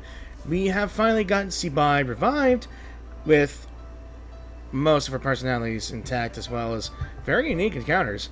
And I believe in the next video, I will do all of the activities of the Lantern Rite Festival activities. I know there's this thing, I think that's the quest, I believe. Or not really. Yeah, there's 4 activities in total, I believe. But I think that's where we're going to move on as well. So I hope you guys really enjoyed the video. So thank you all for watching this video. And I hope you guys Like I said again, really enjoyed it. If you did enjoy the video, please be sure to click the subscribe button if you want to support my channel. Check out my YouTube channel if you're interested in my content, my videos and all. Just be sure to view them at your leisure. Any comments will be helpful. I will appreciate anything you say. And when it comes to dialogue for each of these games, I try my best to try to keep the dialogue going without finishing early. And I do variety, which means I do not only Genshin Impact, Zenless Zero, Honkai Star Rail. I try to get back into Wuthering Raids, but I'm not sure if I want to. I don't know. I'm way behind that game. I do horror games. I do some games that take interest, like Warframe and other whatnot. So if you guys have any suggestions of what games I should do, you could probably put a point in one of my posts, I believe. I will post in Blue Sky. I will post either in Twitter or Blue Sky. Like I said, it may be there, but I haven't put my dazzling touch on that on each of the pages. But Blue Sky, it's ready for there. If you guys are interested in checking out my Blue Sky profile, it should be in the description down below. And of course, there's a playlist of my Genshin videos if you want to check them out. They will be on the description down below as well. Notification bell will be there if you wish to be notified when my videos come out. And this will be a while before I make some additions or final touches on my videos, as always. It'll be a few days before it goes out. That's just how it is. And the question is, Zibai even worth pulling? I'm not sure. I mean, it'd be unique to get another Adeptus, but I really want to save for a certain character that I really want on my roster. So, with that, I will bid you all farewell for now, and I hope you guys have a good weekend as well, because by the time this video comes out tomorrow, it'll be the weekend. So, as always, thank you for watching, and I will see you guys in the new videos. Peace out. Happy Lantern Rite if you guys played the game, and happy past New Year. And of course, we're almost at the Valentine's Day, so I will say this early. Happy Valentine's Day to everyone who are in love or finding love. I'm sure you will. Bye!